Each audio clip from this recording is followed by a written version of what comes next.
Chapter 66, Train Home.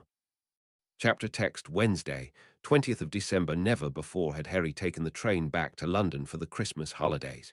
It was not really all that different from the return in the summer. Or maybe it was. There was the normal excitement, people searching for something at the last minute, hastily eating breakfast. But on the other hand, not everyone was going, so there were a few islands of calm in the sea of hastily moving students. And quite a few did leave their trunks at school, only taking a few things with them. "Where do you want to sit, Harry?" Thea wanted to know, climbing into one of the Listral-drawn carriages down to the station in Hogsmeade. "On the train? No idea. Ron and Hermione have to patrol, as does Draco."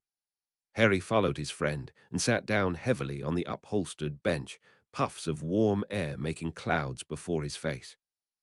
It was a very cold day, and it didn't look as if it would really get any brighter than the dreary grey the sky currently held. "Find a big compartment where the others can come and go, stay for a while if they want to. I want to draw, so I have no preference." Theo laughed, burrowing deeper into the thick scarf wound around his neck. "That's as good a plan as any other." They were quickly joined by Astoria and Daphne, after which the carriage started on its way down the road to the gates and the station beyond. The two teenagers managed to find a compartment rather quickly. They had their school bags packed with the things they would need, or maybe would want rather, to use during the long train ride. The rest of their stuff was in their trunks, which the elves had moved earlier in the morning. Harry had packed everything of his. Theo and the others had left quite a few things behind. Harry knew that it would mean packing everything again once the holidays were over, but he just couldn't bring himself to leave anything behind at school. It didn't take long for the others to turn up. Hermione walked in together with Ron, Neville, and Ginny. Ginny decided to search for some of her own year mates, dragging Neville along, who smiled and shrugged silently in apology. One look around, and Ron left again with a mumbled, "I think I'll sit with Dean and Seamus," leaving only Hermione to place her bag in one of the racks, where she also deposited her winter wear. A few moments later, Draco came in, followed by Crabbe and Goyle. "I think I'll patrol right after the train starts moving for a time, and then again later. Has anyone seen Pansy?" "No," Hermione answered, "but I fear Ron will try everything to get out of patrolling. So if you aren't against it, I'd like to accompany you until you either find Miss Parkinson or I can track Ronald down." Harry watched with an amused twinkle in his eyes as Draco accepted with a polite, if slightly stiff, nod. It was amusing time and time again to see Draco wrestling with the old prejudices he had been raised with. Now that Hermione, the Muggle-born witch, was heiress to the old family of Lestrange, all of Draco's old-world views were being challenged. Mostly the blonde teenager managed to cope rather well, but then there were situations like this one that still came as a surprise. Once the Gryffindor and Slytherin prefects had left the compartment together, Harry got out his sketchbook and started to work on the sketches he still had to finish. While Draco wasn't anywhere nearby, Harry planned to sketch a peacock for his present. It just was too fitting not to do it. After all, it was the animal on the Malfoy family crest. That the strutting around those birds were known for fit so well with the way Draco sometimes walked around was just a happy coincidence. With a small smile, Harry started to move the charcoal piece over the thick paper of his sketchbook. Draco felt awkward walking next to Hermione Granger, the Gryffindor know-it-all, whom he had taunted so often over her heritage in the past.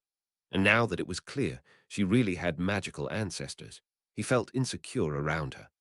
They made their way down the train, students from younger years darting out of their way the moment they saw the prefect badges on their lapels.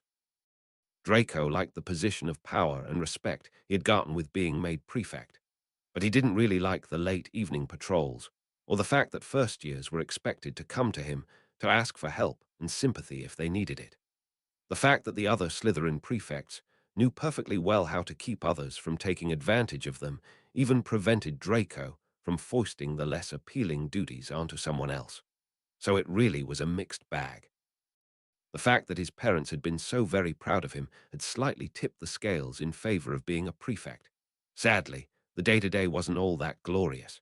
They walked in silence, keeping an eye out for trouble and searching for their counterparts.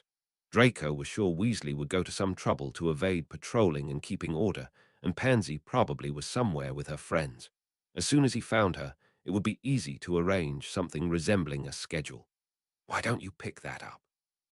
Draco started as he heard the mocking tone, asking a clearly rhetorical question, taunting.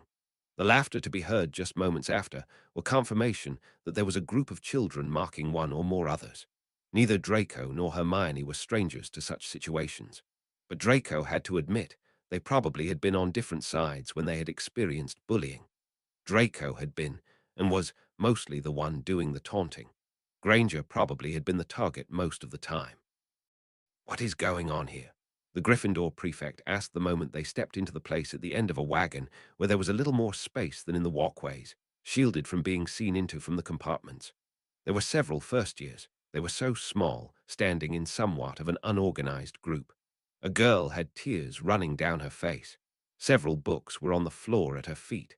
One of the boys looked defiant, another nervous. They hadn't mastered the innocent look yet. As they all were in their normal clothes, not school robes, it wasn't obvious to what house they belonged. But a cursory glance at least let Draco know that there was not one Slytherin among the children fidgeting before them. Nothing, the bravest of the lot claimed, contradicting himself by shifting nervously from one foot to the other. Right, Draco drawled, giving them all an unimpressed look. Apologize, pick her books up, and then get back to your compartments. Then we can forget this. Or be stubborn, and we will report you. Most professors only acted against bullying when it reached the level of the attacks on Harry at the end. Everything that wasn't life-threatening usually only resulted in a few points lost, a detention at most. Maybe the fact that prefects tended to handle such situations without informing a professor contributed to the situation, and it seemed that these first years had already learned as much. As if.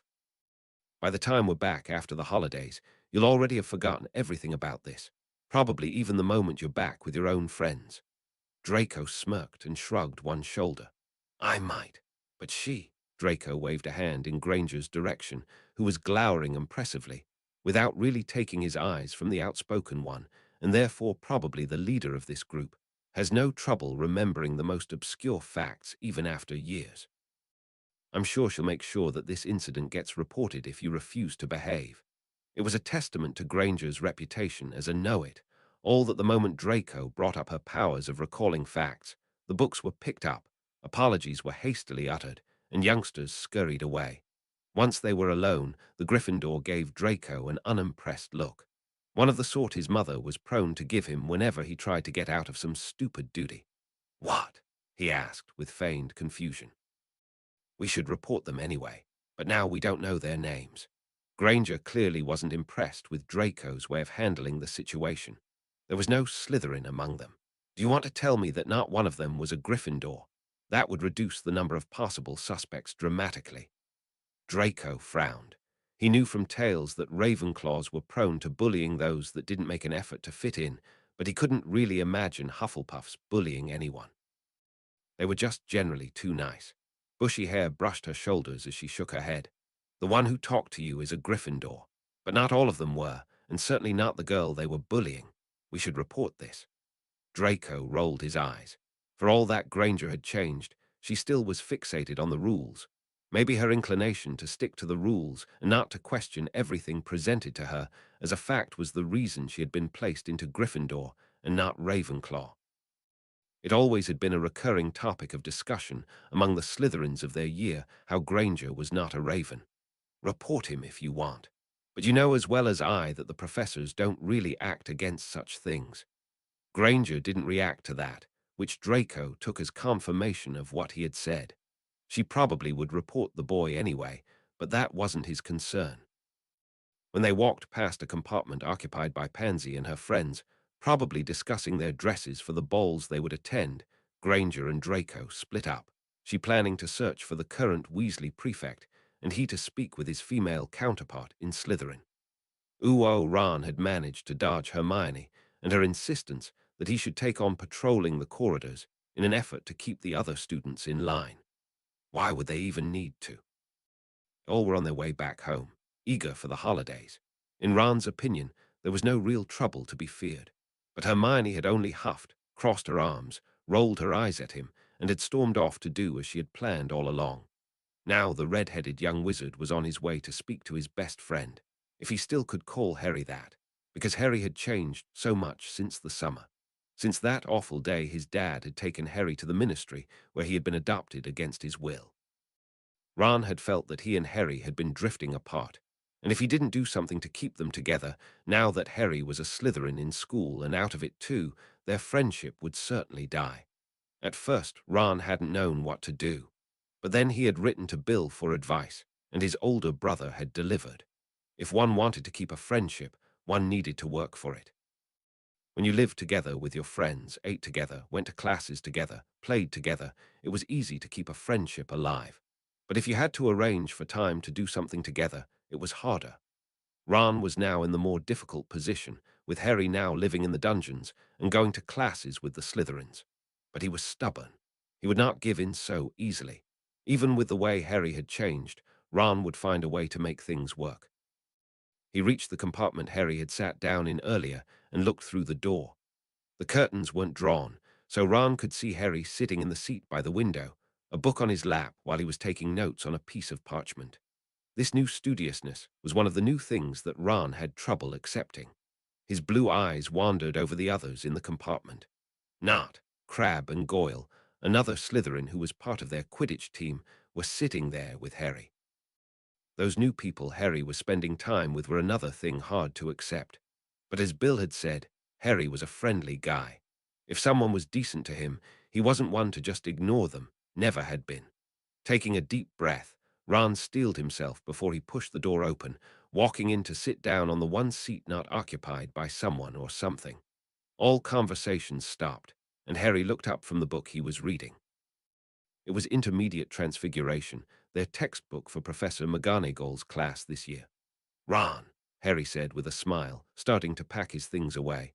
"Hadn't thought you would surface again. Hermione was quite cross that she couldn't find you." "Yes, well, I don't know why she's so keen to walk up and down the train. She could read something instead." Harry laughed to that. After all, it was true that Hermione tended to read a lot, like in almost every free moment she had.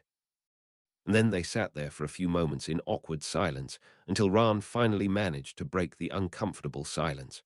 "I wanted to invite you to the Burrow for a few days during the holidays. It would have been so much better if the Slytherins hadn't been here. Not that Ron feared to be rejected, but it was uncomfortable with those others here." "That's great," Harry said with a big grin. "It's always great at your home, but I will have to ask for permission. I'm not sure where I have to be during the holidays. You know, all the events and balls would be great to just be with my friends for a change." Ron was baffled. Harry needed to ask for permission. He never had asked in the past. "Why do you need to ask if you can come? You never stopped to ask for permission in the past. Am I no longer important enough?" Ron felt hurt, deeply hurt, and even more so when he saw the uncomprehending expression on Harry's face. "Ron, seriously, do your parents know that you want me to visit?" It had taken a moment, but now Harry seemed to know what he wanted to say. His green eyes locked firmly on Ron's face. Ron shrugged, now puzzled himself. "Of course, I told them. Mum always wants to know if more people will be at the Burrow, so she can cook enough for everyone." Why would Harry ask something like that? "So your parents gave permission for my visit?"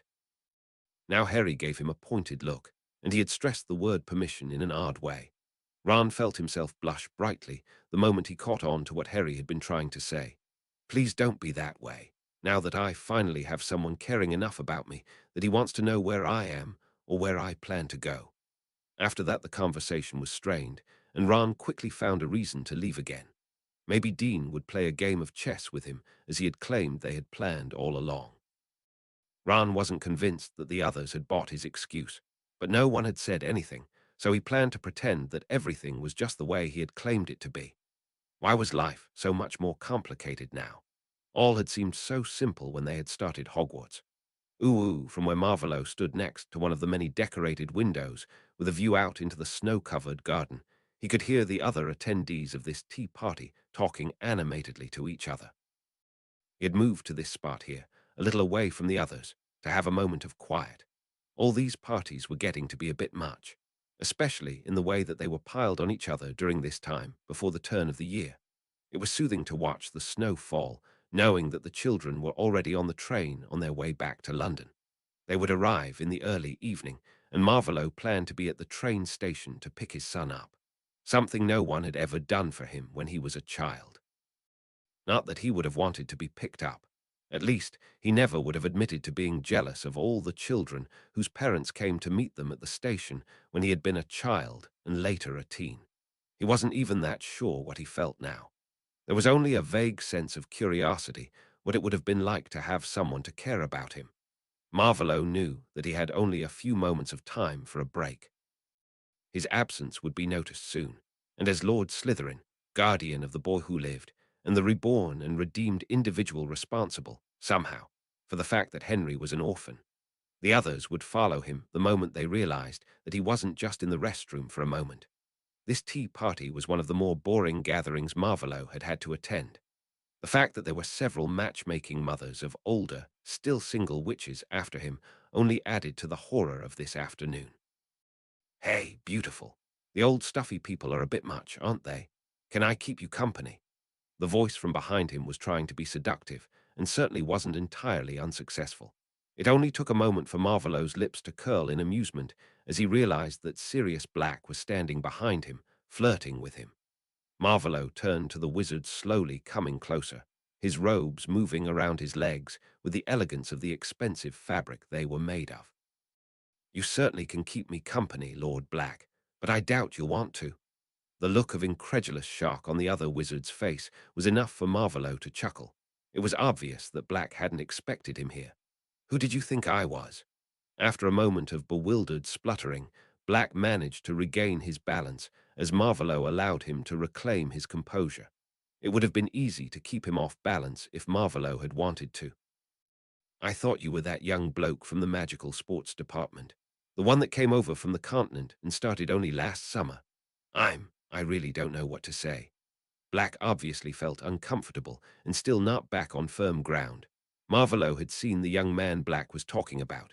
He had a fit body and was wearing green robes today, not of as good a cut as Marvolo's or of such fine quality, but to be mistaken for him was quite the compliment. Thank you, I guess. Marvolo smirked. There are fates worse than being thought to be a young Quidditch player. Spending any more time fending off matchmaking mothers is one of them. He picked up his glass of red wine from where he had placed it on the windowsill.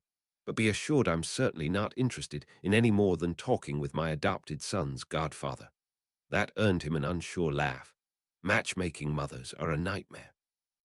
There was more humor in the young, dark-haired wizard's voice than Marvolo himself felt when pondering that particular problem. What are you doing to evade their clutches? When they are after me, the barely redeemed former Dark Lord, they have to be really pestering you. With a slight wave of his hand, Marvolo indicated the whole of Sirius Black, a young wizard of considerable wealth, a good, if slightly tarnished, family name, good looks, and a roguish charm that many women seemed to like.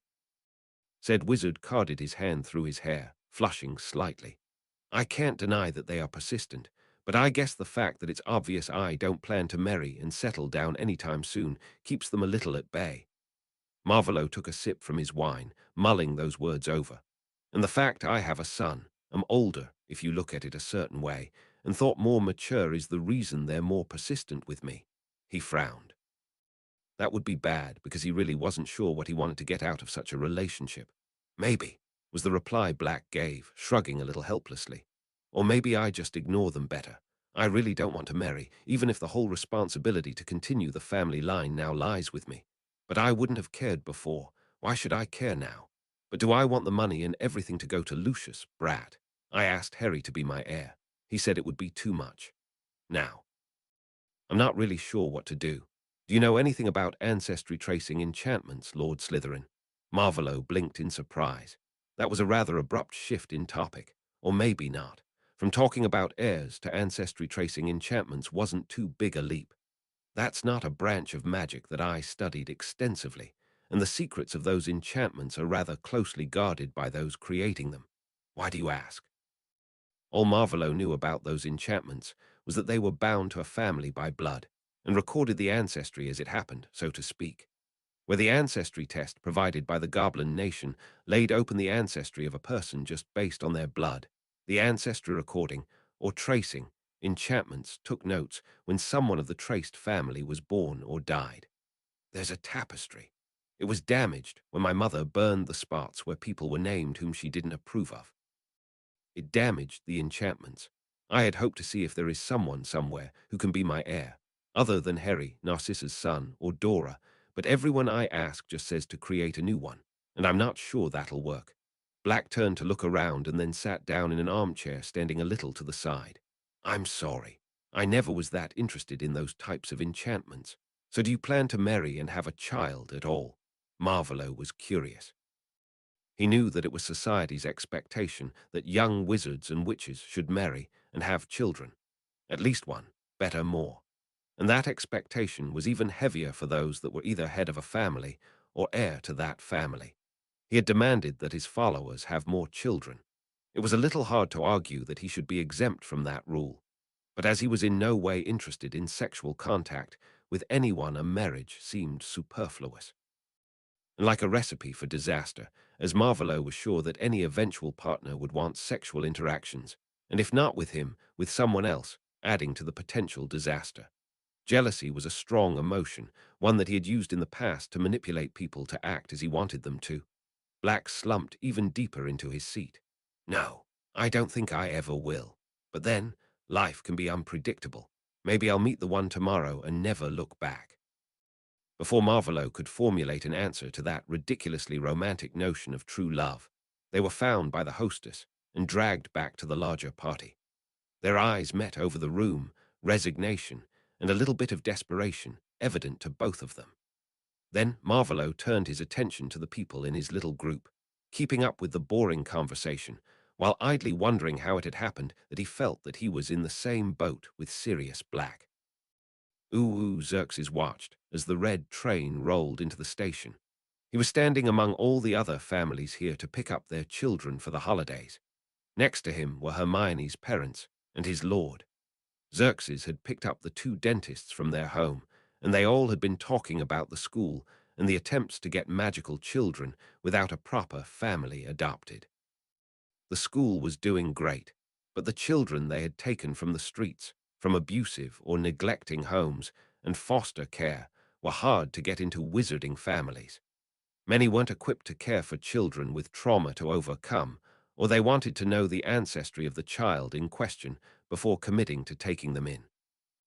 Even understanding why they were so interested in the ancestry of the children, Xerxes preferred to give children to those families who were willing to take in a child regardless of their ancestors. The fact that many of the children, especially the older ones, needed so much specialized care had forced Xerxes to employ mind healers and psychologists specialized in trauma patients. Helping them was a slow process. The train stopped, and the doors opened almost like an explosion. Children and young adults poured out of the train, owls and cats suddenly making a racket, families shouting in greeting and in an attempt to find each other more quickly. Their group stood their ground, keeping watch in every direction to make sure they would spot the children they had come here to pick up as soon as possible. It didn't take long for a group of teenagers to come out of the train, spot their group. Many of the Slytherin parents were clumped together right in the middle of the platform, and make their way over, managing to handle their trunks and familiars with some difficulty. Xerxes, until now, had forgotten what a mess the platform always was when the train was leaving or arriving. But it had been some time since the last time he had picked up his sons from the train. And dropping off Hermione and her parents at the start of term hadn't offered an opportunity to visit the platform or take in the pandemonium. He had had too much to do with his own school back then. A trunk made a resounding sound when it hit the platform, and a bushy-haired girl in a warm muggle coat flew by to crash into her parents. "Mum, Dad, I've missed you both." Xerxes smiled, his focus on his nephew and his family while registering the others greeting their children around them. Benjamin clasped his son's shoulder. Lucius looked on as his wife, in robes accentuating the fact she was pregnant, greeted their son with a warm embrace, and his lord awkwardly stood next to his adopted son.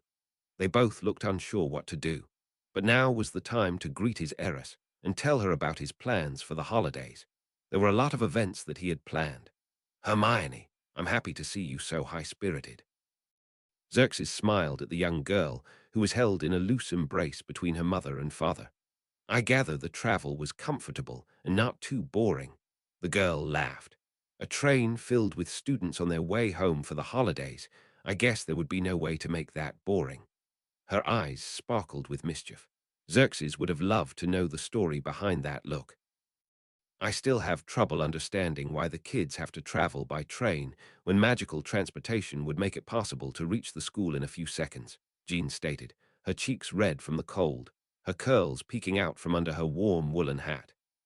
It's a good opportunity to talk with friends, to work on last-minute homework, make new friends. It's kind of a transition from home to school or back, depending on the direction of travel.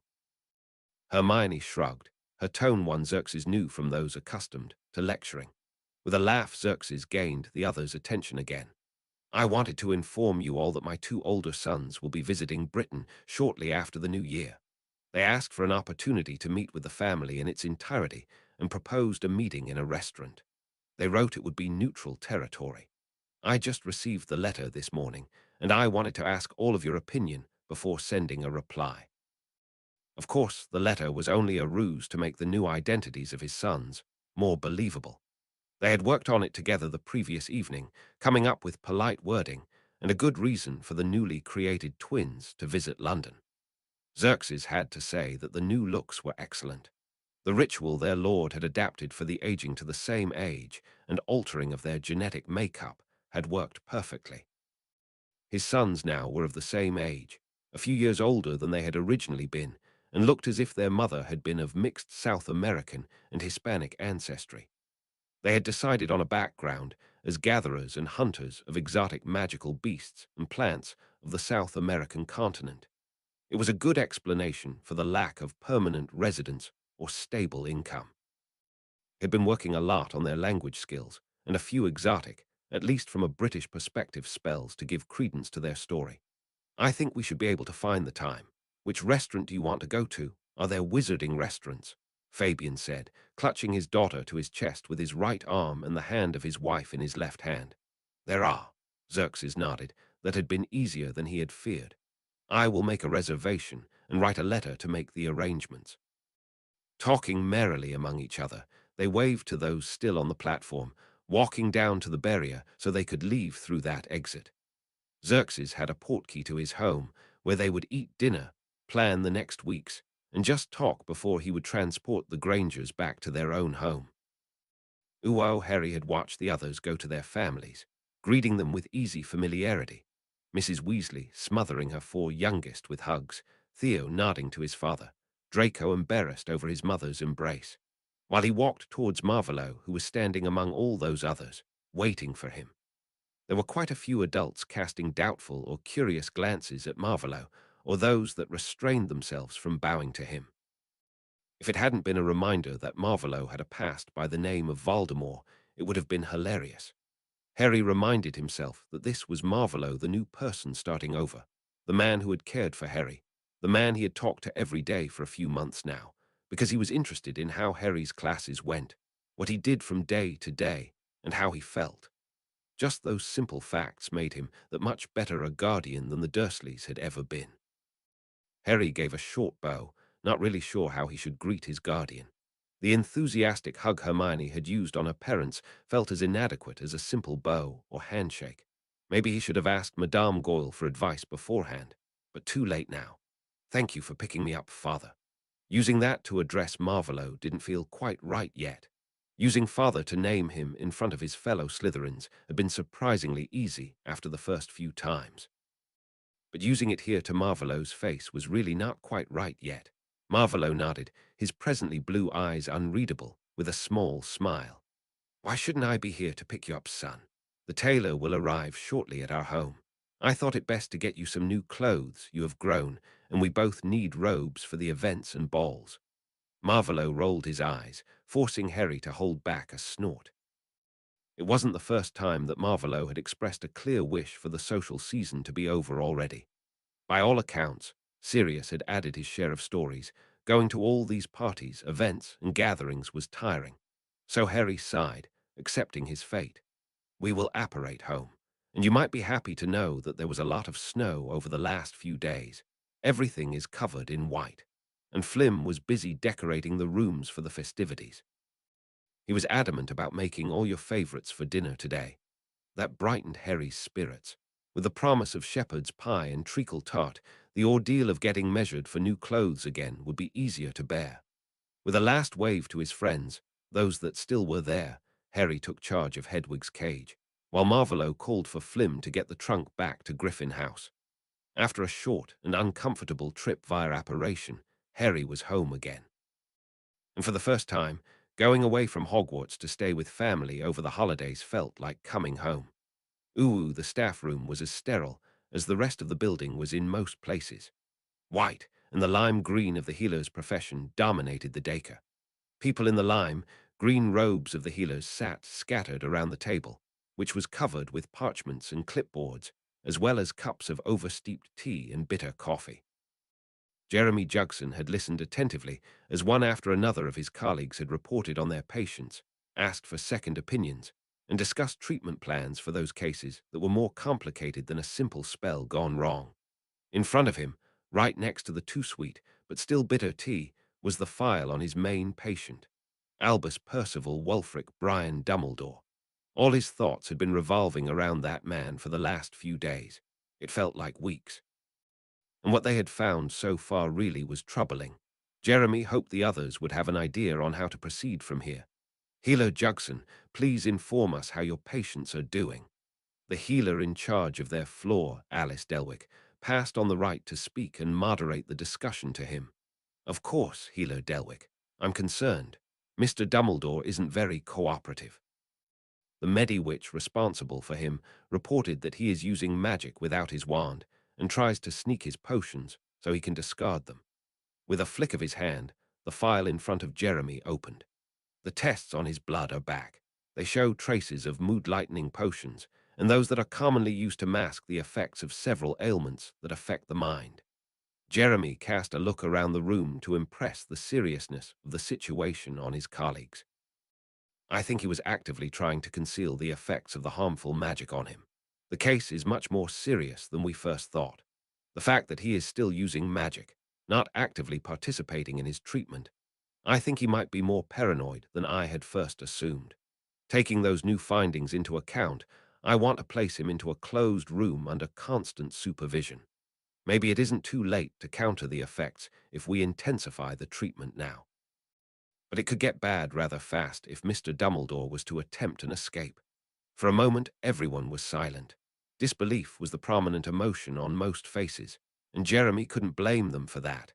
Albus Dumbledore had always been put on a pedestal, even by those that didn't agree with his policies. He always had been the infallible hero or idiot, depending on who you asked. He is an intelligent wizard. How can you even think for a moment that he would sabotage his own health in such a way? And there it was, the first veiled accusation, an expression of disbelief, and there probably would only be more opposition to work against. I agree that he is intelligent, and that is the reason why I believe that he has taken steps to conceal his state. Jeremy nodded in response, steering the conversation back on track. If they got into that kind of discussion about politics and character traits rather than healing, they wouldn't accomplish anything today. The treatments already administered should have caused a bigger improvement than we can observe in Mr. Dumbledore. Intelligent men notice that something isn't right if effects of harmful magic start to show. Paired with the usual paranoia starting at the same time, the mind comes up with all kinds of explanations, mostly not connected to the truth at all. Mr. Dumbledore has had enough opponents in his life that he might have thought they were trying to get rid of him. A pointed look interrupted one of the others who had opened his mouth to say something. Mr. Dumbledore is intelligent and talented enough to brew the potions to mask the bad effects. After all, he has studied alchemy, which isn't such an obscure art for no reason. I'm sure even a mood-lightening potion isn't above his capabilities. The room descended into chaos after that. Most of the healers didn't want to believe that Dumbledore might actually be so bad in his mind that he would act against them and sabotage his own treatment. A few argued that Jeremy was the expert in this field, bringing on some of the more frequent accusations of being a dark wizard just because he knew his way around dark magic and its long-term effects on human bodies. During the long and useless discussion, Jeremy wondered if his lord needed to know of these new developments and how he should communicate those bits of information. It was one thing to discuss a patient with fellow healers to get a second opinion, but the oaths they all took prevented them from involving others in any way if there wasn't a need for their help for the sake of the patient. In the end, it was decided to speak with Mr. Dumbledore, instruct the people responsible for his care, and to repeat the tests determining the levels of harmful magic in his blood. Not what Jeremy would have preferred, but better than what some of the others had wanted to do. Ooh, with a sigh, Severus stepped over the threshold into his and Sonia's quarters. The last staff meeting before the holidays had just ended, and it had been much too long. At least the train had made it back to London safely, and most of the students had left the castle until the start of the next year. Throwing his teaching robes over to one of the hooks by the door, using a little magic to make sure it landed safely and didn't fall to the floor, Severus walked deeper into his home, already making plans for a lazy evening with his wife. As this year not one of his younger Slytherins had opted to stay over the holidays, he didn't have many responsibilities. Only some of those having their owls and newts this year had decided to stay determined to dedicate the time to their studies. Maybe Sanya, and he could make a few visits to the manor, get to know the elves better, and pick out what rooms they would like to renovate first. On the other hand, the fact that there were no students at the school he needed to keep an eye on all the time meant that he had no excuse to stay away from the many events he had been invited to since he had claimed his title. It seemed there rarely was a blessing without a blemish attached as well, but there on the settee in front of the brightly burning fire sat one such rare blessing. Sanya was reading by the fire, wrapped in a warm blanket, intently focused on the book in her hands. Smiling at the welcome sight, Severus walked over. "Love, do you want a glass of wine? I was just about to order one up from the kitchens." Sanya looked up, smiling a little nervous smile which instantly set Severus on edge. "No wine for me, please, but I would like a hot chocolate and an apple. Is everything all right, love?" A few quick steps had Severus at his wife's side, where he sank down to his knees faster than he ever did before his lord. "I think." Another trembling smile was aimed at Severus. "But I would like for you to cast a diagnostic spell at me. I don't know the name, only that it exists. I have heard enough people talk of it to know that much. Is something wrong? Don't you feel well? I can get Madame Pomfrey down here to look at you." Severus felt his heart racing in his chest, almost as if it were trying to break free. He couldn't lose his love. He was sure he wouldn't survive if he lost her. "No, there is nothing wrong. Please calm down, Severus. I'm perfectly fine. I just want to know if what I suspect is true. We can go out and get a Muggle pregnancy test, but I think if you know the charm I was talking about, that would be so much faster." She almost laughed at his frantic behavior, and it took Severus a moment to comprehend what she was talking about. But when he realized what it was she had said, he sat down on the floor heavily, feeling faint. "Now you look like I need to fetch Madame Pomfrey," Sanya laughed, but the fact that she still sounded a little nervous soothed Severus' frayed nerves. "I'm fine, love, and I know the charm, so no need to involve anyone else at this moment." But Severus still needed to rest a moment before he was able to cast the charm, so they would know for sure. Once they had their answer, they settled into the settee. Severus with a fine glass of red wine, Sanya with a cup of creamy hot chocolate, wrapped in the blanket and content to cuddle while they wrapped their minds around the changes that would come into their lives all too soon. Chapter 67, Repairs. Chapter text Thursday, 21st of December. Harry had just moments ago woken up from a restful sleep in his own bed, in his own room, at home in Griffin House. It was such a strange concept still. The last time he had been here, he still had felt so much more conflicted over the fact that he had been adopted, that now the man who had killed Harry's parents was his new father. But in the meantime, so much else had happened. Marvolo had visited the Quidditch game Harry had played in, had included him in important events, kept him informed. Harry felt respected as an almost adult, not treated like a child as Mrs. Weasley and most of the professors tended to do. In a slightly disgruntled mood, Harry exited his walk-in closet. He had way too many clothes, and he was sure Marvolo was using each and every opportunity he could to get even more of them made and added to the pile. The reason for this strange behavior was still a mystery, though. The evening before, Harry had tried to argue that they had bought warm winter robes and clothes in Hogsmeade, and that there was no reason to buy even more now. But Marvolo and the tailor had ganged up on him, claiming that Harry had grown since then. Harry was happy that this was even true, and that it was unseemly to be walking around with robes and trousers too short by even a fraction of an inch. Harry still felt it was ridiculous to buy new clothes just because they started to get a little short, and the fact that the supposedly too short clothes were not removed from his wardrobe was one big argument in Harry's favor, but he had been overruled. The fact that the trousers of fine wool, the silken shirt, a knit vest, and robes of a heavy woolen cloth, all perfectly color-coordinated of course, felt so incredibly good when worn just added to the strangeness. After a few months of school uniforms and robes, it felt strange all anew that he now had well-fitting, new, high-quality clothes to call his own. But at the moment, the fact that he was dressed as posh, as a Malfoy, wasn't the most pressing problem. It was late. He had slept in, and Harry wasn't sure that it was okay to get to breakfast so late. He guessed that Marvolo would have sent one of the elves if it was a problem, but he couldn't get rid of the niggling worry in his stomach. The formal dining room was empty, so Harry walked past it towards the door to the kitchen.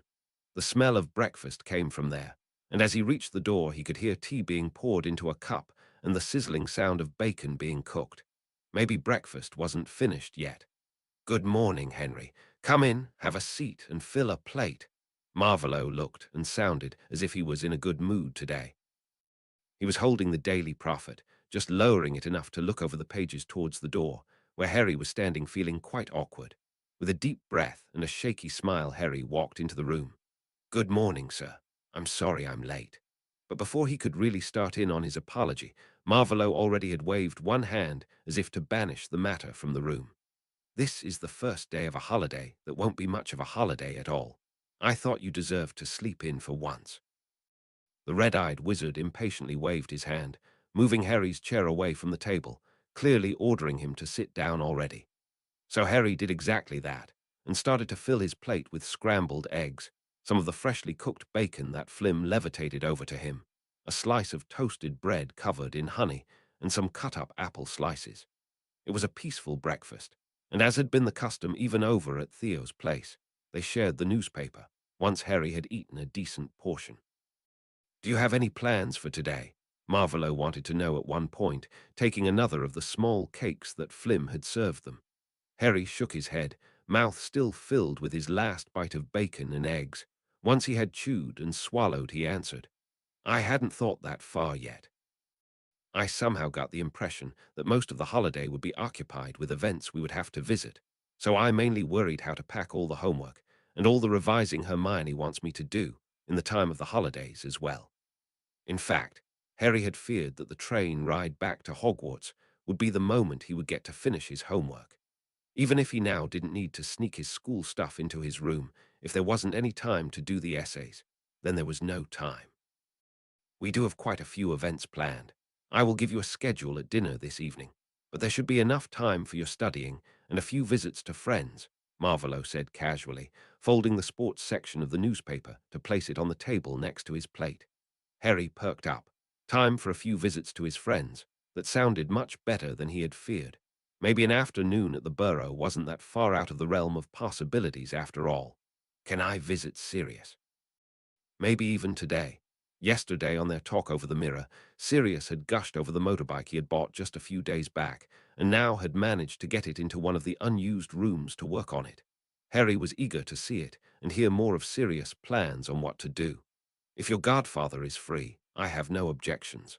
Marvolo nodded, filling his cup with more tea. "So go ahead and ask him." With a big smile, Harry finished his orange juice, a nice change of pace from the normally ever-present pumpkin juice, before he stood from the table to hurry to his room where both mirrors were placed on his desk. Harry really hoped that Sirius had time. Uwo, pacing impatiently in front of the flue, Sirius, drank his coffee as fast as was possible. Just a moment before Harry had called over the mirror asking if he could visit today. And of course he could visit. Sirius hadn't had anything special planned today, only to relax and unwind after so many social events he had to attend. Doing so with his godson would be even better than doing it alone. The cup of dark coffee had been drained for some time before Harry stumbled out of the flue, grinning like mad. "Sirius!" The teen cried out, sprinting over to Sirius, enveloping him in a big hug. With a big grin on his own face, Sirius folded his arms around the still lanky, but now at least quite a bit taller teen. "I'm happy to see you too, pup." Stepping back, releasing the other, Sirius clapped one hand on Harry's shoulder. "Do you want to eat breakfast with me?" Harry gave him a sheepish grin. "I just had breakfast.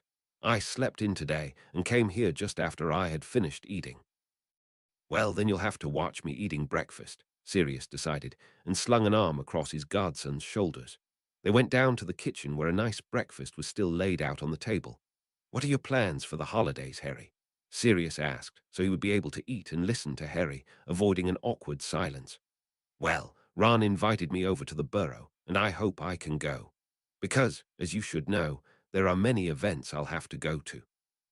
The ball Malfoy is giving, the small gathering hosted by Neville's grandmother and a few others." His mouth full, Sirius nodded and rolled his eyes. He had to go to all of those too. At least he knew Harry would be there as well. Maybe he could get some more time to spend together out of it. "Lord Lestrange has invited us over to the school he has started this autumn. They'll have a small crafts fair and a play as well. I think that'll be fun, because Hermione and her parents will be there too." Sirius nodded, taking another fork full of egg and bacon into his mouth. Harry sipped at the tea Sirius had pressed on him and seemed to be thinking what to say next. "Then there is revision. Our year is really hard, I tell you. I wonder why I never noticed how stressed the fifth years were each year. And homework, of course. I never gave Hermione much credit, but she's right. Doing it as soon as possible is less stressful." Sirius made a face, while Harry chuckled, a little embarrassed. "I can tell you, your mother would agree, and Moony certainly will be proud to hear that you take your studies that serious." Sirius made a face. He never had given much thought to homework, studying, or his owls, at least not until he had to. But now he was the adult, and he knew that it was his job to encourage Harry to study, learn, and do his homework in time. It was just really going against all he held dear. "How are classes going?" "Fine. I'm happy I changed divination for ancient runes. Not making up predictions on how evil, mishaps, and death will fall on me is a relief. Defense is mostly theory, and I'm glad Hermione came up with the idea of the defense club. It gives me a lot of opportunity to practice my spells." While Sirius ate his breakfast, throwing in a question now, and then Harry happily told him about his studies, a topic they normally skipped during their calls over the mirror. Then Harry got a gleam in his eyes and asked in a teasing tone, "Are you going to show me the bike you found to tinker with?" With a gleam in his own eyes, Sirius stood from the table, leaving it to Creature to clean up after them, waving for Harry to follow him. "I repurposed my mother's favorite parlor into a workroom. I think the bike I got is a real beauty. Sadly, the previous owner had no sense at all, leaving her in a terrible state, but that gives me so much more to do." Now it was up to Sirius to prattle on and on about the bike, his plans, and what he would do first. Harry followed him, listening intently. Once they reached the workroom, thick tarps covering the floor, Sirius started on the spot to work on the motorbike, getting Harry to help, handing him things he asked for. They spent the entire morning working and talking, even skipping lunch. Sirius felt reminded of the days he had spent working on his first motorcycle together with his best friend and chosen brother James. But at the same time, it was different, as Harry was so much younger than Sirius, and not at all a carbon copy of his father. Uo, after a wonderful morning, working with their hands to renovate the old, rusty motorbike, Harry walked into one of the renovated bathrooms in Grimmauld Place to get rid of the grease and oil he had on his hands, and inexplicably, his face. Sirius had hurried to get some tea served for them in the one room upstairs that was cleaned and renovated the most. It was the parlor with the tapestry inside, but it had big windows to the street and the back garden, making it one of the cheerier places, which didn't say too much. After getting the stubborn stains from his skin, Harry made his way over to where he could hear Creature puttering around with the delicate china which had come with the house. "That smells delicious, Creature," Harry complimented the moment he stepped into the room. Flim was always happy to receive some compliments about his work, and Darby for sure always almost burst with pride when Harry had said he was doing something good. Maybe Harry should go visit the elf in the kitchen. He hadn't seen the bubbly Darby since he had helped Harry with the second task during the tournament. Creature's reaction was a sneer, but thankfully he didn't say or mutter anything. So Harry sat down on a settee, adding sugar and cream to his cup of tea.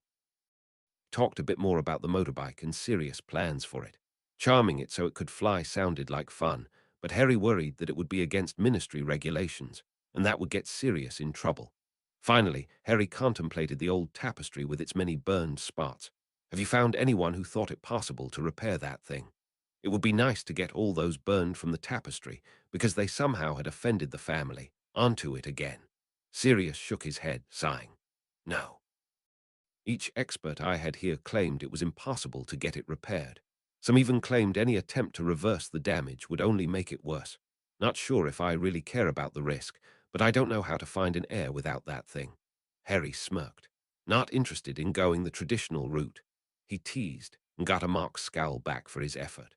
When have I ever done something the traditional way? And marrying some woman is the last thing I want to do at the moment. Sirius slumped down in his seat, scowling at the ceiling. Harry played with his teacup, pondering something in his mind. He hadn't had the opportunity to test it yet, but if Sirius really wasn't concerned over maybe ruining the tapestry, it might be worth a shot. Maybe there is a way. Harry began tentatively, folding his hands and leaning forward, placing his elbows on his knees.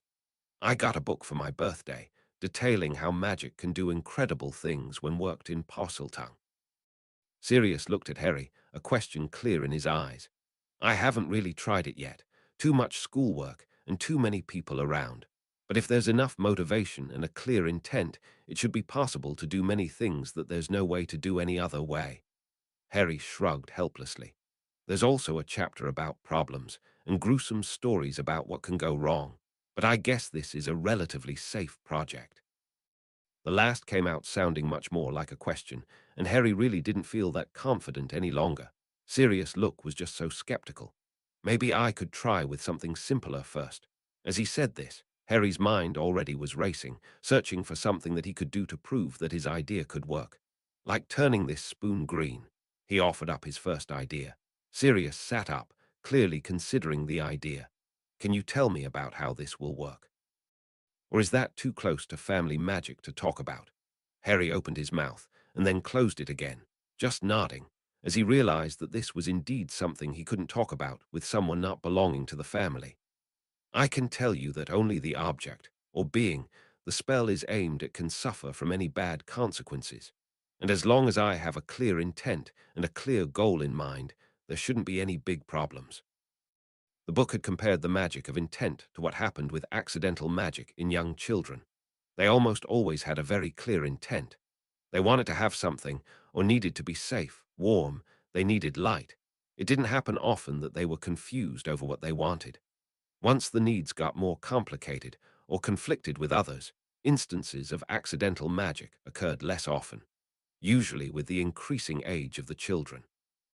All Harry needed was a clear image of what he wanted to happen, and a clear desire for it to happen, and he was reasonably sure that he had both. He wanted for Sirius to no longer have to worry about finding an heir, because he knew without a doubt if the tapestry could give him a name or not. So Harry wanted it to work as it had been intended on creation. Sirius nodded slowly. All right, Harry, you can test it. First on this spoon, and if that works, you can test it on the tapestry. I've even considered just burning it, so I can concentrate on something different. Like convincing Dora that now that her mother and she are back in the family, she should accept the position as heiress. Harry snorted. Never would Dora, or rather Tonks, agree to something like that. He hadn't spoken with her often, but what he had been told of her by Sirius didn't point at someone willing to put up with the norms and demands of society. But now wasn't the time to discuss this. Sirius even knew all of that. So Harry got his wand out and placed the spoon on the table in front of himself. He thought what words he should use before he pointed his wand at the spoon and concentrated, clearly picturing the outcome he wanted to see when he was finished. Spoon turned green. Harry barely registered Sirius shuddering at the hissing sounds of Parseltongue, grinning in wonder as the spoon turned a bright leaf green. Look, it worked. Sirius nodded, clearly not really that impressed. I could have done that with a simple color-switching spell. Harry shrugged. Yeah, but a normal finite shouldn't work on this. At least the book had said that magic worked this way wasn't easily countered by normal means used by a witch or wizard without the use of parseltongue. Sirius raised a brow and got out his own wand. Pointing it at the green spoon on the table, Sirius cast a wordless finite without any effect. Frowning a little, Sirius sat a little bit straighter, aimed his wand again, and spoke aloud this time. Finite incantatum. The expression on his godfather's face turned to impressed. If you can return the spoon to its original color, I will admit that it might work. Turning several possible phrases over in his mind, Harry concentrated on what he wanted to happen. The spoon should be silver again after he was finished. How could he express that in a few simple words? Green vanish, reveal original color again. It wasn't all that short, but as the green slowly shrank back, revealing the silver color of the spoon again, it was clear that it had worked. Had the selection of the verb had an effect on how the change had happened? An instant turning at first, a slow change back. It was something that Harry could consider. But now he had to find the words to best impress how he wanted this to work, if Sirius allowed him to try. Pleading green eyes turned to Sirius, who sat there, eyes glued to the spoon, which now was again of a silver color. Slowly gray eyes rose from the unassuming piece of cutlery, taking in the young wizard sitting there tense and waiting. That's really something. You think you can do this? Harry nodded. You're sure there is no danger for you? Harry nodded again. Then you may try. Harry stood, walked over to the tapestry, and eyed it while his mind was whirling. He wanted this tapestry to be whole again, magic and material. He wanted it to work again, to be like it would have been if it hadn't been damaged. He wanted the damage to vanish, leaving the tapestry whole again. That might work. Ignoring the shaking in his hand, Harry pointed his wand at the tapestry, picturing it without the burn marks, no person removed by crude means and for petty reasons. He took a deep breath and blanked out the piercing gaze of his godfather that he could feel on his back. There was no benefit in being distracted now. With the now practiced patterns of a relaxing breathing exercise, Harry calmed his racing heart before he started speaking, or rather, hissing. Tapestry be whole again, as if damage was never done. Harry felt power rush through him, leaving him dizzy and his eyes watering. Suddenly he was sitting on the floor, limp fingers almost losing their grip on his wand. How had he ended up down here? Before Harry could manage to clear his mind enough to comprehend what had happened, Sirius was crouching next to him, sounding troubled. Harry, are you okay? You said there was no danger for you. Did you even know? Maybe you're more like your father than I had thought. Such recklessness. That had been harder than he had expected. Maybe he should have anticipated something like this. Changing the color of something was easy. Repairing such a powerful, ancient artifact was a little bit harder. Or maybe, rather, a lot harder. Smiling a little ruefully, Harry reassured Sirius, I'm all right, just a little dizzy. Maybe that was a bigger effort than I had thought it would be. I have felt worse, after an afternoon trying to learn the Patronus charm with Remus. He had been 2 years younger then, and there had been a marked dementor affecting him, but that wasn't really all that important now, was it? Did it work? Giving him an unimpressed look, Sirius turned his body so he could look at the tapestry. He snorted. It did work.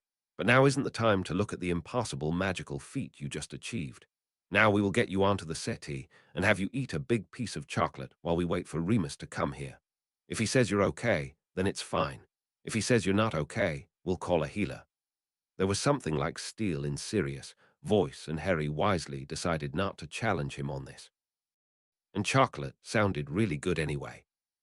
Severus had apparated them over to the manor, after pressing Sonia into taking a stomach soother, as she had had a queasy stomach for several days now, and was now watching with amusement in his eyes as she walked through the old house, telling the 3 elves which rooms she wanted to be renovated first.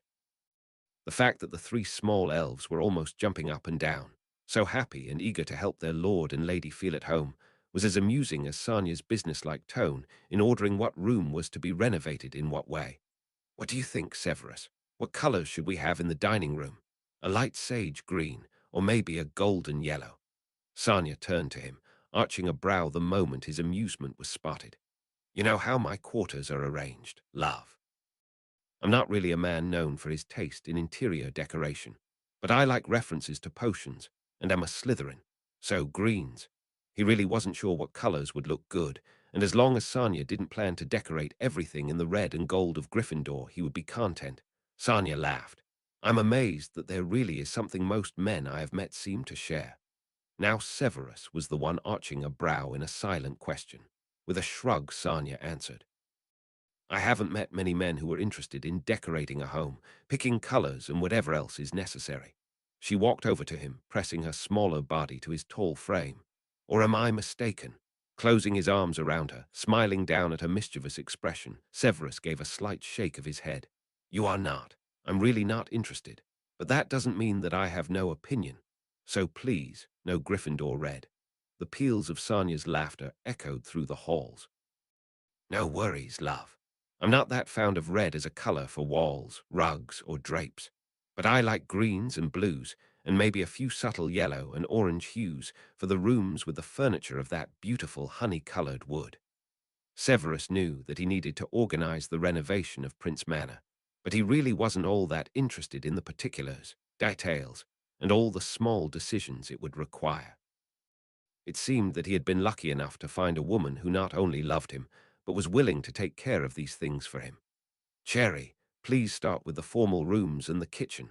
Until the summer, we most likely will spend most of our time at Hogwarts. As head of house, Severus needs to be available to his students most of the day, including nights. After that, you will start on the master bedroom and the nursery. The big eyes of all three elves got even bigger as they easily made the connection why the nursery was among the first rooms to be renovated. Clean up all the rooms enough that they don't look as neglected as they do now. Severus, why don't you take Basil out into the garden to explain how you want your ingredients garden organized and which lab to clean first? I'm sure you'll enjoy planning your lab much more than walking through all the bedrooms, parlors, and studies with me. Her grin was impish. Severus' first instinct was to stay with his wife. She was unable to cast any spells, practically defenseless if she should come across something dangerous, and the next thing he did was beating that instinct down with common sense. She was an intelligent woman who had lived in the magical world for most of her life. She wouldn't risk touching something that seemed ominous, and she wasn't alone. Two dedicated house elves would be by her side, eager to protect the lady of the manor and the heir even now growing inside of her. He would make her feel like he thought her incompetent if he insisted on being by her side all the time because she wasn't able to look after herself. He took a deep breath, checked his occlumency shields, and then smiled at his wife. If you need me for anything, like deciding on a green for the living room, send one of the elves. I will be in the garden. They parted with a kiss, and Severus could hear Sanya giving orders until he had reached one of the doors leading outside. I wish for all the common herbs and plants to be available in the garden. No reason to not grow them in my own garden now that I have the space. One of the greenhouses will be dedicated to plants from the Mediterranean. Sanya had been right. Even though he was no herbologist, he was a potions master and knew enough about the magical and mundane plants he needed in his craft to have strong opinions on how a garden should be planned. He would have a fun day outdoors, even with the weather as bad as it was in this part of the country. When Remus arrived at Grimmauld Place, he found a nervously pacing Sirius in the parlor with that hideous tapestry and a sleeping Harry on one of the settees. What happened? Remus asked of his oldest friend once he had taken in the room and the mood. Sirius waved a hand in the direction of the tapestry and stopped his pacing to turn so he could see Remus. Harry repaired the tapestry. I gave him chocolate because he was looking a little peaky, shaky on his feet. Then he laid down and was asleep in seconds. I think we need to call a healer. Sirius yanked his hair out of his face with one hand, nervously carding that hand through his dark hair more than once, truly looking worried and lost. Not concentrating on the fact that his friend just had claimed that Harry had done what several experts had claimed to be impossible, Remus got his wand out and stepped over to the settee where Harry was lying curled up under one of the new blankets Sirius had gotten for the house. He cast a charm and started to talk just to hopefully soothe his nervous friend. Madame Pomfrey made sure that each teacher knows how to cast the basic diagnostic charms, especially the charm to check for magical exhaustion. She explained to me the day she instructed me on how to cast it that it was so we would be able to distinguish between those students who didn't get enough sleep from those who were overexerting themselves with casting spells. She made it quite clear that we shouldn't send those staying up too late to her. He wasn't all that experienced with this charm. It didn't happen all too often that one of the students used more magic than they should, but these readings didn't look too bad. Stop fretting, Sirius. A slight case of magical exhaustion. Harry will be fine. A nap and an early night today should be enough to get him back on his feet. Remus took the few steps to stand next to his friend, clasping his shoulder. You said Harry repaired the tapestry. With a distracted nod, Sirius turned and walked over to said tapestry, Remus following close behind. I haven't really looked at it yet. I only noticed that all the burned spots were gone after Harry sat down on the floor, claimed he was dizzy. Sirius trailed off and stopped a step before the wall, his grey eyes wandering over the now no longer burned tapestry. Remus stood next to his friend and started to inspect the tapestry. All the burned spots were gone. There was Alfred, the uncle of Sirius who once had given him money. Andromeda as well as her husband and daughter now were displayed, alongside Bellatrix, her husband, him with a date of death, Narcissa, her husband and son Draco. Other spots showed small portraits. All in all it seemed fuller, especially in the generations which were still alive today. And they were serious. Not sure if he was seeing correctly, Remus rubbed his eyes and then looked again. Who is Olivian Moro? Remus asked, unsure how to pronounce it, pointing at the place near of Sirius' own portrait where a young woman was woven into the tapestry. There was a line between Sirius and her, and then another line going down to split and connect two more portraits to them. Who?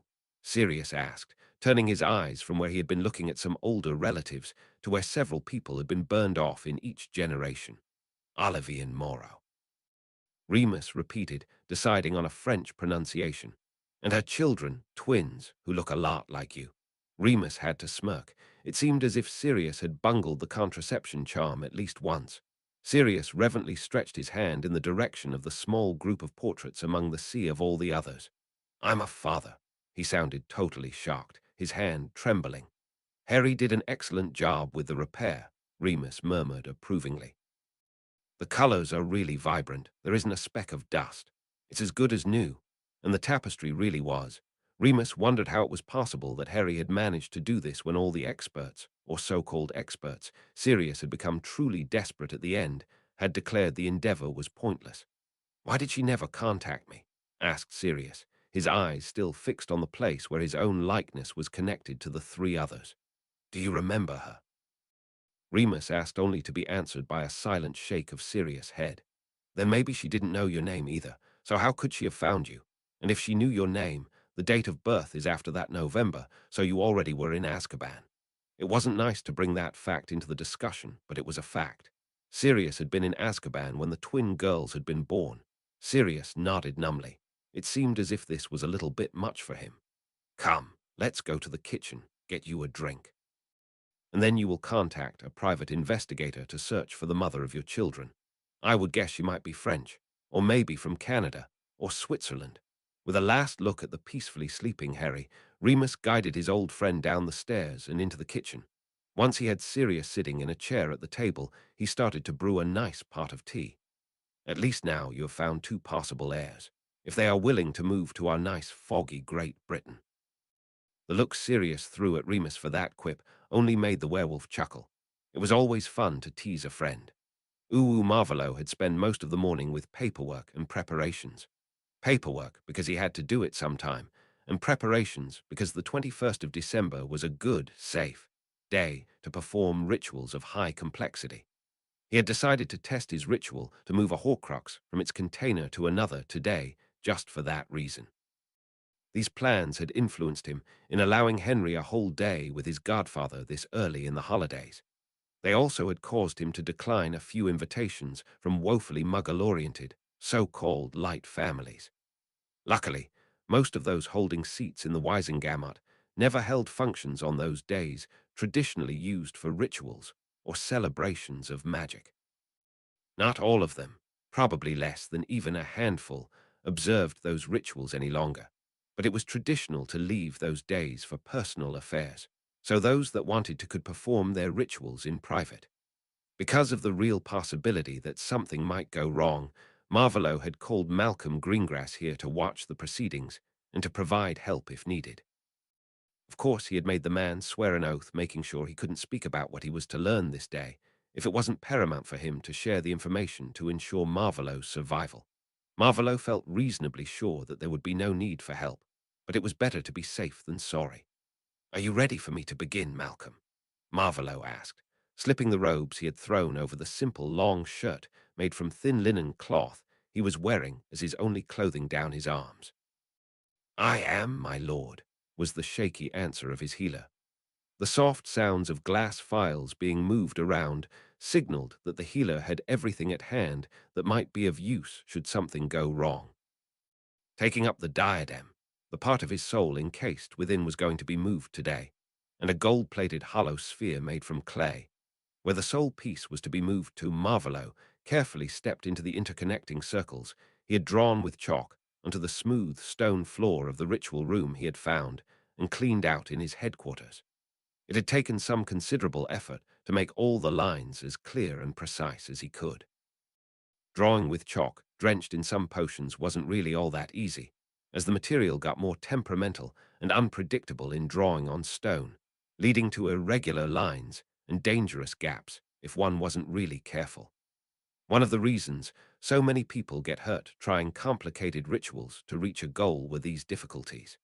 But Marvolo had worked highly focused, and later checked the ritual circle several times until he was sure there weren't any errors. No, if something was going to go wrong, it would be because he had made an error in the creation of the ritual, not in the performing of it. Carefully placing his bare feet so as not to smudge any of the lines, Marvolo moved through the circle, placing the two objects to be used in their appropriate places, before he moved to the blank place in the dense markings where he would be sitting during the ritual. Sitting down cross-legged, placing his hands on his knees, Marvolo started on his breathing exercises to get into the right frame of mind for this ritual. After several minutes, he started to chant the words he had come up with for this.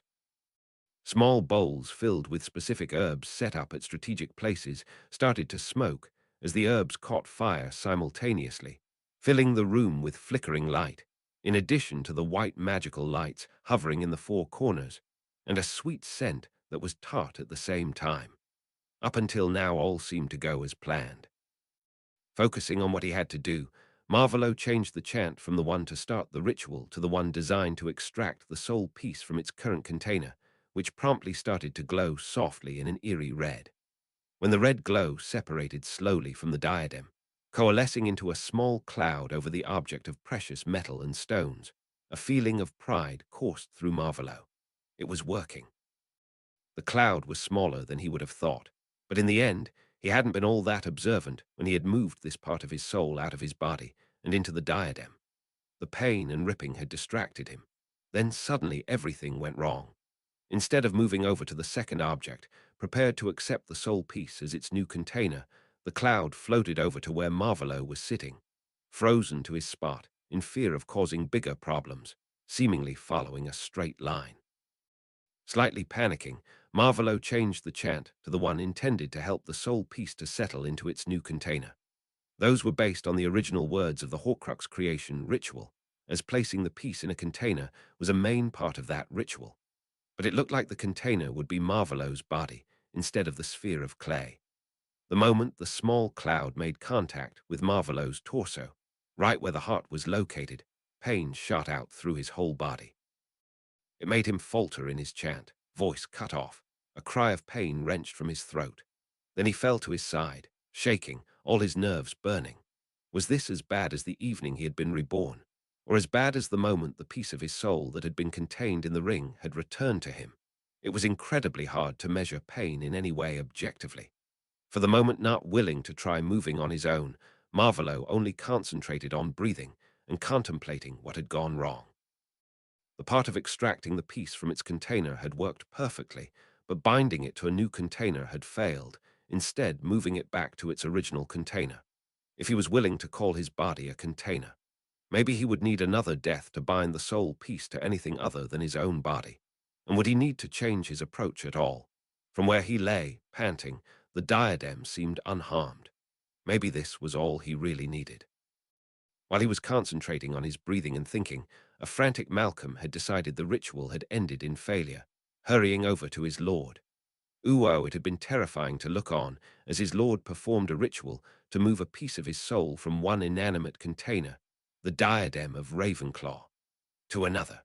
That something like breaking one's soul and extracting it from the body was even possible, Malcolm never would have thought. That his lord was working to dismantle the precautions he had taken to prevent his own death was another baffling fact. But now he knew what had caused the bad reaction during that planning meeting back at the end of the summer. The claim it had been a reaction to old wards being broken had never felt really true. But Malcolm was neither an expert in wards nor an expert in obscure dark magic, so he hadn't questioned the story he had been told. But now he was crouching next to his lord, who was curled on his side on the floor, slowly pouring a strong pain-relieving potion into the whimpering man's mouth. As a healer, he got to see many people at their worst, but it always was staggering to see someone as powerful as Lord Slytherin brought so low. As far as I can see, there are no wounds, no damage done. If the last occurrence is any indication, the pain will fade with time. If I may be so bold, I would suggest bringing you back home, where you will rest, my lord. A good night's sleep and another pain-relieving potion should suffice, my lord. All the charms he had cast had given him results eerily reminiscent of the effects the Cruciatus curse had. But now wasn't the time to ponder the medical implications of the return of a part of a soul to the original body. Now was the time to get his lord back into something resembling respectable clothing before he would escorted him back home. Malcolm walked over to the chair next to where he had his potions set up to get the robe, shoes, and socks his lord had worn before he had removed everything that would be not needed during the ritual. He picked the things up. It would be easier to get his lord into the robe and shoes over where he was resting on the floor than to somehow bring him over to where the clothes had been placed. The chalk drawing was smeared around the place where the Dark Lord was now turned onto his back, panting, as well as the path Malcolm had taken to come to his lord's help. "My lord, I will help you dress before we will return to your home. Is this all right?" A weak nod was his answer. So Malcolm started with the difficult task of dressing a grown man who wasn't able to be of any assistance. This had always been a part of the healer education he hadn't liked, moving patients around without the aid of magic. It was so much easier to levitate someone to dress them or to pass on the task to a medi-witch or wizard entirely.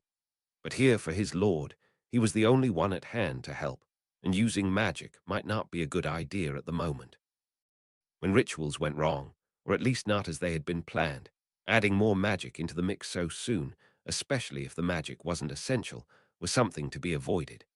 After several minutes of struggling, Malcolm had wrapped the Dark Lord in his robe and moved on to put socks and shoes back onto the man. Hopefully his lord would be able to stand once that task was finished. There was no way Malcolm would be able to carry him to the flue if he couldn't walk at all. Ooh, in a way, it was totally demeaning to need that much help from another to move around. On the other hand, he had known that this was one possible outcome and had done the ritual anyway. At least, he had prepared everything required to make sure he would get the help needed. Was that a redeeming factor?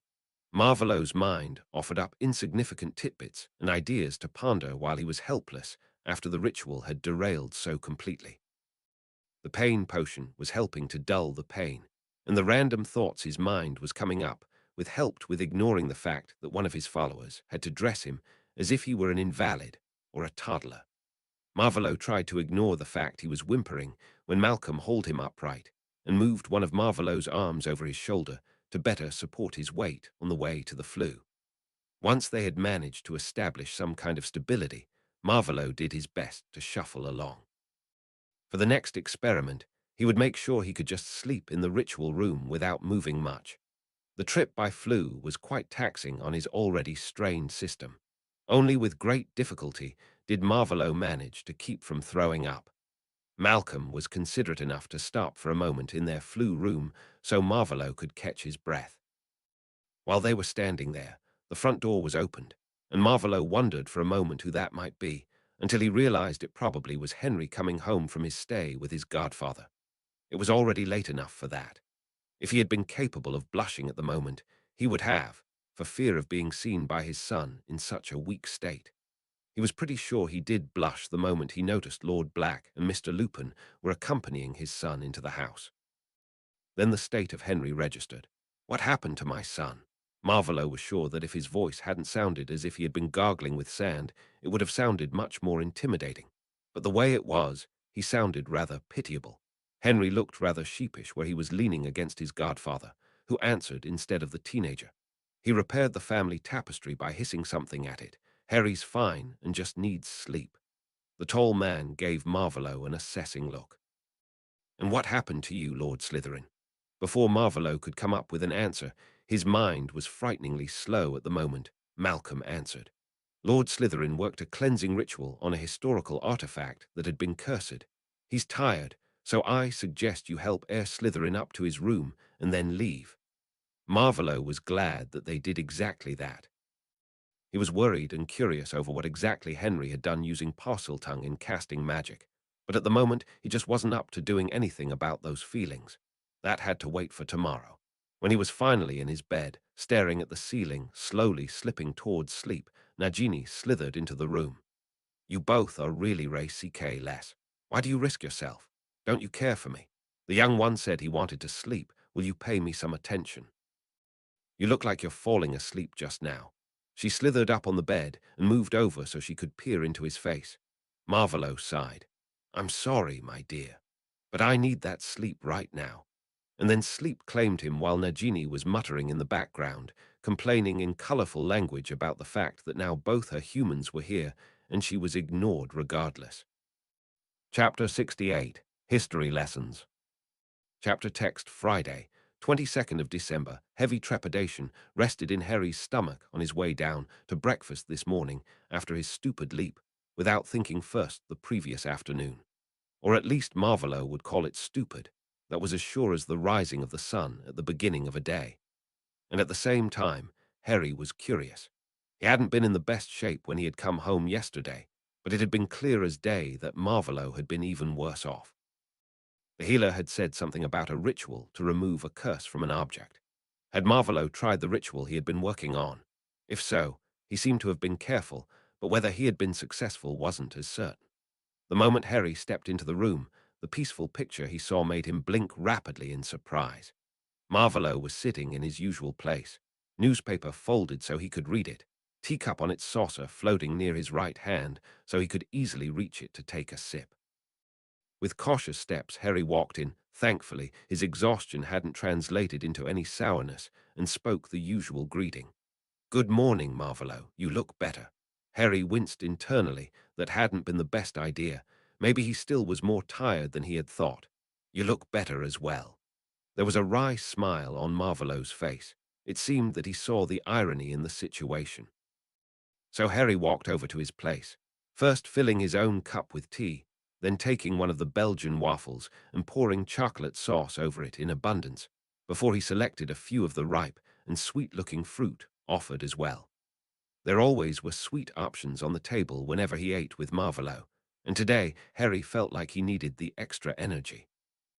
I hope I don't need to explain why making your first forays into the realm of intent-based magic casting without proper supervision was a bad choice. There was no trace of the threat in the question that Harry had anticipated. For a moment Harry stopped chewing, he was so surprised. When the pointed look registered, he quickly resumed chewing before he swallowed the tasty bite of waffle. There was an adult present, and an adult wizard at that. And Sirius was on the list of approved adults to supervise when I try new things. Harry knew it was a weak attempt. The list had been given with the condition that they only were allowed to supervise when they could perform whatever spell he wanted to learn themselves. And beside Harry himself, there was only Marvolo able to speak Parseltongue. Not daring to look up, in fear he would blush because of that weak excuse, Harry concentrated on his plate and the food on it. The chuckle from the other made clear that he didn't fool Marvolo with that explanation. And Harry hadn't thought about the rules at all the moment he had thought of how he might be able to repair the tapestry and help Sirius. He looked up again as Marvolo asked in true interest, "Why did you choose to start with something that big and complex anyway?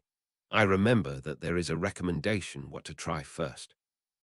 And I remember a nice few hot days at Hogwarts where my milk just was that few essential degrees colder because I practiced with changing the temperature of liquids. Harry set down his cup and shook his head. That wasn't the first I tried. Before that, I changed the color of a spoon to green and back. It was really easy, easier than it was when I was learning the color-changing charm. And it had been. But that could be because he didn't have to move his wand in such a complicated pattern, changing the speed in the middle of the motion. Marvolo folded the newspaper and placed it on the empty chair on his left, sighing. To avoid further misunderstandings, you are not to practice wielding magic only directed by your intent and parseltongue without my presence. Is that clear? Harry nodded. That was a lot less harsh than he had feared, even as there was steel in Marvolo's voice. Yes, sir. Then he hesitated a moment before he decided to ask. After all, he was really curious, and it did affect him. Up until now, Marvolo had had a tendency to tell him things other adults always had been trying to shield him from. Hilo Greengrass wasn't all that clear on what you were doing yesterday to make you look so worn out. That wasn't really a question, but outside of a classroom situation, Harry hadn't really had an opportunity to learn how to ask questions of adults. And for some reason, Harry didn't want to think too much about. Sirius didn't truly count. I tried the ritual I have been working on to move a soul piece out of a Horcrux and move it to a new container. For a moment, Harry was baffled. That was an answer he hadn't really anticipated, but then he found his orientation again. It seemed that the honesty they had shared in their conversation over the mirrors hadn't been lost now that they both were in the same room again. What went wrong? Because Harry was sure something had gone wrong the day before. There was no other way that Marvolo would have looked so bad off otherwise. Not as much as could have. The diadem of Ravenclaw is in perfect condition, or at least it looked that way yesterday. But I didn't actually manage to move the soul piece from one container to the other. Instead, it returned to me, with much the same effects as when the piece from the ring was forcibly returned to my body. Harry felt a cold chill run down his spine. That sounded like a dangerous failure. But I wonder if there is even a need to make the move to another container perfect. I think I should concentrate on perfecting the part of removing the soul shard without causing any kind of damage to the container. Harry watched as Marvolo's red eyes slid to where his longer hair now hid the scar a little better than before. Yeah, Harry certainly wouldn't object if Marvolo concentrated on making sure that the extraction didn't harm the container. It might be a little bit selfish. Knowing that Marvolo got hurt wasn't nice. But when the time came to extract the tiny fragment of soul from him, he certainly wanted to know that it was safe to do so. He certainly didn't want to die because someone decided that Marvolo had to die, and killing Harry was the only way.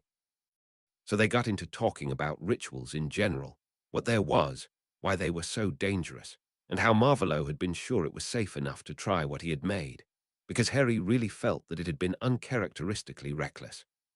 By that point, Nagini had slithered into the room, agreeing fervently with Harry, prompting Marvolo to explain a lot more about the process he had followed until he had felt safe enough to try. When Harry went to prepare for their outing planned for the day, he felt somewhat better.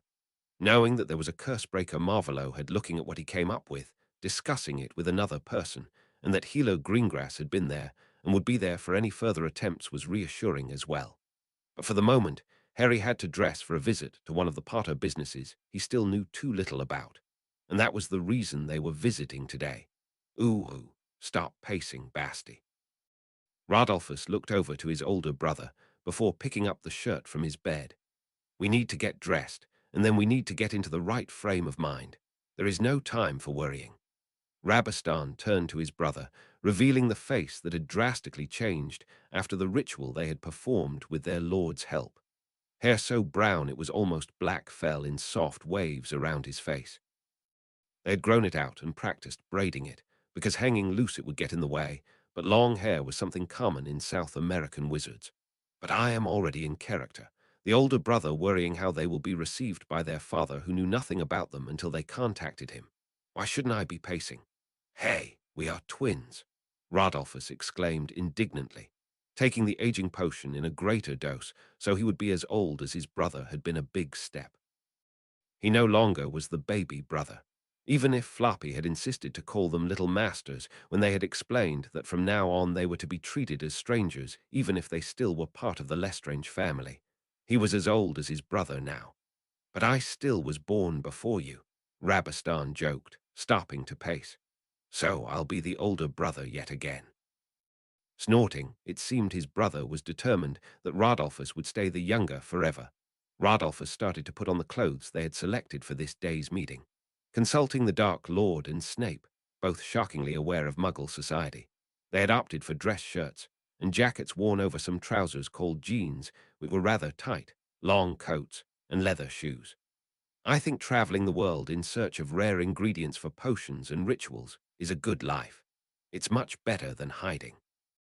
Rodolphus was sure if he only repeated it enough times that he would learn to accept that this was going to be the way things were. As a kid, he had dreamed of traveling the world, then he had craved to help their lord rescue the traditions of their community. And now, they could help by not disrupting their lord's plans. Maybe even help by finding things all over the world. I just hope the young girl isn't so clever that she will see through our story the moment we stand before her. Giving Rabastan the evil look they had used on each other when one had ruined a plan as long as they could walk, Rodolphus shook his head. We did a good job. There's no way she can know about the rituals we used, and therefore she can't know who we used to be. If we don't tell her, ooh, Hermione was excited. She would get to meet wizards from overseas and would be able to talk to them for longer than a few moments. That was what she had wished for during the Quidditch World Cup and the Tri-Wizard Tournament, to learn about different cultures. But both times what had happened around the events had dashed those wishes thoroughly. Uncle Xerxes had picked them up so the trip to the restaurant wouldn't take so long.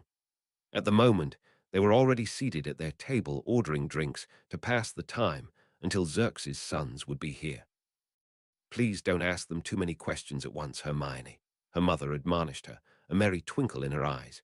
Hermione mock-pouted before she collapsed into giggles. I'll try, Mum, but I'm just so curious. Hermione felt like running around in circles and jumping up and down. It had been quite a few years since she had done exactly that the morning they were to visit an exhibition about Egypt in London. Thinking back, Hermione always felt a little embarrassed for her younger self. But she had been looking forward to that visit for days. I'm sure she'll be a perfectly polite young lady, Xerxes said with a smile, nervously folding his hands on the table.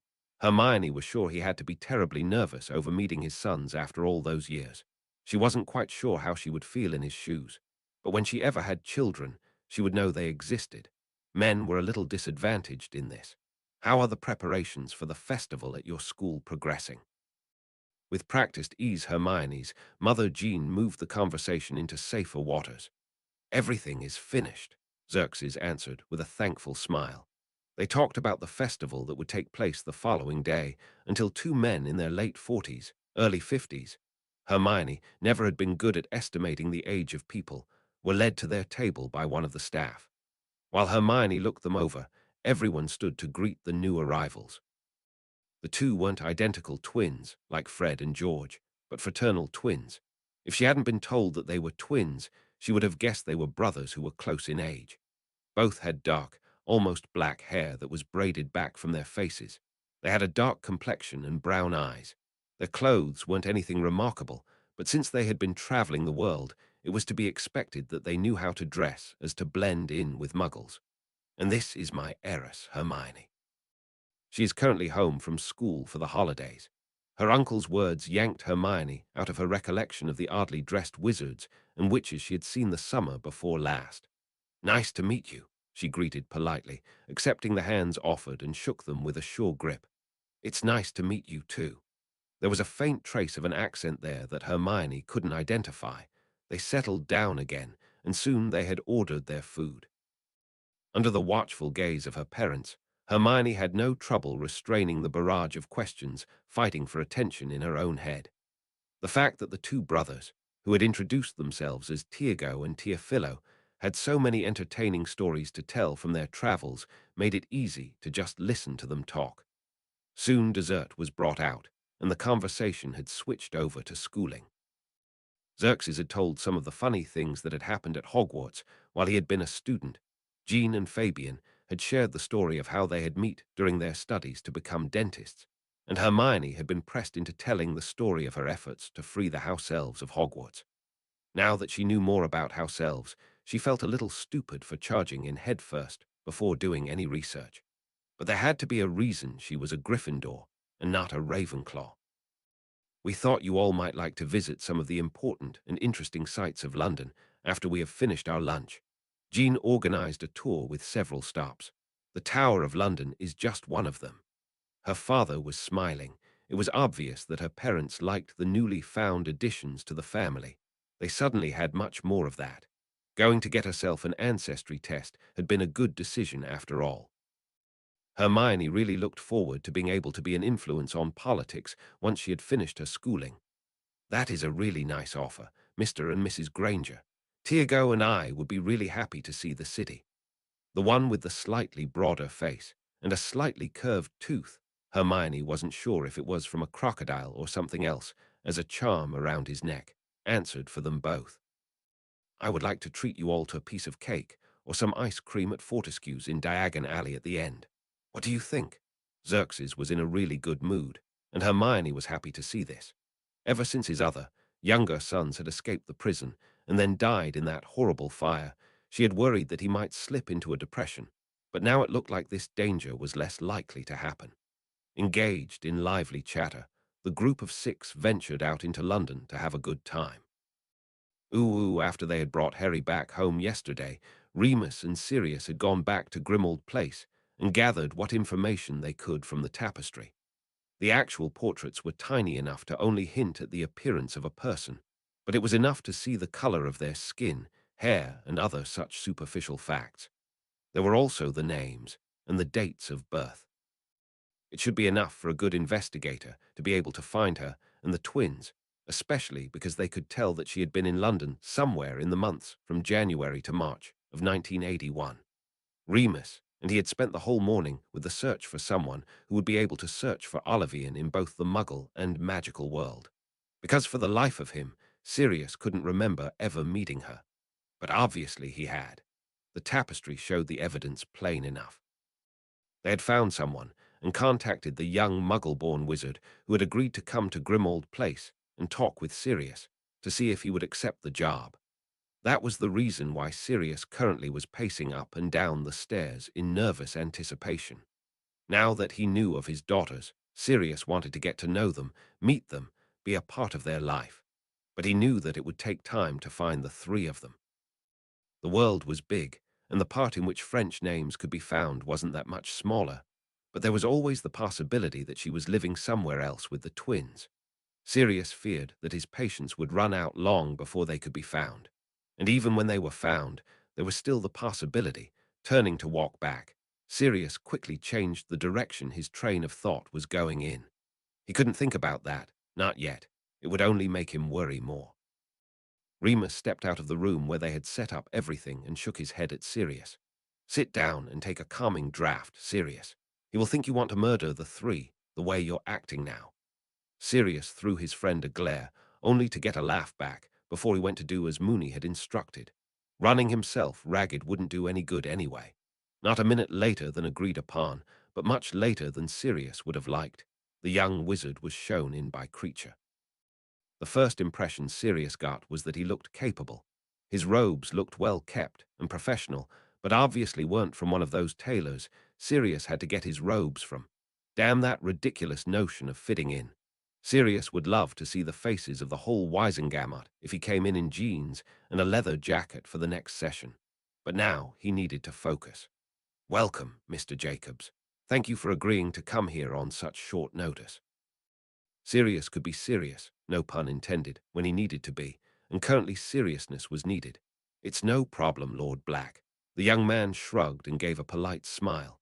I currently don't have any other jobs. It's no problem to come here and see if I can help you. You said that you had someone you wanted me to find, Lord Black. That's correct. I recently discovered on the family tapestry that I have daughters, twins, with a woman I met only once. She never contacted me after that one meeting, but at most we exchanged given names, so that's no surprise. It wasn't easy to speak about this. Not even remembering Olivian felt terrible. He loved his carefree life, no commitments, lots of fun. but not even remembering the woman who was the mother of his daughters. Somehow that wasn't right. So you want me to find them? For what reason? The question was offered neutrally enough. Contacting the young Muggle-born investigator had been the right decision. One of the more conservative and experienced investigators might have judged him over the fact he had kids with a woman he wasn't married to. Sirius nodded. I want to make contact. I hope that I can be a part of the girls' lives if their mother allows it. And I'm also searching for an heir. But before I can ask if they, or one of them, wants to accept the position, or if they even want to have anything to do with me. Sirius took a deep breath. So, do you think you could find her? Mr. Jacobs gave a wry smile. That depends on if you can give me more facts to go from than the fact that I'm looking for a woman who is the mother of twin girls. Reasonable. Sirius shuddered inside. He sounded like one of those boring old men he had always made fun of. Her name is Olivian Morrow. Born on the 10th of July 1951. She probably has some African ancestors. Dark skin, dark hair with tight curls. She has to have been in London or one of the cities near London during January to March of 1981. We most likely met in one of those clubs. Sirius handed over the parchment with names he and Remus had compiled the previous evening. But I don't remember meeting her. The twins were born on the 11th of November 1981. They were named Noel Lyra and Enora Libra. Remus, Mr. Lupin, claims they look like me. But I think the portraits on the tapestry are too small to judge. They seem to have lighter skin than their mother, hair a little bit straighter. There wasn't anything more they had found that was fact, so Sirius shrugged and asked, Is that enough? The young man was looking over the list, then got out one of those travel quills and started to take notes. Witch or Muggle? I have no idea. I guess Muggle, because if she had been a witch she would have used a contraception charm. Sirius assumed, more asking than stating, that he had been totally pissed when he had met Olivian. That would explain why he couldn't remember meeting her, and why he had either messed up the charm or forgotten to cast it in the first place. I guess it should be enough, but it will take time. It all happened many years ago. Many documents might already be lost. Most witnesses have forgotten what they knew. But with 3 names, dates of birth for all of them, and a starting point where one of them was during a not too long period of time. He nodded, pursed his lips in thought, and looked Sirius directly in the eye. I will work for you if you're willing to pay me 3 sickles a day, and expenses, of course. The smile was disarming, but even with the amounts of money Sirius had in his vaults, he wasn't going to pay that much without trying to get the price down. 2 sickles per day, all expenses covered, was his counter-offer. Accepted. The young man grinned, probably seeing himself traveling all over Europe, all costs covered by Sirius. I would like frequent updates. They started to hash out some more details and then wrote down everything in a proper contract. When Sirius watched the young man go more than an hour later, he felt better, hopeful. There was a good chance he would get to meet his daughters pretty soon.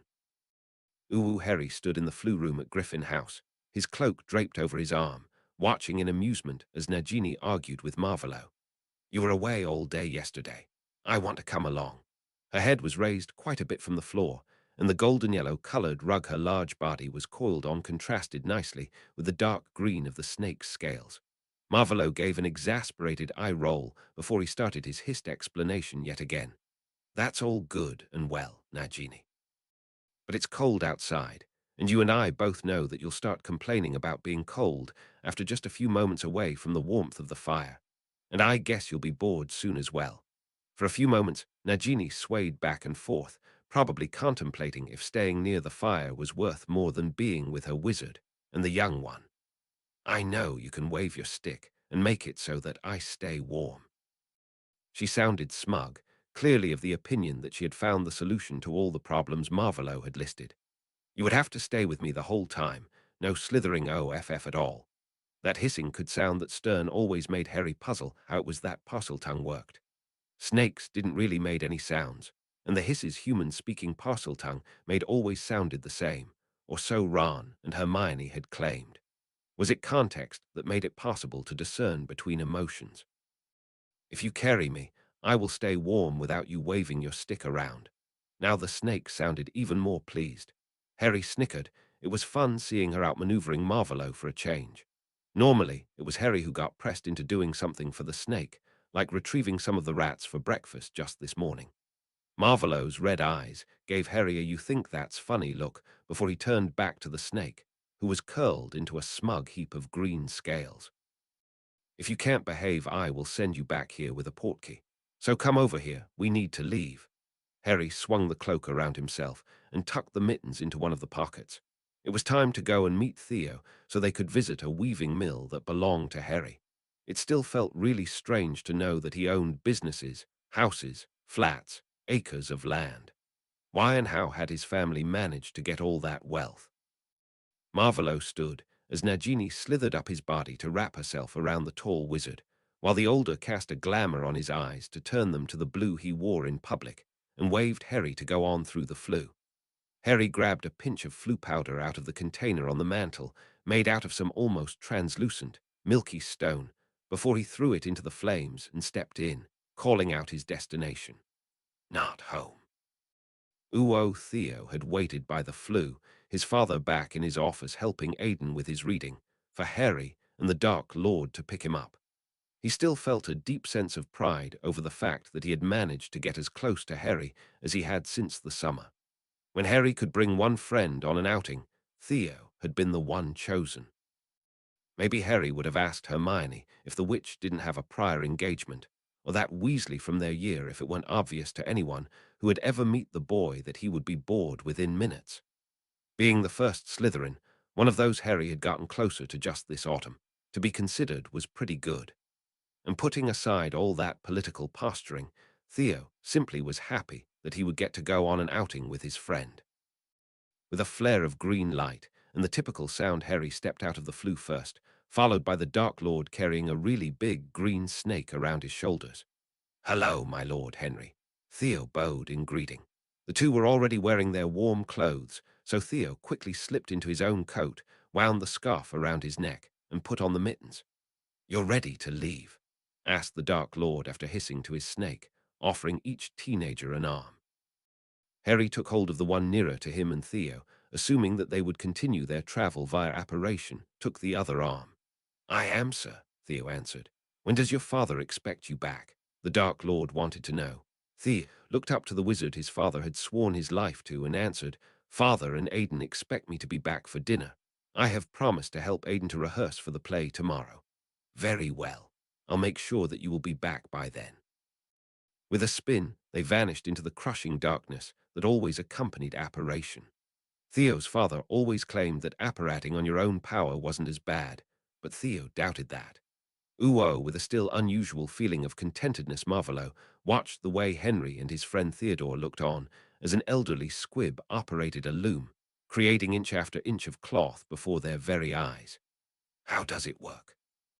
Henry sounded truly curious, stepping closer to the non-magical loom with its moving parts, the noise it was making in regular intervals. "What type of cloth are you making?" "This is wool yarn. It will be a patterned twill, a diamond pattern. The warp is dark, the weft a slightly lighter blue. It's a durable fabric, great for high-quality working robes." With practiced movements, she beat the weft into place, changed the shafts, and set the shuttle into motion. "The shafts," she pointed to part of the loom, and Marvolo grinned, because both boys already looked lost. "Control the pattern. The shuttle holds the weft and moves from right to left and back again through the shed. After a while, it all is rather easy. I remember when I started here, that was when Lord Charles Potter was still in charge.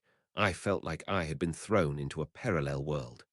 She laughed, her hands and the loom never ceasing to move. The room was filled with the sound of wood moving on wood, with clacks and creaks. The air was dry, filled with the scent of herbs to keep moths and other critters away from the wool. For a while there, it wasn't as nice working here. The cloth created here without even a spark of magic is better for use with charms and such. The tailors love our fabric, gladly pay more for it. But after the young James died, we got a new manager. Well, all is well now again." She stopped speaking and continued to work, so the three of them moved on to the next big loom, and they walked past a few more. One was currently in the process of being warped, thread for thread drawn through those openings, bound to some horizontal beam. Marvolo felt like he was watching an intricate ritual being prepared by a practiced witch. But this woman was a squib, like all the others who were working on the looms here. Henry had a frown on his face. What was she hinting at? Was there a problem here? He was speaking too low to be heard by anyone but Marvolo and Theodore, who both were walking right next to him over the din of noise created by all those looms. There was indeed trouble with the manager, until I fired him, a wizard of at best mediocre abilities. His father was manager before him. The man made sure his son would get a job here and manipulated everything so his son would take the position as manager once he retired. Marvolo started to explain, keeping his gaze on a loom, creating several patterned ribbons at once, kept working by power taken from a mill, which was powered by the river flowing next to the building, and distributed via mechanics Marvolo didn't properly understand, which was monitored by a watchful young man. He used the advantage his wand gave him over the workers to take liberties, shorten the wages to keep more for himself. A lot of the women are happy he is gone now. The expression flashing shortly on Henry's face made it quite clear that he had understood what liberties the sorry excuse for a wizard had taken. No one was willing to come forward and speak to the auras, not that I blame them, so I simply made sure he will have trouble finding work again. And Marvolo had made sure the man never again would find pleasure in non-consensual activities of that kind. They walked by a few looms producing simple plain weave linen fabric when Theodore asked a question. Why is cloth created without magic any better? I mean, why go to such length as to put up signs like this one? He pointed to one of the big signs, painted in red on white, which all read no magic, which were placed everywhere around the looms. Marvolo smiled. He had been surprised as well the day he had inspected everything he now had to manage, until Henry became of age. Charms typically placed on clothes, such as self-cleaning, water fastness, and so on, deteriorate over time. It seems that fabric produced without magic have fewer remnants of magic which interfere with anything cast on robes produced out of it. Pata fabric holds onto charms longer as a result. And the traditional tailors never would get away with buying in the Muggle world. I think the requirements in material and pattern wouldn't be easily met in the Muggle world anyway. That was one of the reasons that high-quality objects were as expensive as they were. You just couldn't use magic to create the foundation for magic to be applied to it. That was, if one wanted the charms to last. Harry listened attentively as Marvolo explained why the fabric created in this mill was so sought after that they could charge almost any price they wanted. And he was pleased to realize that this explanation about remnants of magic, from the creation interfering with charms cast later, matched perfectly with what Professor Babbling had said about the material they should select for projects with runes. The less contact something had with magic prior to being worked on, the less possibility there was that something would go wrong because of interaction between different spells and magical effects. She had made them all write essays about why it was important to know everything about an object to be imbued with runes before starting. He still was angry that there had been a man in charge of one of his businesses and had abused that position of power. But did he want to know what Marvolo might have done to the man? Harry wasn't sure, so he decided to wait and maybe ask later. But there had been another question waiting for some time now. Do you know how it happened that the Potters, Malfoys, and other families have so much, and families like the Weasleys don't? I would have thought that history class should explain that, but I guess Professor Binns never will talk about something like that. In fact, Harry wondered if the ghost ever would tell something that was actually interesting. Most of the time he spoke about conflicts and the treaties that had been written in their aftermath. Let's take this to the balcony, Marvolo decided, pointing at a small balcony attached to the manager's office from where the hall with all the looms was easily to survey. So they moved to up there and sat down on a few rickety chairs placed around a small table. The young secretary who had greeted them on their arrival brought them tea, and they settled down, still watching the looms in operation. Harry remembered weaving some easy samples in primary school, but they had used thin sticks to move the strings up and down, while weaving the piece of string attached to the stick in between those already on the simple loom. What he was seeing here was so much more complicated. Simply put, it all comes down to who was where and did what. Those that were in the right place at the right moment are now those families that hold seats on the Wisengamot and have money. But I guess you want a more in-depth explanation. Marvolo was sipping at his tea, making a face of distaste, before he added 3 more spoons of sugar to the cup. Harry just gave him an unimpressed look. Of course, he wanted a more thorough explanation. When people started to settle down, moving from hunter-gatherer to agriculture, those that were able to provide shelter were elevated above the others. From time to time, those that provided shelter from bad weather, natural disaster, other humans, became chieftains, lords, kings. Groups came together under one leader. Individuals gained a reputation for themselves, gained the trust of others, were named leaders, or declared themselves as such. In time, kings and queens emerged and gathered courts around. Marvolo made a pause to see if he had all of their attention, which he did, before he took another sip from his tea, and then started to speak again. Among those being called to the courts, and among those gaining a group of dependents, were magicals as well as muggles. Merlin, Morgana, the 4 founders, to name a few. All of them had magic and enough skill to use their talent to shield and use those weaker than them. Kings had the right to assign land, and the people living on the land to people they chose. And most often they chose someone they wanted to reward, someone they could rely on. Marvolo took another sip from his tea, and Harry grabbed one of the small tartlets that had been brought out with the tea. With the land came income, as well as responsibilities. Some were more apt in managing their money, making their fortune grow. When the Wisengamot was first called together, called by a Muggle king to help in a war, the most talented wizards and witches, those with the most land and influence, were called together. War and invasion, like the one from what is now France which brought the Malfoys to our island, upset the established order, creating opportunities for others to rise. Those families that are called most ancient and noble are those that have managed to stay in their position the longest. Those that are simply called House of Joined relatively recently. Theo nibbled on a tartlet and looked a little nervous, maybe. Harry was intrigued. He would really like to know who had been the lucky one in the past of his family to bring about the start of the wealth and importance of the Potters. Do you think there's a family which actually knows for sure what happened to bring them to where they are now? Harry asked of no one in particular, idly stirring his rapidly cooling tea. We know pretty much, if not all, Theo mumbled, blushing. Maybe he was embarrassed because the Narts hadn't been in the Wisengamot all that long, comparatively speaking. I know a lot from the beginning, Marvolo started, looking contemplative. Salazar wasn't the one where everything started for the Slytherin family, but he certainly is the one most remember. The name vanished in the male line, and the last gaunts fell for the myth of pure blood. First losing their magical talents, then their money and influence. Then he looked over to Harry. You'll have the honor of learning all that I know during the summer, and I guess you'll learn what your grandfather can teach you about the history of the Potters. They took a tour of the storage of finished fabric, and then dropped Theo at home before they and Nagini, who had been silent most of the day, returned to their own home for dinner. Ooh during the whole day, as he now finally was able to think clearly again. Recovered from the ritual, Marvolo had been pondering 2 problems. One was if he needed another death to anchor the floating soul to the new container, and if it needed to be an unrepentant murder, as was required for the creation of a Horcrux in the first place. And second, if the returned piece of his soul would cause some more changes to him.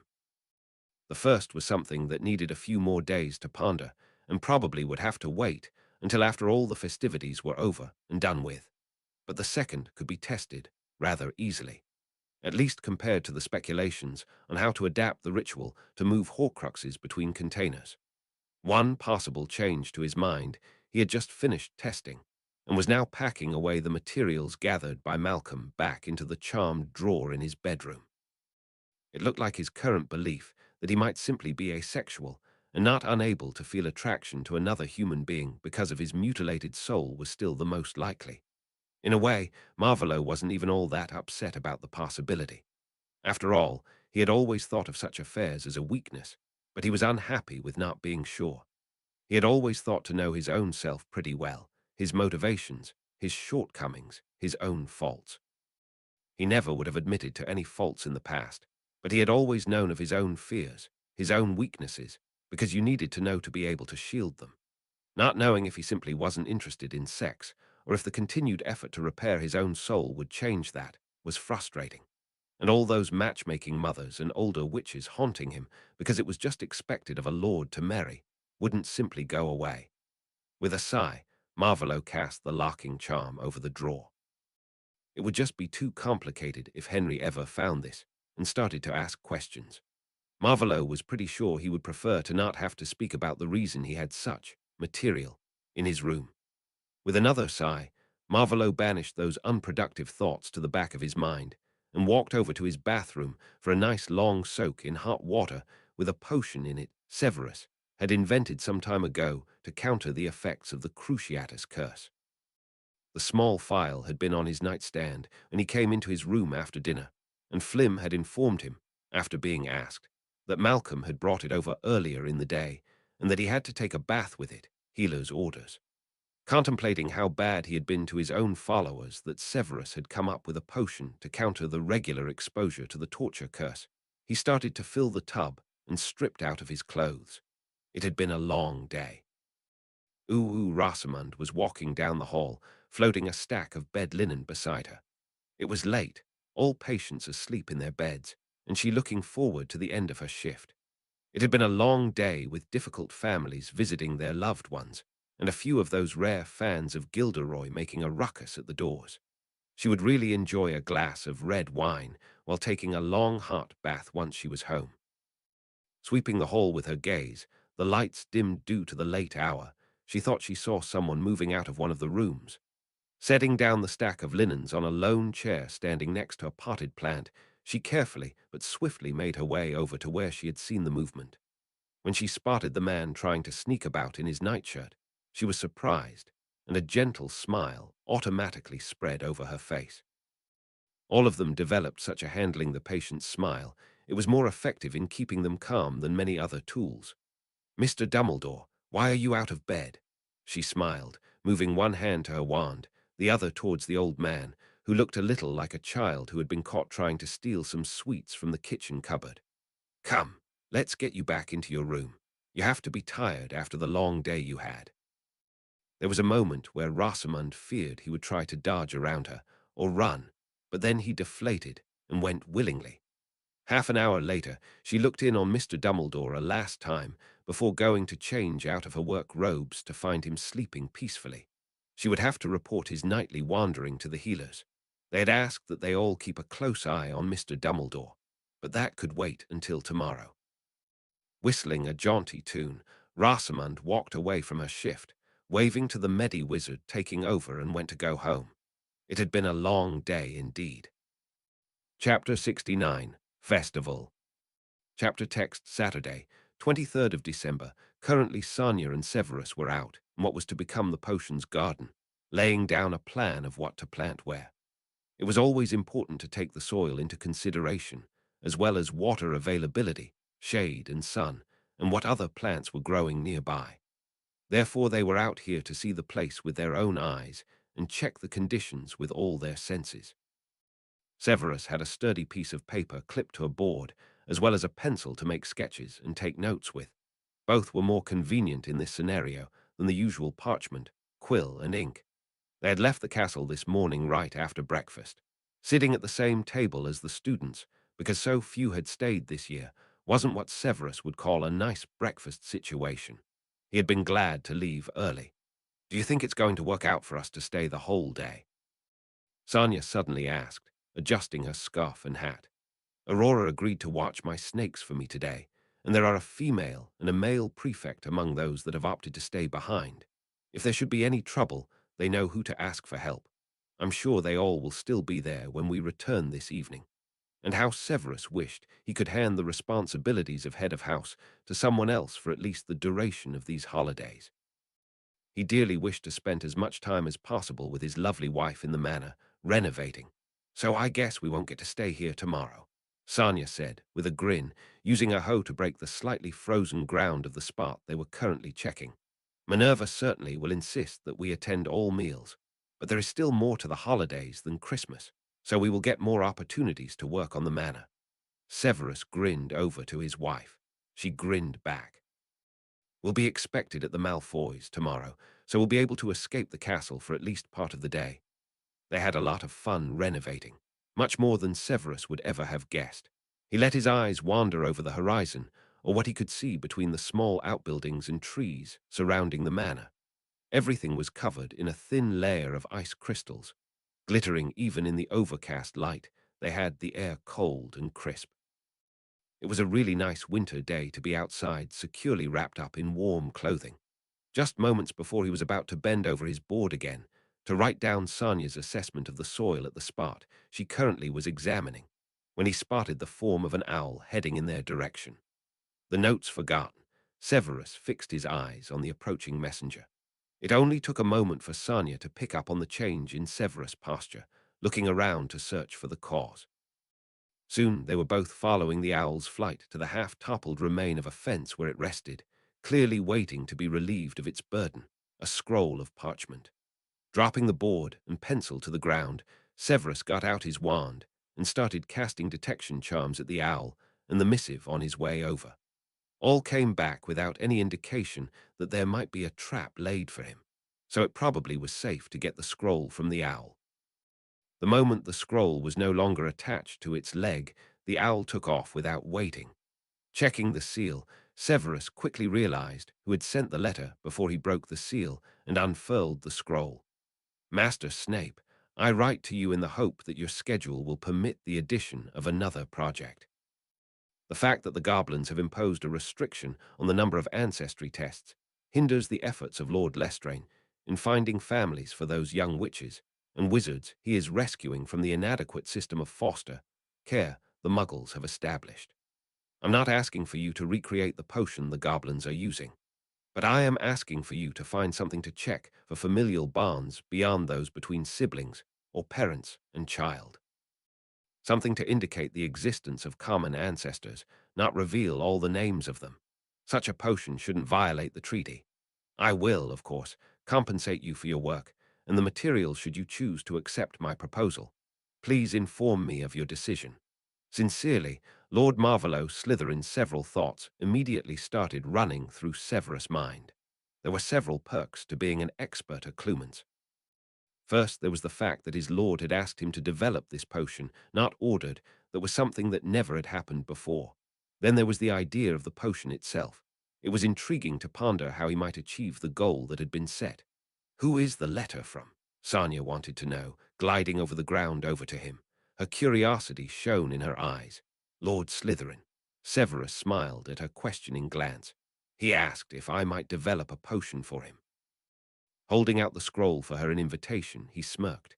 He loved the challenge that the development of a new potion offered.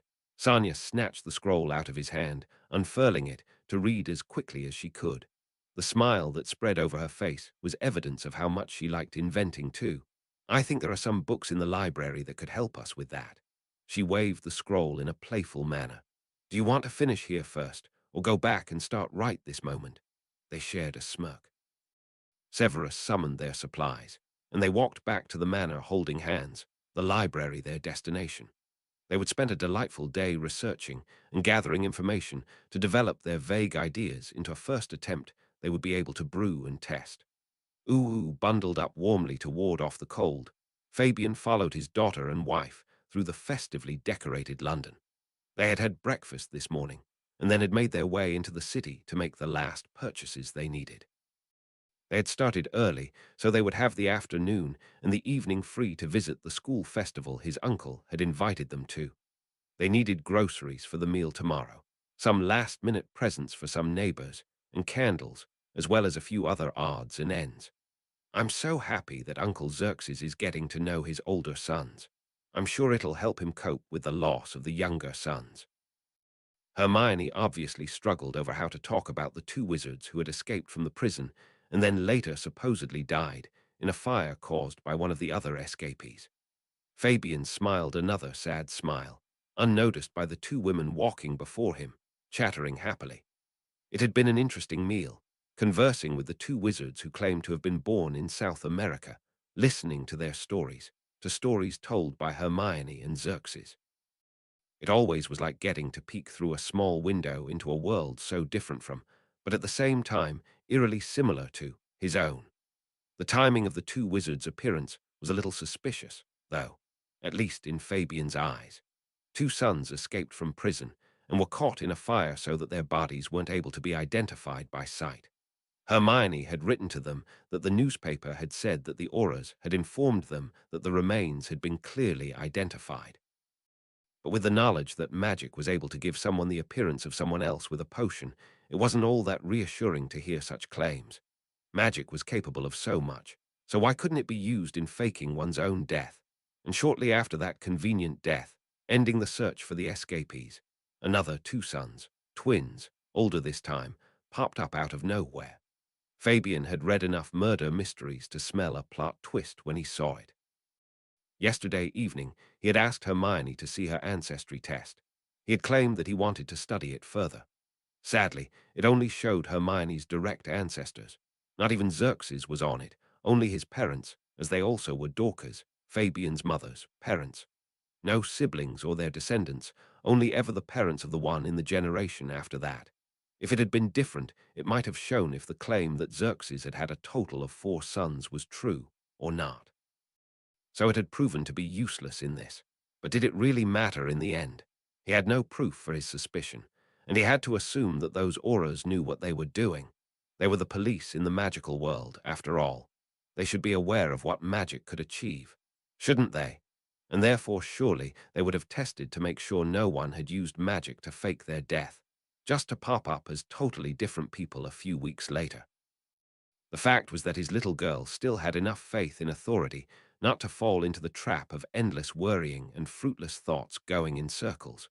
For all that Fabian knew, the story they had been told was the truth. The two men they had met yesterday certainly had looked older and not at all like the pictures that had been published, even in the news shows on the television, to warn everyone about the dangerous criminals on the loose. Deciding that it would change nothing and would only worry everyone, Fabian quickened his stride to walk between his two girls. Do you want to pick up one of the illustrated books of the most beautiful places all around Britain for the newly discovered members of our family?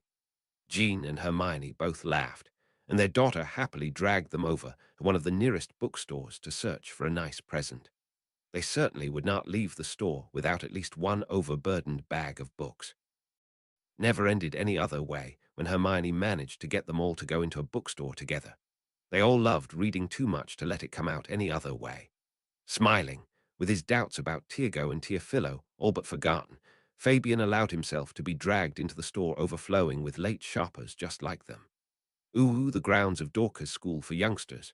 The name had come from somewhere, and stuck despite all efforts from Xerxes to use the other name, was filled with people.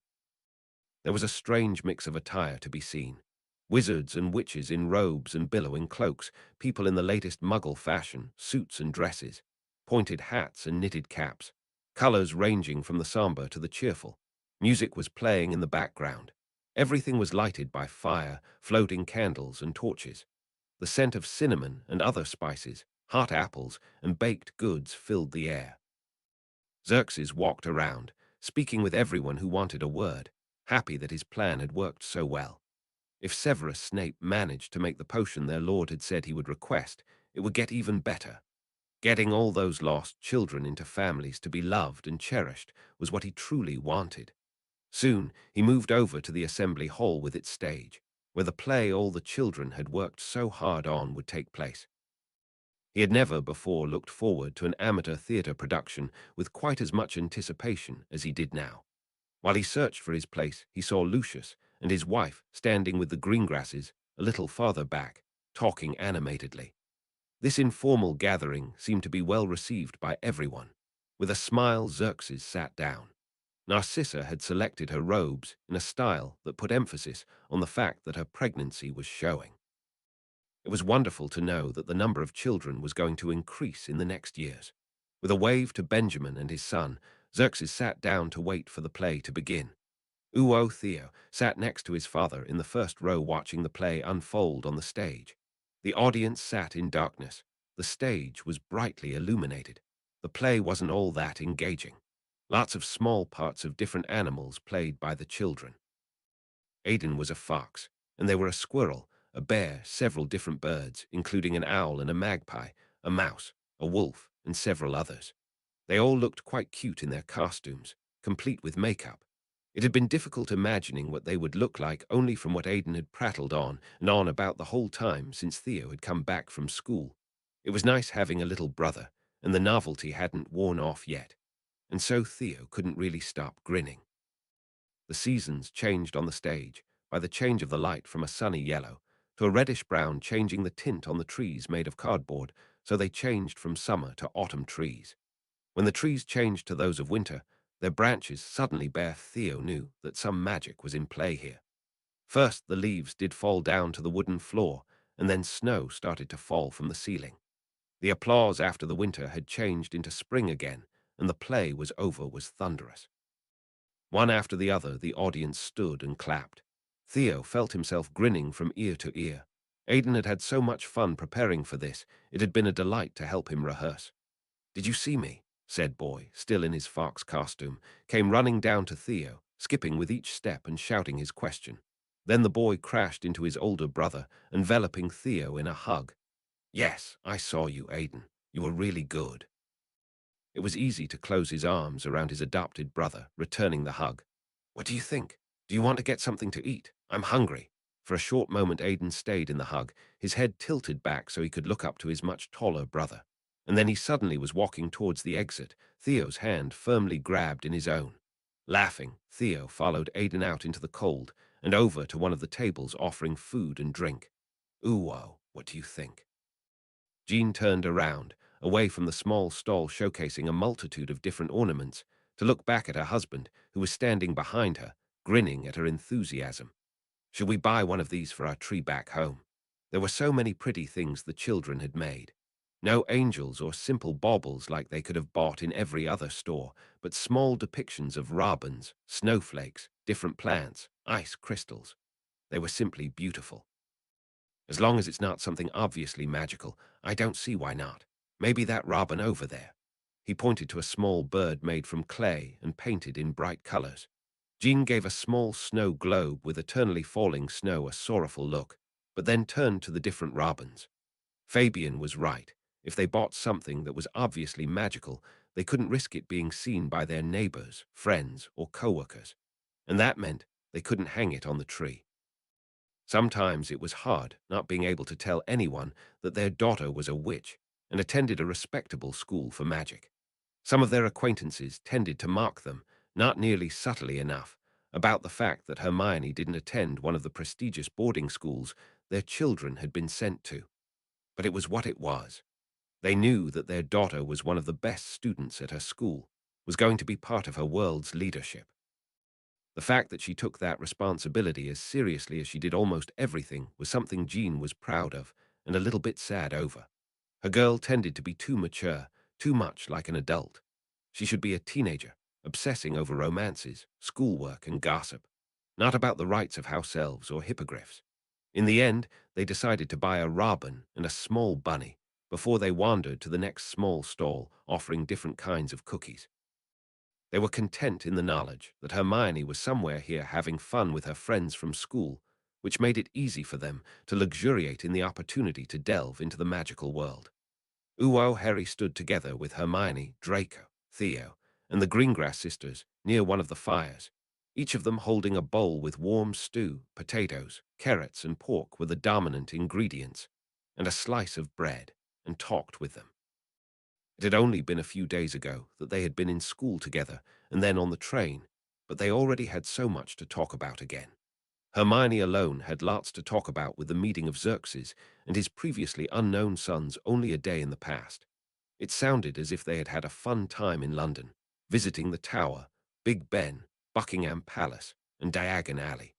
They even had braved the night bus, which Hermione had talked about with incredulity bright in her eyes. That thing was a safety hazard in her eyes. Harry couldn't disagree. The way passengers were sliding about with their seats was prone to cause accidents. Draco had earlier complained about the way his mother's swinging, unstable moods were keeping the house in a tense state. He had come across a sobbing elf near his parents' rooms on the day they had gotten back from school. The blonde had assured them all that he was looking forward to becoming a big brother, but until then he was happy to stay at the school, far away from all the drama. Daphne had just started to talk. using a moment when Hermione had her mouth full of stew, asking questions about their holiday homework when another person stepped into their small circle. "Henry, I want to talk with you a moment," Marvolo said the moment the light from the fire fell on him, causing all the teenagers to fall silent instantly. Harry felt like rolling his eyes. There was no reason to fear that Marvolo would do anything to them where so many people were watching, and Harry felt it was unlikely that Marvolo would torture a death, eat a relative of theirs, just because they had dared speak in his presence. Harry nodded and made to step away from his friends, but Marvolo quickly waved at him to stay where he was. "I plan to return home in another hour. Do you want to stay longer? You certainly can stay till the end of the festival if you wish, but I still have a lot of paperwork to tackle." The question had been posed, rather matter-of-factly, making Harry feel like they both had learned their roles rather well since the summer. "I would like to stay a little longer, sir. Shall I take the flu home?" Being allowed to stay behind with his friends felt really good. Marvolo didn't try to control him as the Dursleys had done, or to treat him as a small kid like too many of the professors had always done. But with the full moon so far off, the wards around the school set by Marvolo himself, and so many adult wizards around, there really wasn't much of a danger to be expected here. "You may use your portkey." Marvolo made a vague waving motion towards where the chain with the twin crests rested under Harry's shirt, scarf, and cloak. "The flu, or ask Xerxes, or even Benjamin to apparate you back home." Their discussion was interrupted when a small boy, not much older than 5, Harry guessed, came running towards them and gripped Marvolo's warm robes with both tiny hands. "You need to come. You need to come. Slithering darkness. Needs help, please. Come help." The boy looked cute in his mouse costume and makeup.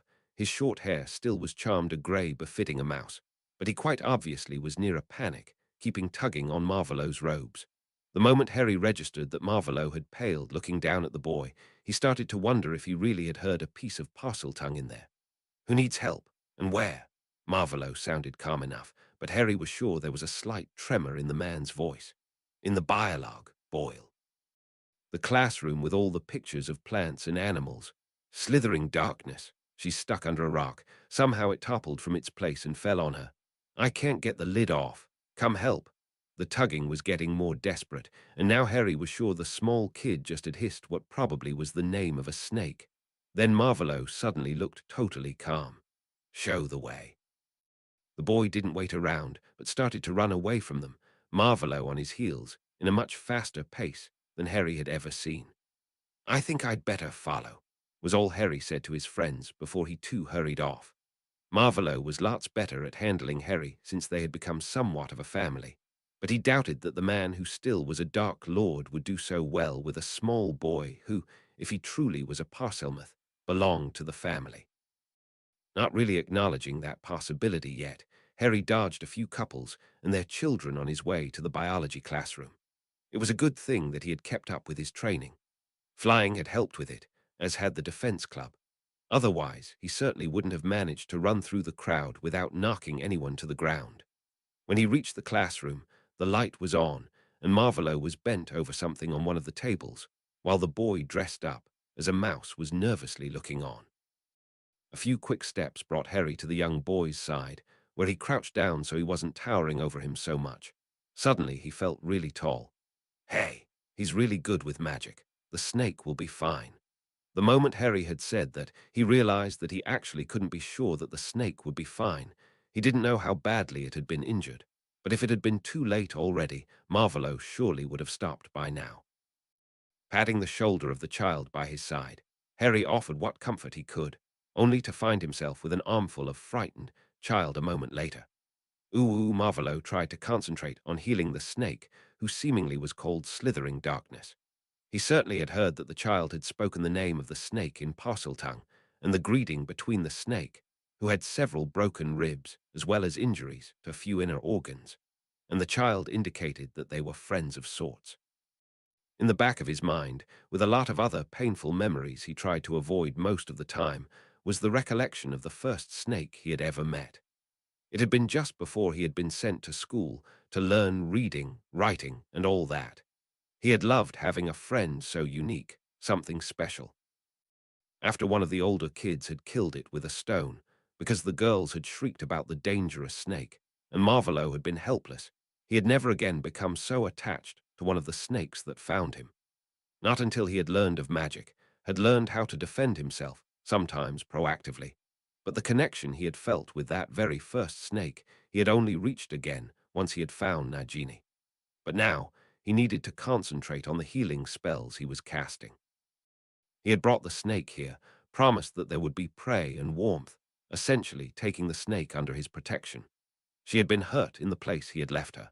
It was his responsibility to help her. Maybe he should place a few spells on the terrarium and its contents to make sure something like this couldn't happen again. A few spells later, he sat back, noticing Henry embracing the small boy who had brought them here in an attempt to soothe him. Ignoring that situation and all its implications, any Parselmouth was part of the family, but how could he care for a child as young as the boy? Marvolo turned to slithering darkness. "How are you feeling, my scaly friend?" "The pain is gone," groaned Speaker. "Why haven't you visited? One of your hatchlings is here. I like his company. But I would have liked to see you too." The snake slowly coiled into a small heap, as if she was testing her body, not once looking at either human in the room. "I didn't know that you wanted to see me. I will do better in the future." Marvolo didn't feel so well. His hands were cold. He felt as if he were going to be sick. He had almost said that he didn't know that he had a hatchling here. But it couldn't be, could it? There was no way that he could take care of such a young child. Marvolo turned to where Henry still was almost kneeling on the ground, his arms slung around the boy. He didn't even know the young one's name. Both looking at the snake which was slithering over the table, seemingly satisfied with the state of her body. "Henry, take him to one of his teachers. He should get out of the costume and get something to eat. I will search for Xerxes. Let him know that the home of slithering darkness needs better protection." Before his son could answer, Marvolo turned on his heel and left the room. He needed to get out of there, or he would break down. Ooh-oh, for a moment Harry was stunned. Why had Marvolo left so fast? Without even placing the snake back in her habitat. But then the boy in his arms turned, and Harry realized that he had other priorities right now. "Let's get her back into her home, and then we will search for your teacher," Harry stated, not sure if he should ask if he was okay with that or if he shouldn't ask. Irate with himself for having to call the boy in his head, Harry decided to do something about that right away. "By the way, I'm Harry. What's your name?" "Hello, Harry. I'm Marcus. Can we get?" Slithering darkness, some new water. The boy, Marcus, looked shy, but much calmer now that the snake was healed. "Sure we can." Harry stood and walked over to the table where the snake was curiously peering over the edge. "May I pick you up? You will get cold pretty fast if you stay out here." I think Harry will be really careful, I'm sure. And there was the last doubt about if Marcus was a part of the Slytherin family or not gone. They would be able to give Marcus a real family. Harry smiled. "I'm always careful when carrying such a fine lady, and I think we will move the stone so it can't crush you again, if that's fine with you." The hiss Harry got in answer was not really a word, but an agreeing noise. Harry picked the snake up with deft fingers and placed her in the terrarium before he added the stone directly on the ground. Then he placed the lid back on the terrarium and turned to Marcus, who was watching attentively. "Let's get you out of your costume." Harry held a hand out to Marcus, who with a last hissing goodbye to the adder walked over to the teenager and took the offered hand. Together they left the classroom and went out to where all the others were having fun. Uo Xerxes watched as Marvolo paced up and down in the classroom they had retreated to. Beside an impatient hand signed to follow, causing him to extract himself from a conversation, Marvolo hadn't uttered a word or indicated in any way what he wanted. At the moment, Xerxes tried to get a sense of if he was standing here watching his lord pace or if his friend from school was in need of help. Depending on the answer to this question, Xerxes would have to react differently, act differently. But at the moment he had no idea what the answer might be, so he waited. "What can I do?" Marvolo suddenly started to speak, clearly not expecting an answer. "I don't think I can do that, be what he needs." Shaking hands raked over a pale face, through previously neat hair. "I can't be. How can I even hope to?" Xerxes slowly sat down on the desk standing behind him, watching as Marvolo paced in front of the rows of neatly hung children's drawings, mostly snowflakes and snowmen. This looked more and more like a situation where a friend was needed, not one where his lord needed his service. "What's wrong, Marvolo? What happened between the moment you walked away to speak with your heir and now?" And don't try to claim otherwise. Something did happen. A wave of fear swept through Xerxes as Marvolo whirled around, a snarl on his face. But then the face crumpled from fierce to something vulnerable before Marvolo turned quickly away to look out of the window. Did you know there is a parselmouth among your students? The question was whispered so quietly that Xerxes wasn't quite sure he had heard right. A parselmouth? No. Xerxes was confused as to how it could be that there was a parselmouth among his students. And that confusion certainly wasn't only clear as day in his voice, but on his face as well. Several minutes passed with Marvolo staring out of the window towards the fires and merriment, or pacing up and down, while Xerxes tried to pinpoint the one student who would most likely be a descendant of Slytherin. But he didn't get very far. I don't think I can be a father, Xerxes. Henry is away at Hogwarts most of the year. He isn't far from being an adult. It just isn't the same. By now Xerxes was reasonably sure that his friend was suffering from a panic attack. It wasn't anything he hadn't seen before. Men about to become fathers regularly fell into this behavior, and those that didn't even a little usually had proven themselves as either totally uninterested or terrible fathers. Before he could form his thoughts into a coherent explanation of why Marvolo would make at least an adequate father, the door opened and Henry Slytherin Potter walked in. Maybe it would be best to leave, but on the other hand, his lord had wanted his presence. It would be rude to leave, but it was equally rude to stay and listen to what certainly would be a private discussion. Here you are, sir. I was searching for you. At Henry's words, the Dark Lord stiffened in a way Xerxes had learned to associate with extreme anger. I brought Marcus to his teacher. What are we going to do now? When will we take him home? Xerxes blinked in surprise. Of course the child would go with the Dark Lord, to be with family. Now knowing more than just that one of his students at this school was a parselmouth, Xerxes started to go through the list of enrolled students under 11 to find the one called Marcus and what he knew of him. Surely his lord needed to know and would demand to know soon. Henry, you're being rash. For all we know, Marcus is living with loving parents. We can't take a child just because we want to. Marvolo almost sounded dazed, not angry, and Xerxes valiantly tried to concentrate. Well, that would be better anyway. Our family would get bigger, not only Marcus, but his parents too. There was a stubborn tone to that reply, and Xerxes had to smirk. That boy certainly had a backbone. Xerxes didn't feel all that confident at the moment. Actually, Xerxes interrupted with a wildly beating heart, he's an orphan. As far as the foster system had recorded, he has no known father. His mother died from complications in childbirth. There's no other known family. So he has stayed with different foster families until we found him. The last one agreed to let him be adopted into a magical family before they were obliterated. At the time, I didn't anticipate the trouble we would have with the ancestry tests. Xerxes stopped himself from shifting nervously from one foot to the other under the gaze of the two other wizards. It was a little unnerving how alike they looked in their intensity. Then they suddenly turned to each other and exchanged a few sentences in hissing noises. At least, Xerxes assumed that they were talking to each other. It just sounded like insensible hissing to his ears. And how do you think this will work, Henry? Marvolo threw his hands up into the air before resuming his pacing. You can hire a nanny, have the elves help, eat breakfast with him each day, send him here to school, then work. Be there in the evening asking what he has done the whole day. It's not that hard. You're doing it now.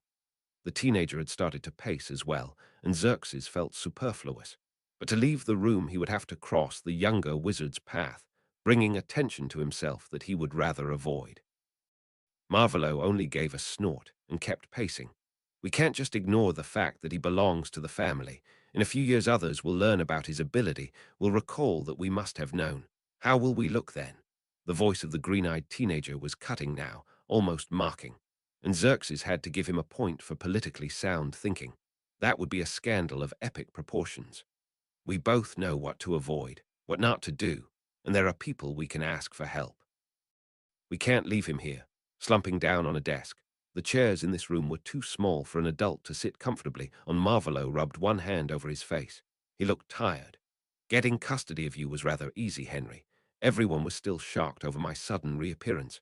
But doing the same now for a kid that young, those valiantly against me would mount what forces they can to oppose this adoption. It won't go as smoothly as adopting you was. Henry nodded and sat down as well. Well, it won't be easy then. That's no reason to not do it. Then the boy slid into the hissing sounds of parcel tongue again, excluding Xerxes from the discussion which continued for quite some time. When the Dark Lord turned to Xerxes once again, the older-looking wizard had contemplated how best to leave. He should be out among the guests, not sequestered here in one of the classrooms, just to come to the conclusion that there was no way to leave without possibly drawing his lord's ire. Can you please make sure that Marcus is informed by one of his teachers that he has remote family? Tell him that the fact he can speak to snakes made us realize, because it's a family gift. Ask him if he would be agreeable to meet with us, as we want to get to know him.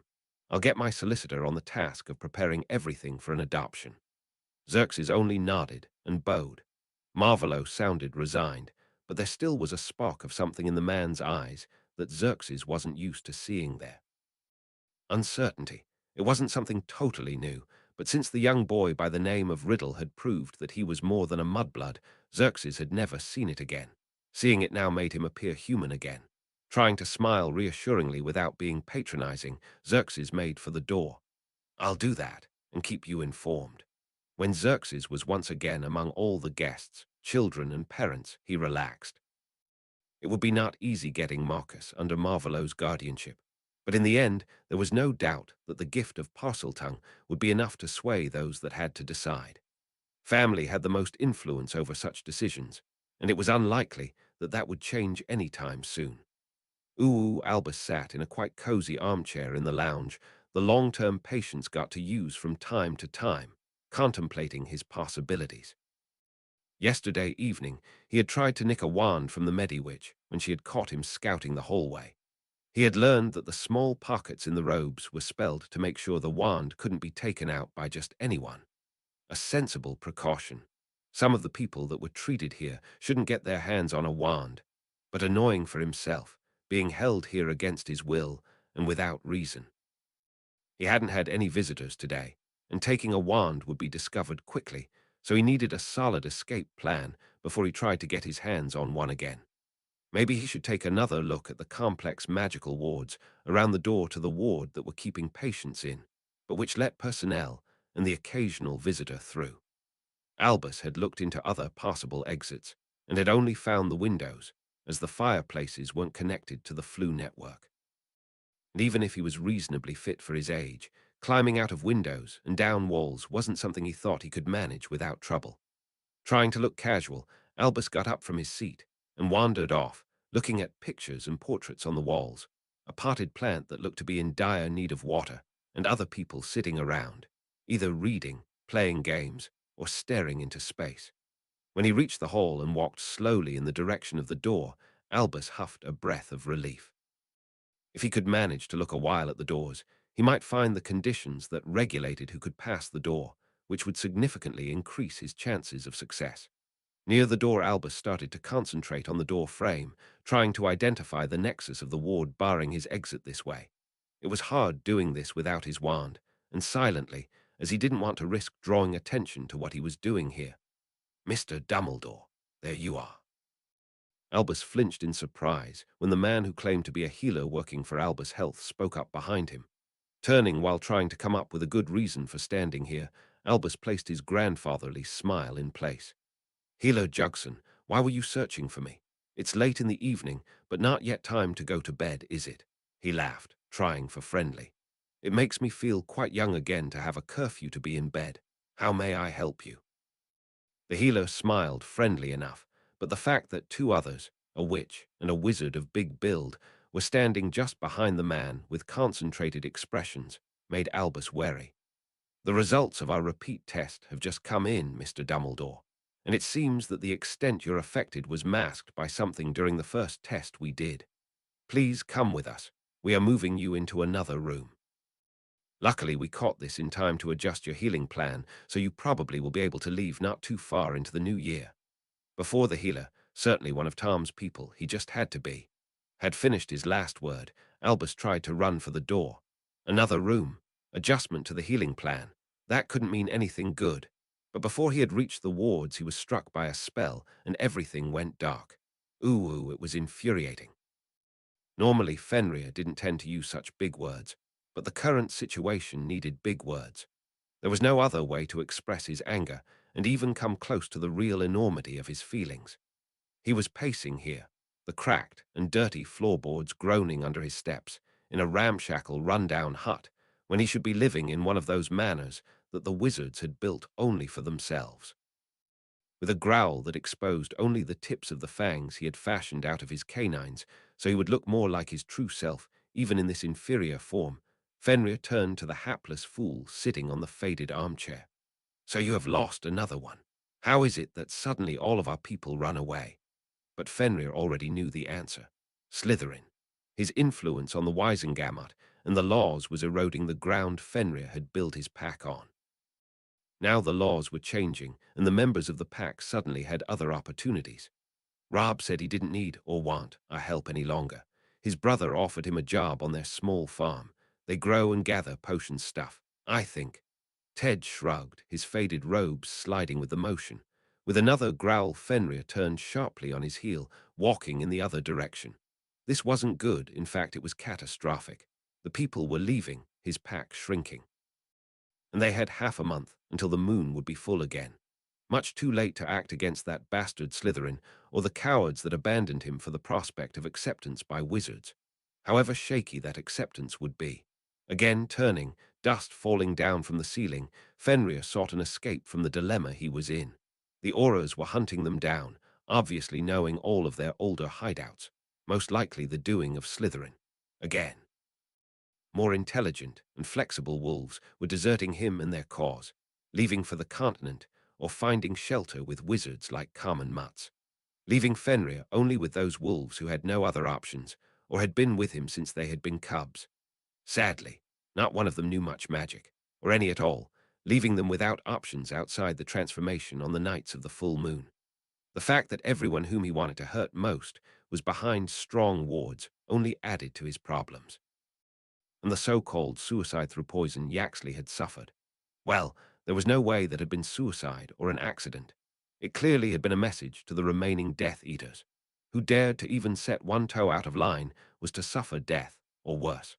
So it was unlikely that Fenrir would get help from those who shared his taste for fear and torture. Without stopping in his pacing, Fenrir searched for a way to secure his position, to instill the fear of werewolves back into those pathetic witches and wizards. He kept pacing until late that night, without finding a shred of moonlight. Ooh, with a sigh, Marvolo slumped into the armchair in front of the fireplace in the living room at Griffin House. What a day this had been. When he had thought about possible further Slytherin descendants, then he had thought about a slim possibility of finding an adult or someone who had already died.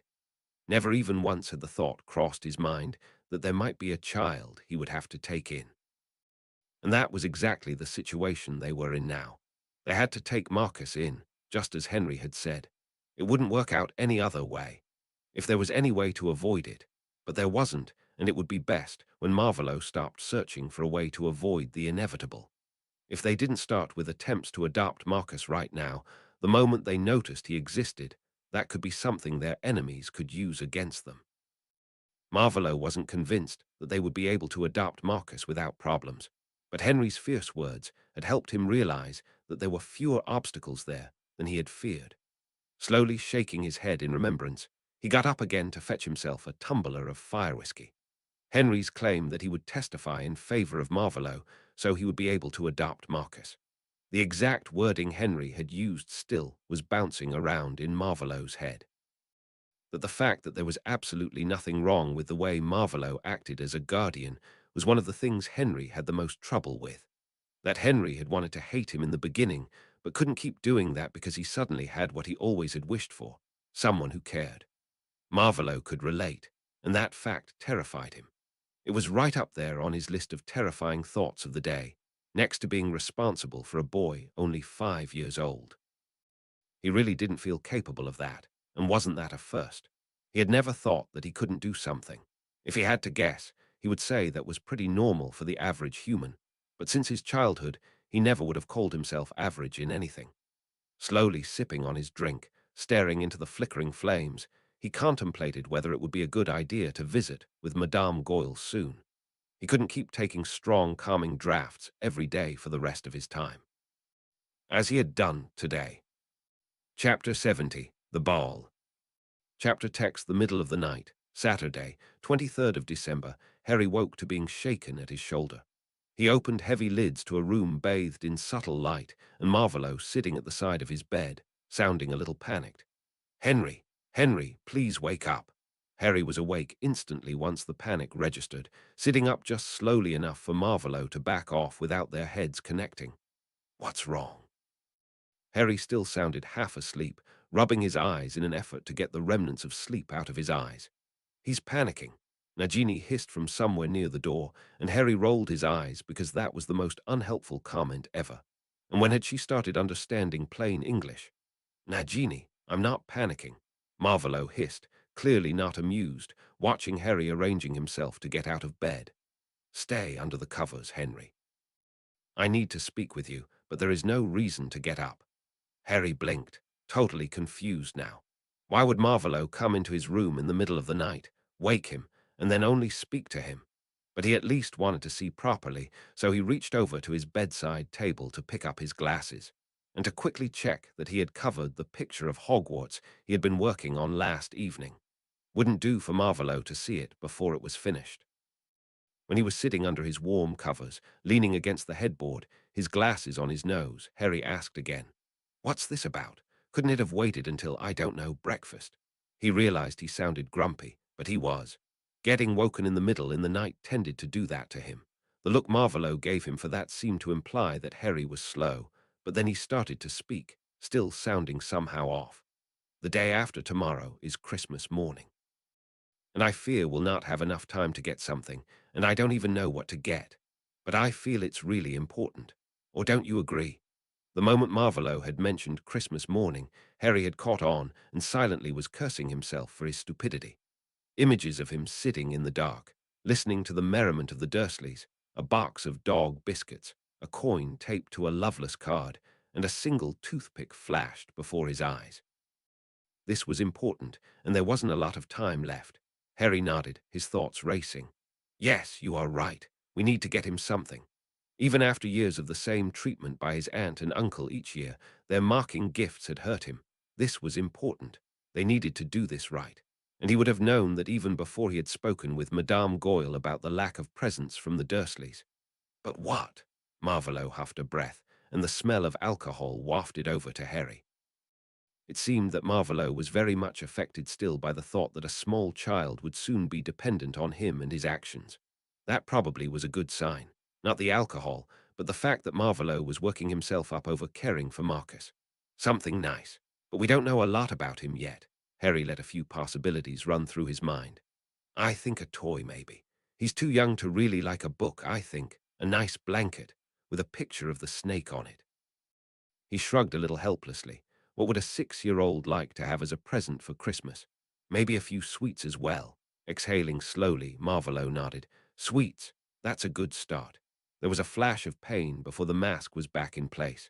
"I don't think we will get a blanket made in time, but I think the tales of Beedle the Bard are maybe something for him. I know for a fact that there are a few illustrated versions out there." "Stop talking so much in that useless way. I want to know what's going on. If you don't speak proper lie, I miss most of it." Nagini sounded like Draco when he didn't want to go out in the rain for Quidditch training as she wound her way up the side of Harry's bed. Harry felt tension falling away from him and he snorted. "I'll go to bed," Marvolo hissed, patting Harry's leg where it rested under the cover. "Come with me." The snake hissed to that question, waving her head in silent contemplation. Then she started to move up onto the bed and under the covers, twining her body over and around Harry's legs. Laughing as her tongue tickled him on top of his right foot, Harry hissed an observation in Marvolo's direction. "I think she'll stay here the rest of the night." Marvolo laughed and stood. "Sleep well, you too. We can't get any presents during the night anyway." With a wave of his hand, Marvolo doused the lights again, before stepping into the hall and closing the door softly behind him. With a sigh, Harry placed his glasses back on the table beside his bed, before he slid down under the covers, moving the big snake around until he was once again comfortable and slipped back into sleep. Ooh, Sunday, 24th of December, carefully avoiding the ladders strewn throughout the many rooms, Draco moved swiftly from the breakfast room, where he had picked up a sandwich, to find a space where he would be safe from his mother. After dodging a frantic house elf, Draco made it into the music room nearest to the ritual room. It wasn't used often, but today it was occupied. "Father, what are you doing here?" Because normally his father would be in the middle of organizing or back in his study getting some paperwork out of the way. Finding him in a spot great to hide in was unexpected. With a weary sigh, Lucius closed the book he had been reading, looking up to his son. "I didn't sleep well last night." Your mother kept turning and tossing around, not that she woke up. Draco's father gave another sigh. "I have a headache, and the potion hasn't kicked in yet, so please stay quiet." Draco just nodded, wondering how it was that his mother's sleeping habits all of a sudden disturbed the man who had slept beside her for over a decade already. But who was he to judge?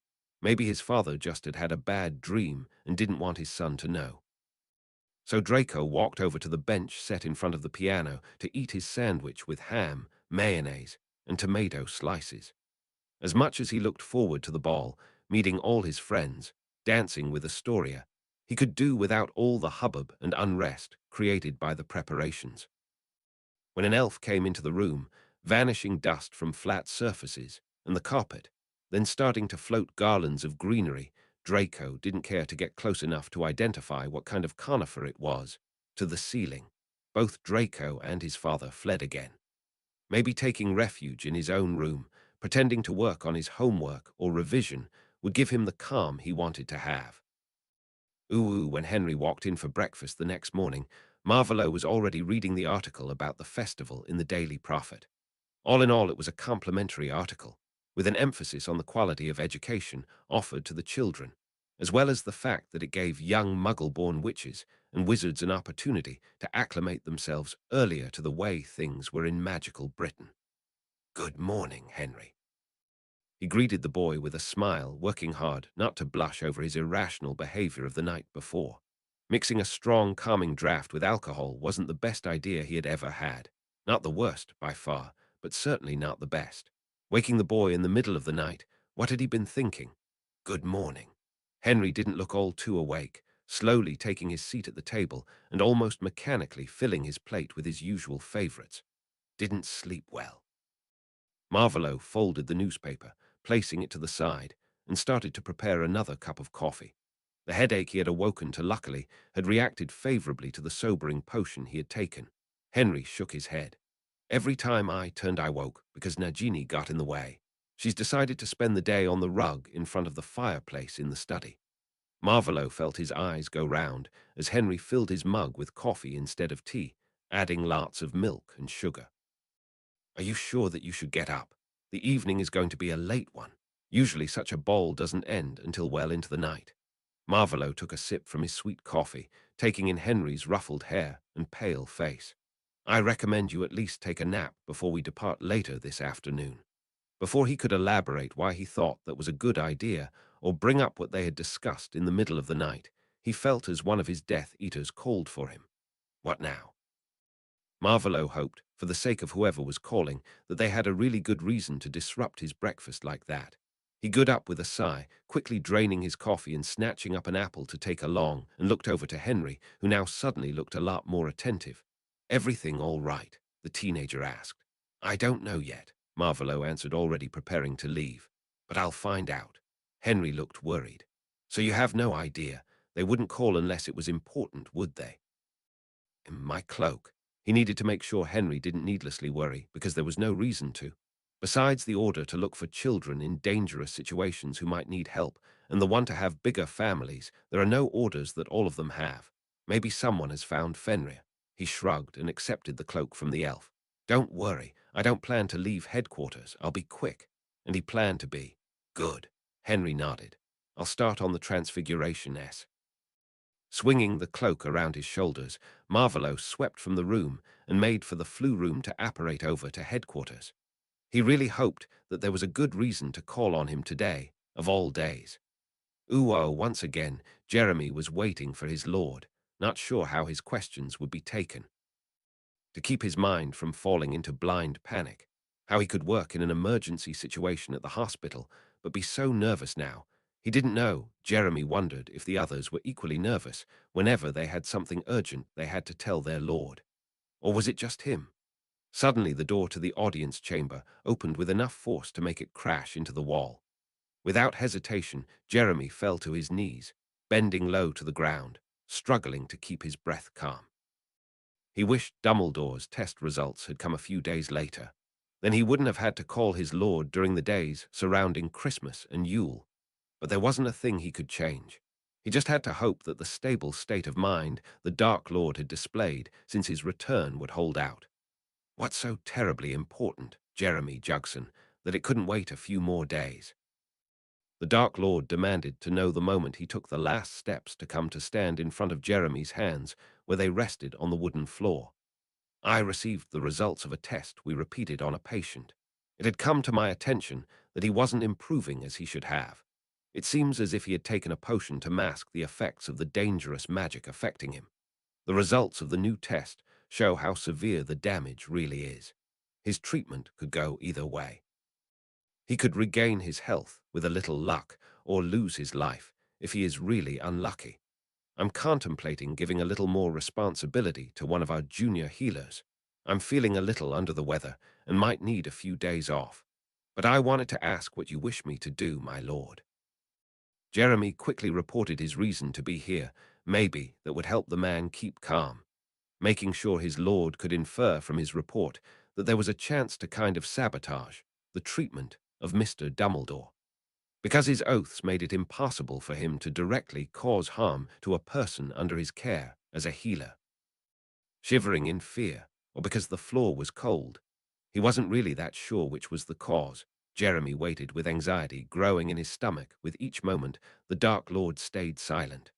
Uo Marvolo allowed himself a few slow blinks. It wasn't as if Jeremy could see his shock from his position on the floor, where he was prostrating himself as was proper, or more likely as Voldemort, had deemed proper in his insane days of the past. Maybe the healer had expected his lord to be in an extra foul mood because of the hour and date. But what shocked Marvolo more was the fraction of a second he had hesitated to make a rational decision. Why would he hesitate? Why would emotions come in the way of rational planning? Wouldn't it be suspicious if you were to sabotage his treatments? First rule of any planning, plotting, and decision-making: get more information, as much information as possible. Then he would weigh the pros and cons, consider the consequences as well as his goals, before coming to a rational decision. His hatred for Albus Percival Wulfric Brian Dumbledore wouldn't override his common sense, and his pity and guilt over what the curse he had designed and placed on the ring had caused for the old headmaster wouldn't dictate his actions either. Marvolo never had thought that it was possible to feel hate and pity for the same person at the same time. It certainly was disconcerting, and led him to the theory that the last piece of his soul to return had restored even more of his humanity. It shouldn't be, my lord. Such cases are never entirely predictable. At the current moment, everything between a full recovery and death is a possibility. The most likely outcome is some permanent damage to the old man's mind. It should be easy enough to make sure the treatment is altered just enough to favor a less positive outcome, my lord. Jeremy sounded confident, but manipulations were always prone to discovery, and the fact that the permanent damage to Dumbledore, and especially the old goat's death, would certainly fall under intense scrutiny didn't make it any better. Tapping a finger of his right hand against his lip, Marvolo quickly went through his options, keeping up tight shields around his mind to keep his turbulent emotions in check. Don't risk your place at the hospital. Do your best to heal the old idiot. You might be able to improve our knowledge and the healer's capabilities in such matters. That is much more important than that Dumbledore is damaged further. And it was more important. With everything the old man had already lost, and now this prolonged stay in the hospital, it was highly unlikely that he would regain as much influence as he had once held. Was there anything else you wanted to inform me about? This was in a way good news, but it still had interrupted breakfast with Henry and their possibility to talk a bit more about the young boy they had discovered yesterday. No, my lord, this was all. I ask for your forgiveness that I dared to interrupt your day, my lord.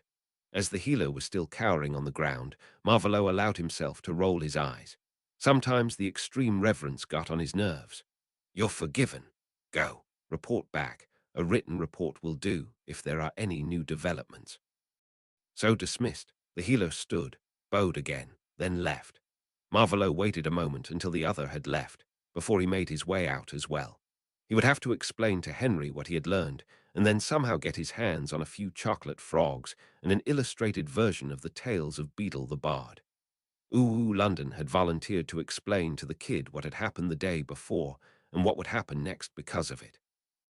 He had seen the boy during breakfast with only those present who were living here. All other students wouldn't be back until a week into the new year. And now he was searching for Marcus, as he had thought it would be better to talk with him in a more private setting. As he had thought he would, London found him in the biology classroom with his face pressed against the glass of the terrarium, hissing. If he hadn't known better, London would have guessed that the young child simply was playing, pretending to speak to a snake. London took a seat near the terrarium, making a little noise, to wait until Marcus would switch his attention from the snake to the human in the room. "Hello, Mr. London."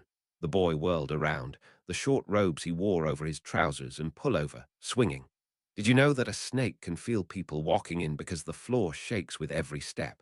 Almost jumping, Marcus came over and looked up curiously. "Is it already lunch time?"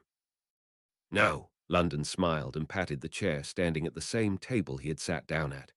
"I wanted to talk with you about the two men who helped your snake friend yesterday. Do you remember them?" Suddenly Marcus looked alarmed. "Are they in trouble?" Inwardly smirking over the little boy's worries, London shook his head.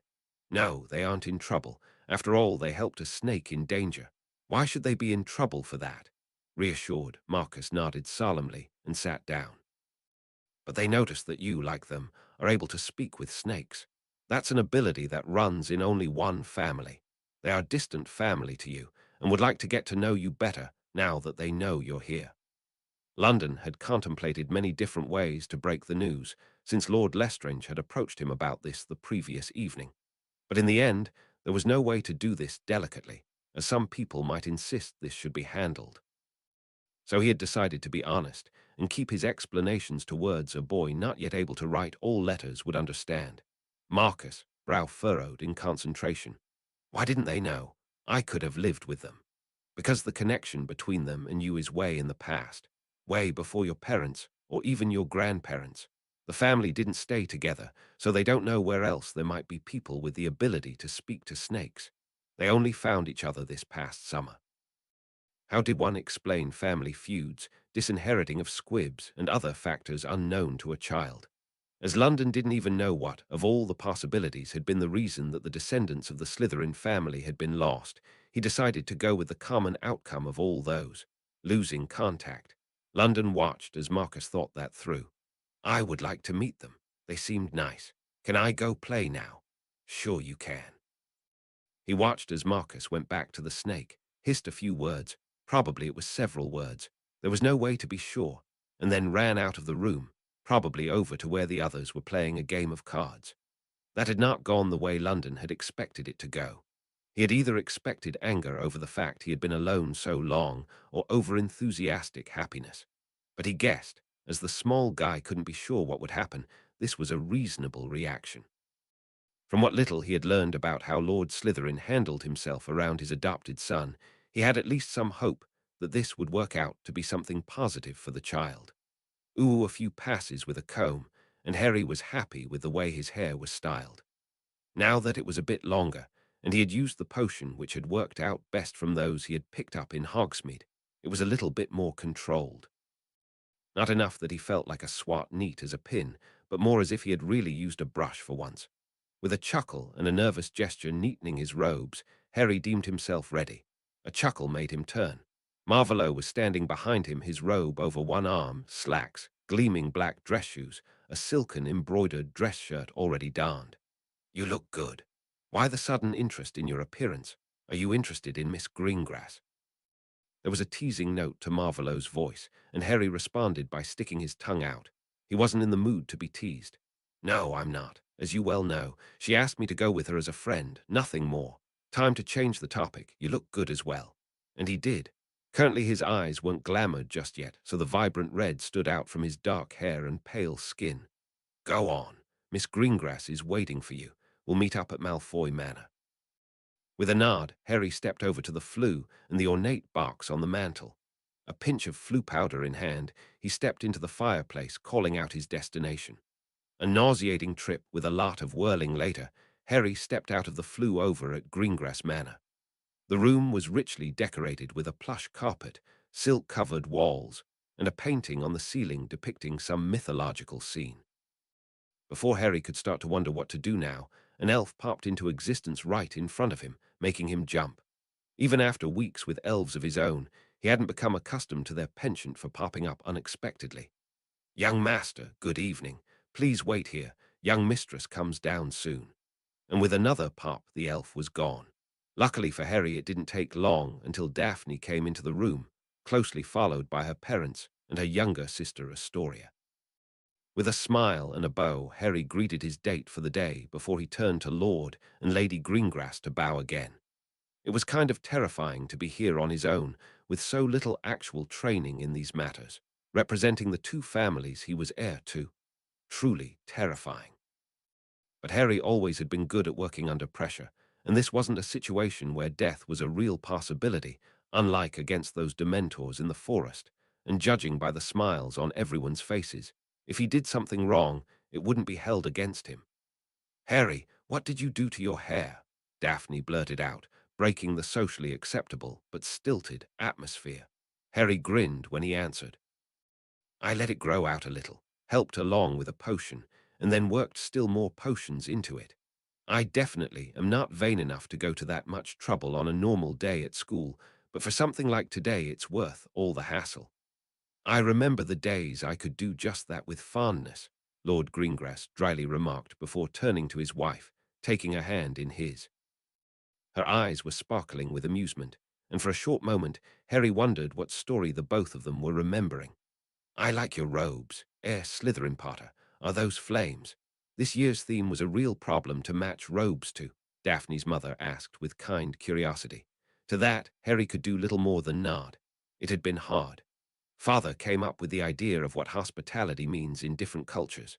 There are differences, but offering shelter and food are almost universal. Neither of us wanted to go as loaves of bread, or something like that, so we went with the warmth of fire, like the one in the home's hearth. Remembering part of that discussion, Harry snorted. Seeing the questioning glances, he explained without being prompted. "A young witch, I guess an apprentice, suggested we should incorporate images of animals in the flames to add a bit of variation. Father said that would have been a design fit for a Dark Lord, earning him some horrified looks. When he explained that such a design would be reminiscent of Finfa, the idea was quickly brushed aside. Everyone laughed, but Harry was pretty sure there was tension on Lord Greengrass' face. So, as Harry had guessed, because the man's younger brother was a Death Eater, this lord was sworn to Marvolo as well.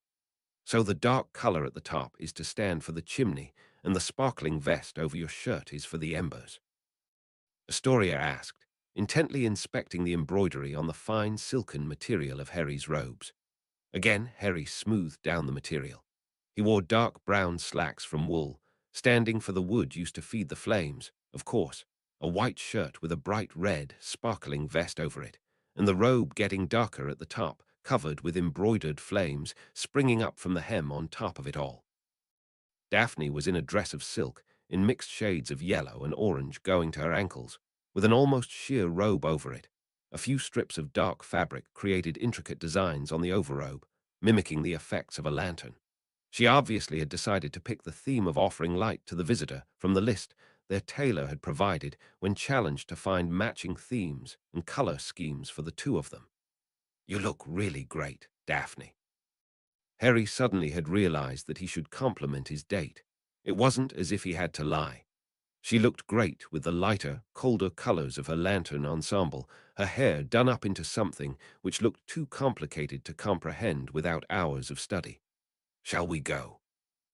Lord Greengrass asked, and Harry, once again resorting to what he had learned over the summer, stepped up to Daphne, offering her his arm, and then offered his other arm to Astoria, so he would escort both girls through the flue and over to Malfoy Manor. Draco would be there to greet them and keep Astoria entertained, while Harry was expected to move around with Daphne to give her the chance to attract the interest she needed to find herself a wizard to marry who wouldn't bore her to death or make her life hell in a different way. Steeling himself for the evening to come, Harry walked into the flue, a girl on each arm, calling out their destination. Malfoy Manor. It hadn't really been all that long, but Draco wished he could move to the buffet in the other room now instead of when everyone had arrived. Standing here next to his parents, greeting all the guests as was now expected of him. It had been so much easier before he had turned 13, was getting tiring fast. And what for? The buffoons that worked at the ministry. Of course, the theme his mother had selected for this year was ridiculous, but some of the costumes people had chosen to wear were even worse. The decorations were wonderful, as they were every year, but Draco was sure he had counted the red, shimmering globes standing in for berries among the green leaves of ivy and holly at least a dozen times, by now to keep himself from rolling his eyes when another wizard or witch made the same comments to his mother. Was there a limited list of comments one could make to a witch expecting another child after the first one was almost an adult? The blonde was contemplating to start compiling a list when Harry came through the flue between two of their fellow Slytherins, the girl's parents on their heels. Astoria looked good in her velvet dress and robe combination. It matched Draco's own in texture and didn't clash in color, making them two matching warm blankets like those that were to be found in every parlor and bedroom the manor had to offer. Astoria, Daphne, Harry, how nice to see you. You look good. And Harry, you managed to find a brush able to tame your hair some. That earned him chuckles and one playful glare, easing away some of the tension that standing here had caused to gather in Draco's back. Draco greeted Astoria by grasping both her hands in his, gently squeezing them, before he offered the polite bow required of him. He exchanged a bow for a curtsy with Daphne and a bow for a bow with Harry. I'll find you once I can leave here. Theo and his family are already here. I didn't see Eris Lestrange yet. And there was another wave of guests, forcing the others to move on into the halls decorated for the ball. So with a little internal sigh, his mother hadn't let him get away with complaining at these things since he had been 8. Draco turned back to his duty as part of the group of hosts. Together, Severus, and Sanya stepped out of the flue into the mass of others on their way to greet the hosts of this evening. With a wave of his wand, Severus removed the inevitable soot from both Sanya and himself. Sometimes he wondered why exactly no witch or wizard had come up with a more comfortable and clean method of travel. Maybe there was no way to keep the speed, but get rid of the unpleasant aspects. By no means was Severus an expert in that kind of magic. With a smile, Narcissa greeted them both. Severus, Sanya, how wonderful that you could make it. I had feared duties as head of House Slytherin at Hogwarts would prevent you from coming, Narcissa gushed in her usual enthusiastic way, while Lucius gave Severus a look clearly communicating that he knew that, if not for Severus' wife, the potion's master would have indeed claimed some trouble at school in order to stay away. But Severus actually wasn't all that sure he would have done that. Now that he was Lord Prince, it wasn't as if he could continue to ignore the whole hassle of socializing any longer. Even knowing that he had taken on the title, now he had to live with the consequences of his actions. They made place for the next guests to be greeted and moved over to the ballroom, where Sanya stifled a laugh, and at Severus' questioning look, moved her head to indicate a couple standing to the side, both looking like slices of cake. They really were dressed up as slices of cake, as if they had either transfigured their robes to take on the form of enormous cake pieces or had enlarged real cake slices. Ridiculous, Severus murmured. Cake, who with a shred of dignity pretends to be a cake? Sanya snorted, giving her skirt and robes a little twirl. The theme wasn't that easy to use, love. Severus supposed he had to concede the point. After all, they had thought over 1 week to come up with the idea of dressing in robes inspired by glasses full of dark red wine. It had taken some convincing from Sanya to get him into red robes, but as it wasn't Gryffindor red, it was better than being a cake. Maybe, but not everyone makes their robes match the theme. He waved his hand in the direction of some people in perfectly normal formal wear. So why dress up as a cake? Sanya's only response was another laugh before she dragged him onto the dance floor. Severus willingly followed her before he took over the lead. You look absolutely wonderful this evening, my love, he murmured into her ear before spinning them both around. Let's dance and enjoy the evening as long as we can. Sonia laughed again.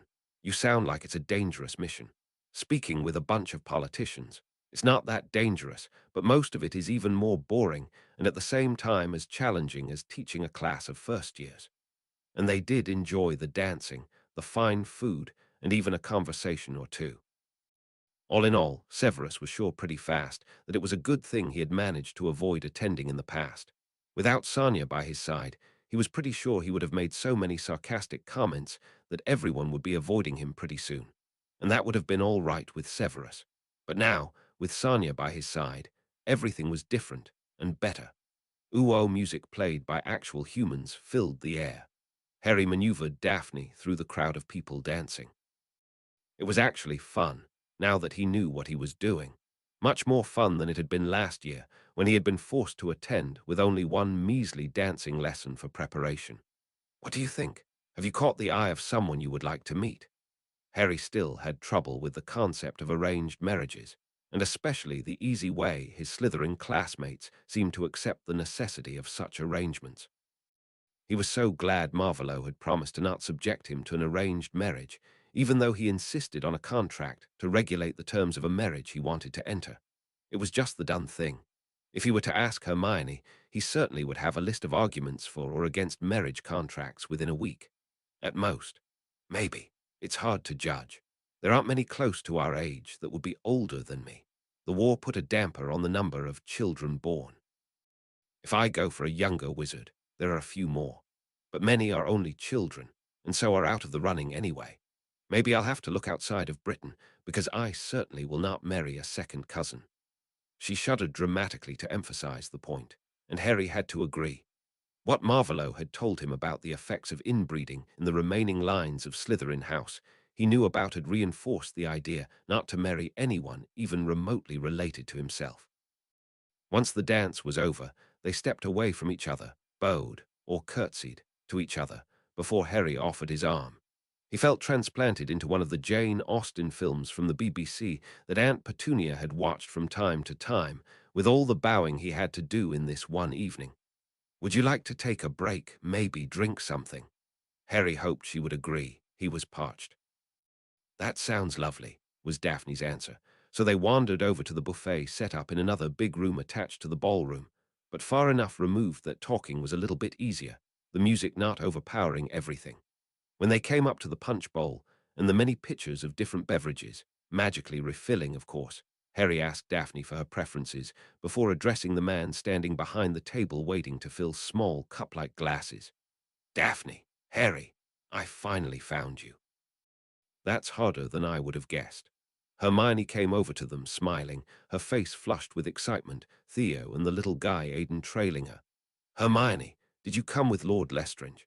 Harry asked, while handing a glass of red berry lemonade to Daphne. Yes, I did. We both were invited, and my parents didn't feel comfortable attending such a prestigious event. They claimed to need more time to acclimate, but Mom insisted that I'll have to tell her every little detail. Harry smiled at his eager friend. She clearly was excited and watched everything as if she was an explorer who had snuck into some secret society, gathering what information she could before she had to flee again. They each got a drink and then drifted over to where the pastries were to be found. There were treacle tarts so tiny that Harry could have easily fit 3 of them in his palm. All of it was rather bite-sized, giving them the opportunity to sample quite a few different ones without being in danger of overindulging. Theo, I do want to have another of the chocolate ones, please, Aidan asked of his brother, as he was too short to reach that far on his own. They fell into easy conversation, resting a little, drinking and eating to refill their reserves. The evening could get quite late, or so Draco had told them. They watched 2 more dances, during which Draco arrived with Astoria, happy to be with their younger friends and away from the adults. Then a piece started that Harry had dreaded during their dancing lessons. Hermione's eyes started to glow. She loved such dances, and when Harry took a look at Daphne, he just knew he wasn't going to get out of this one. Do you want to dance, Aidan? Hermione asked the young boy, who nodded enthusiastically. Harry assumed that seeing all the adults do it made the young Aidan want to dance as well. Draco asked Astoria for a dance, and because Theo subtly shook his head with a grin, Harry did as well. knowing by now that ignoring his date at a ball was rude, and he had to make sure she enjoyed herself. He led her onto the dance floor to join in an old-fashioned line dance, still well liked in the wizarding part of Britain. Uo, as was customary at such gatherings, like this ball, a few of the members of the Wisengamot had slowly moved over to a small study for a discussion. Marvolo was part of the group gathered there, a glass of fine wine in one hand, a small plate of petty fours floating next to his free hand. Lucius had selected a nice room with a big fireplace, a lot of comfortable seats, mostly armchairs, and two wingback chairs, and the walls covered in bookshelves. Currently, Amos Diggory, father of the boy Wormtail had killed, was speaking passionately about the need to make those who had anything other than pure human ancestry register. He wanted to start with werewolves, go on to those with Vila in their ancestry, then those descended from giants, goblins, and any and all others who could reproduce with humans. It was a ridiculous notion. It would bring nothing but data to prosecute those with mixed ancestry. Not increased security or any of the other benefits Diggory, and those still remaining of Umbridge's group, claimed they wanted to achieve. It was similar to a plan Marvolo had contemplated in his past.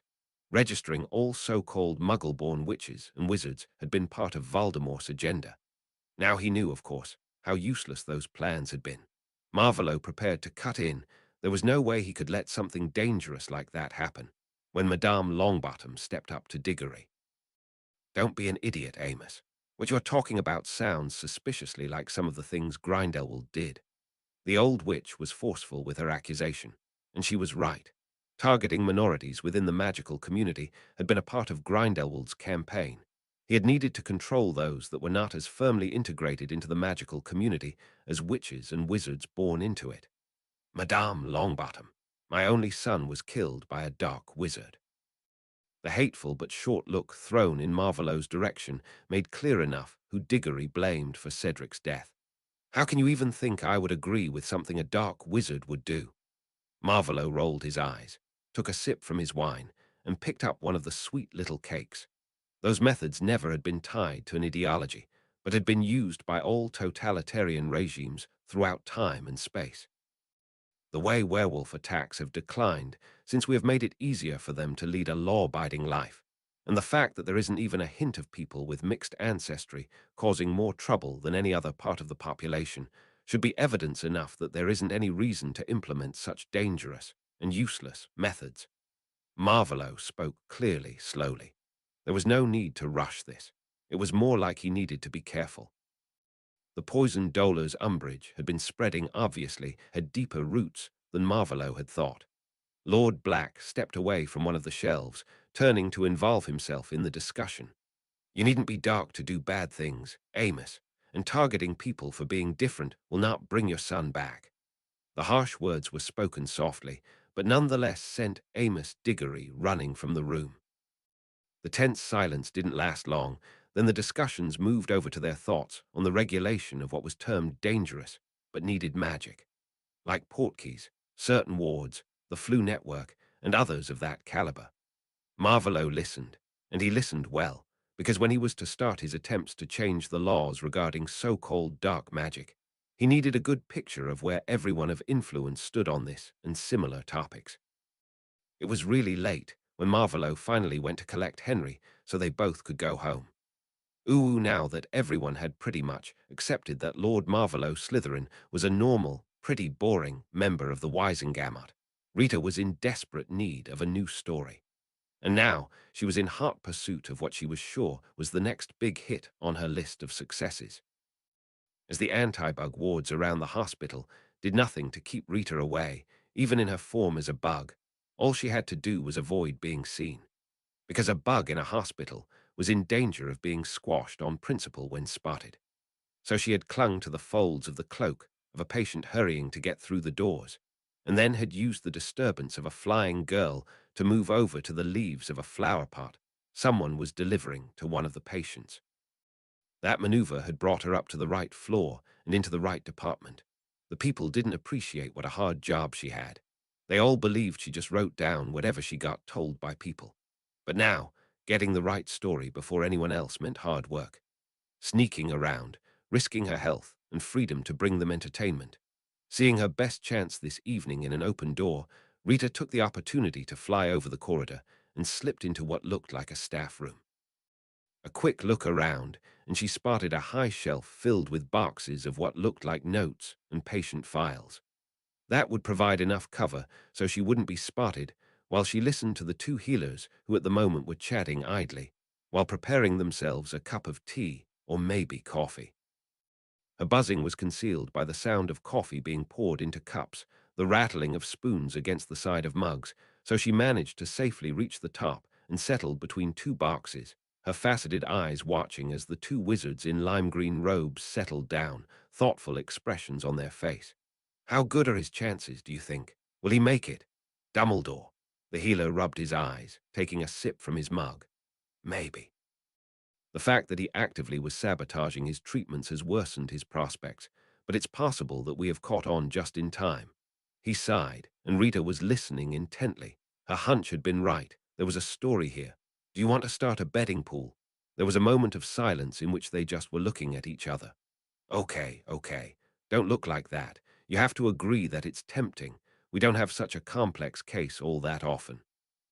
They're either so far gone that we only can help keep them calm and from causing harm, or it's so early that they're better within weeks. A case where the outcome is such a toss-up, you can't blame us for betting. And then he is such a big figure. Jeremy, the healer ended in a whine, then huffed. You're no fun. This is serious. So come on, let's go over the treatment plan again. They got out some parchment and quills, sliding into heavily technical language. Rita listened, memorizing what she could. The only weak spot she had found over all the years in her animagus form was that she wasn't able to take notes. But she had trained her memory to the best of her ability. Someday, soon, she wouldn't need to take notes any longer. Chapter 71, Christmas. Chapter text Monday, 25th of December, the morning after the ball. Marvolo moved silently from the door to Henry's room down to get himself his breakfast. Henry was still asleep, not really surprising after the late night they had had. The scent of the usual foods offered for breakfast reached him before he had reached the ground floor. Everything looked homely. The warm light from candles and the fire in the fireplace, the tasteful decoration, and Marvolo really had doubted something like that was even possible, and the way the table had been laid filled Marvolo with calm. On the way here he had passed the parlor where the tree stood. This was Henry's and his first Christmas together, and as they both knew only too well, a family Christmas was important. That was why they had made sure Marcus would get something from them.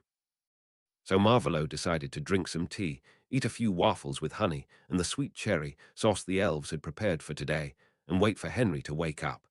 They would unwrap their presents together. As a family, Christmas had always been important at Wool's. Each child got something new to wear and something like a treat. A piece of fruit, hard candy, once even chocolate. But when he had arrived at Hogwarts, he had seen what the children with a proper family had been sent each year. It had driven home how unwanted all of the orphans really were.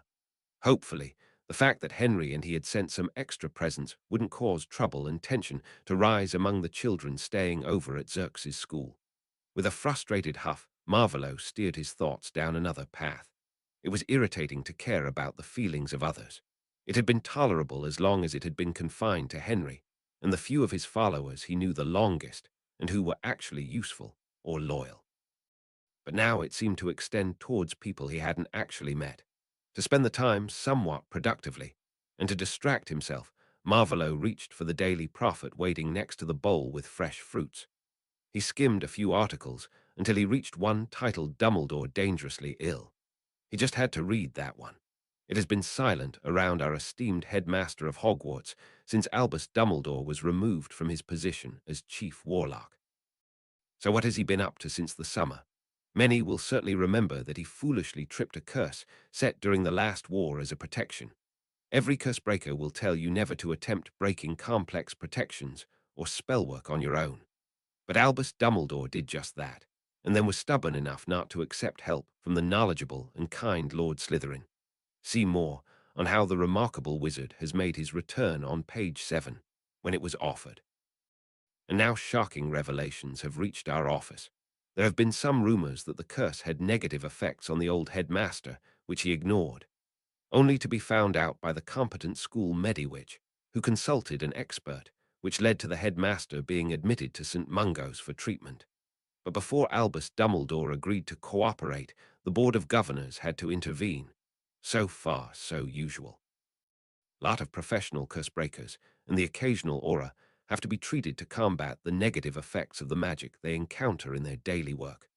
But reliable sources inside the hospital have informed me that, unlike normal cases, this one has no foregone conclusion. It's still unsure if the old headmaster will even manage to survive his unfortunate clash with dangerous magic caused by his own overconfidence. And even if he does survive, it's uncertain if and how his mind will be affected. I'm no parent, but if one would ask me, regardless of the outcome of the excellent treatment the healers are providing, I wouldn't be comfortable with him retraining his position as headmaster. There would be no way to tell how compromised he might be, if he even manages to survive. Of course, the healers and the Board of Governors will have to decide that when the time comes, and I'm sure they will take all aspects into consideration. But until the outcome is clear, let us all hope the renowned healers of St. Mungo's will be able to help Albus Dumbledore to overcome the consequences of his error back in the summer. It was fascinating how Rita Skeeter always managed to get such information. The fact that Dumbledore had broken some protection and been cursed had been all over the country when it had happened. It hadn't been in the newspaper, but everyone and their aunt had talked about it. But how had she managed to get that information from the hospital? That was a mystery, just like the pictures of him from back at the Malfoy's garden party in the summer. The reporter was certainly crafty and cunning, especially when her stories were playing into Marvolo's plans. Marvolo was almost finished with the crossword puzzle on the back of the newspaper, just filling in Hades for Greek god of death, when Henry made an appearance. They had spoken briefly before going to their own rooms yesterday, and had agreed that it would be best to sleep as long as possible as they were expecting company in the afternoon. "Good morning, and happy Christmas, Henry. I hope you have slept well." "Happy Christmas to you too." "And I did," Henry answered, a small smile on his face. "But the sense of a good breakfast had been luring me away from bed for the past hour or so. I could no longer ignore my stomach demanding food. Did you sleep well?" As Marvolo had noticed, Henry kept omitting any form of address when speaking with him. Neither Sir nor Marvolo was added most of the time, and even more surprising was that Marvolo didn't feel it was done out of lacking respect, so he let it slide. "Yes, I had a restful night. How did you like your first big ball? Did it meet with your expectations?" Henry snorted while filling his plate with a wide variety of foods. "It did, and I'm happy that so many of my schoolmates were there as well. We could dodge most of the adults that way. Dancing was more fun than I had hoped for, even those line dances. I hadn't thought it would be possible, and the food was good. Do you think the Malfoys will get leftovers to eat for the rest of the year? There was so much food there. It's impossible that all of it was eaten yesterday." Marvolo hummed. It was true the plates never got any emptier regardless of how late the hour got. There would have been many leftovers, as Henry called them. But it seemed that this was a normal occurrence in any magical household. There had always been an abundance of food at Hogwarts, even during a time when the Muggle part of Britain had to ration food and other supplies. There always seemed to be enough of everything in Diagon Alley and at Hogwarts. I'm not really sure, but I would guess that neither Narcissa nor Lucius would allow leftovers to be served at any of their tables. Now it was Henry who made a noncommittal sound, continuing with his breakfast, once again fixing himself a cup of coffee with milk and sugar instead of the tea that was also offered. The others wanted to know if we managed to help the snake at the festival. After all, they were there when Marcus came to get you for help. I told them that the snake is well, but haven't told them anything about Marcus or that he is a Parselmouth like we are. I wanted to ask you first when the best time would be to tell someone, because I would prefer my friends to learn about it from me and not the Daily Prophet or the rumor mill. Slowly nodding, Marvolo set his cup down. It truly would be better they informed selected people of their wish to take Marcus into their family before the Daily Prophet put their spin on it. When the holidays are over, and I can go to the ministry to set things in motion, I think. Maybe we should inform a few others, like your godfather earlier. But I guess we should try to keep this out of the public eye as long as we can manage. He threw Henry a significant look and was rewarded with a nod. They finished their breakfast in companionable silence. "Finished?" Marvolo asked when Henry had emptied his plate and was only toying with his empty cup. Henry only nodded, and Marvolo held back a sigh. It wasn't all that surprising that this morning was turning into something strained. They both weren't accustomed to family life and had probably heaped more expectations on this day than would be considered healthy. So Marvolo quickly thought about how he would break the tension if this was him trying to gain someone as an ally. It probably wasn't the best way to do this, but breaking the tension had to be better than letting it stand. "Let's go over to the parlor and take a look at all the parcels stacked underneath the tree. We should see what everyone got for us before your godfather makes an appearance. He surely will want to see what you think of his gift." Marvolo's attempt to break the tension was rewarded with a grin, and they both quickly stood from the table to walk over to the parlor, taking a big step to avoid stepping on Nagini, who had opted to rest in the middle of the door, blocking the way. Sometimes his familiar puzzled him with her behavior. When Harry stepped over the threshold into the parlor, he stopped for a moment. The tree was magnificent. Candles and fairy lights sparkled from every part of it, miniature apples, glittering snowflake ornaments, and icicles dangled from the branches. The scent of spices, hot beeswax, and pine needles filled the air. The large number of parcels under the tree itself, all of them wrapped in colorful and glimmering paper, grabbed Harry's attention next. Surely those weren't all just for Marvolo and him. An amused voice sounded from just outside the door. "Go in, Henry. We should start unwrapping, and I would advise you to write down who sent you what. It is required to send notes of thanks to each of them." Harry groaned and gave Marvolo a narrowed gaze over his shoulder, but he walked into the room and knelt by the tree nonetheless. Flim was called to get them both a piece of parchment and a quill. And while they waited, Harry checked the piles to find his gift for Marvolo among the heaps. Who would send them that many presents? Harry had only expected small tokens from the other Slytherins in his year, Ron and Hermione, and Sirius, maybe even Remus. But this many. After a while rummaging under the tree, Harry emerged with a grin on his face. He felt eager to see if Marvolo would like his present, and anxious at the same time that it might be rejected. All in all, Harry hadn't a lot of practice giving others things, only since he had started at Hogwarts, and only for a few selected people. Hopefully, this wouldn't ruin the day. Best to get it over with. Harry held the small package, wrapped in shining green metallic paper, out to Marvolo, who took it without saying anything, but with a small, unsure smile and a small nod. He waited with bated breath, watching how careful Marvolo was in unwrapping the present. Piece by piece, he took off the spellotape. Harry was sure its only difference to what the Muggles used was that the sticky quality was achieved with a sticking charm, then carefully unwrapped the paper to reveal the book within. A smirk settled on Marvolo's face, and there was an amused glint in his ruby-red eyes. "The Art of War, an interesting choice. Thank you, Henry." Fidgeting a little, Harry smiled. Marvolo seemed to at least like the present a little. "It's not that easy to find something for you." It was this or The Prince by Machiavelli. Marvolo laughed at that and moved his wand, causing one of the parcels to swoop up from under the tree and over to them. It hovered before Harry, who grabbed it with care. It certainly felt like a book. It had the distinct form he was used to finding from presents Hermione gave him. It took Harry only a moment to decide that he didn't have the patience needed to unwrap all the gifts carefully as the other had done, and simply ripped the paper off. Marvolo snorted at that, but didn't really comment. Harry looked down at the title, because it indeed was a book, and smiled. That was something he really had wished to have, but hadn't dared to tell anyone about. Charms for sketches looked exactly like what he would need to add magic to his animal sketches. He would have loved to start reading it on the spot. "Thank you, that's great. How?" He wasn't sure how to formulate his question, and was rescued from his floundering by a kind smile and words.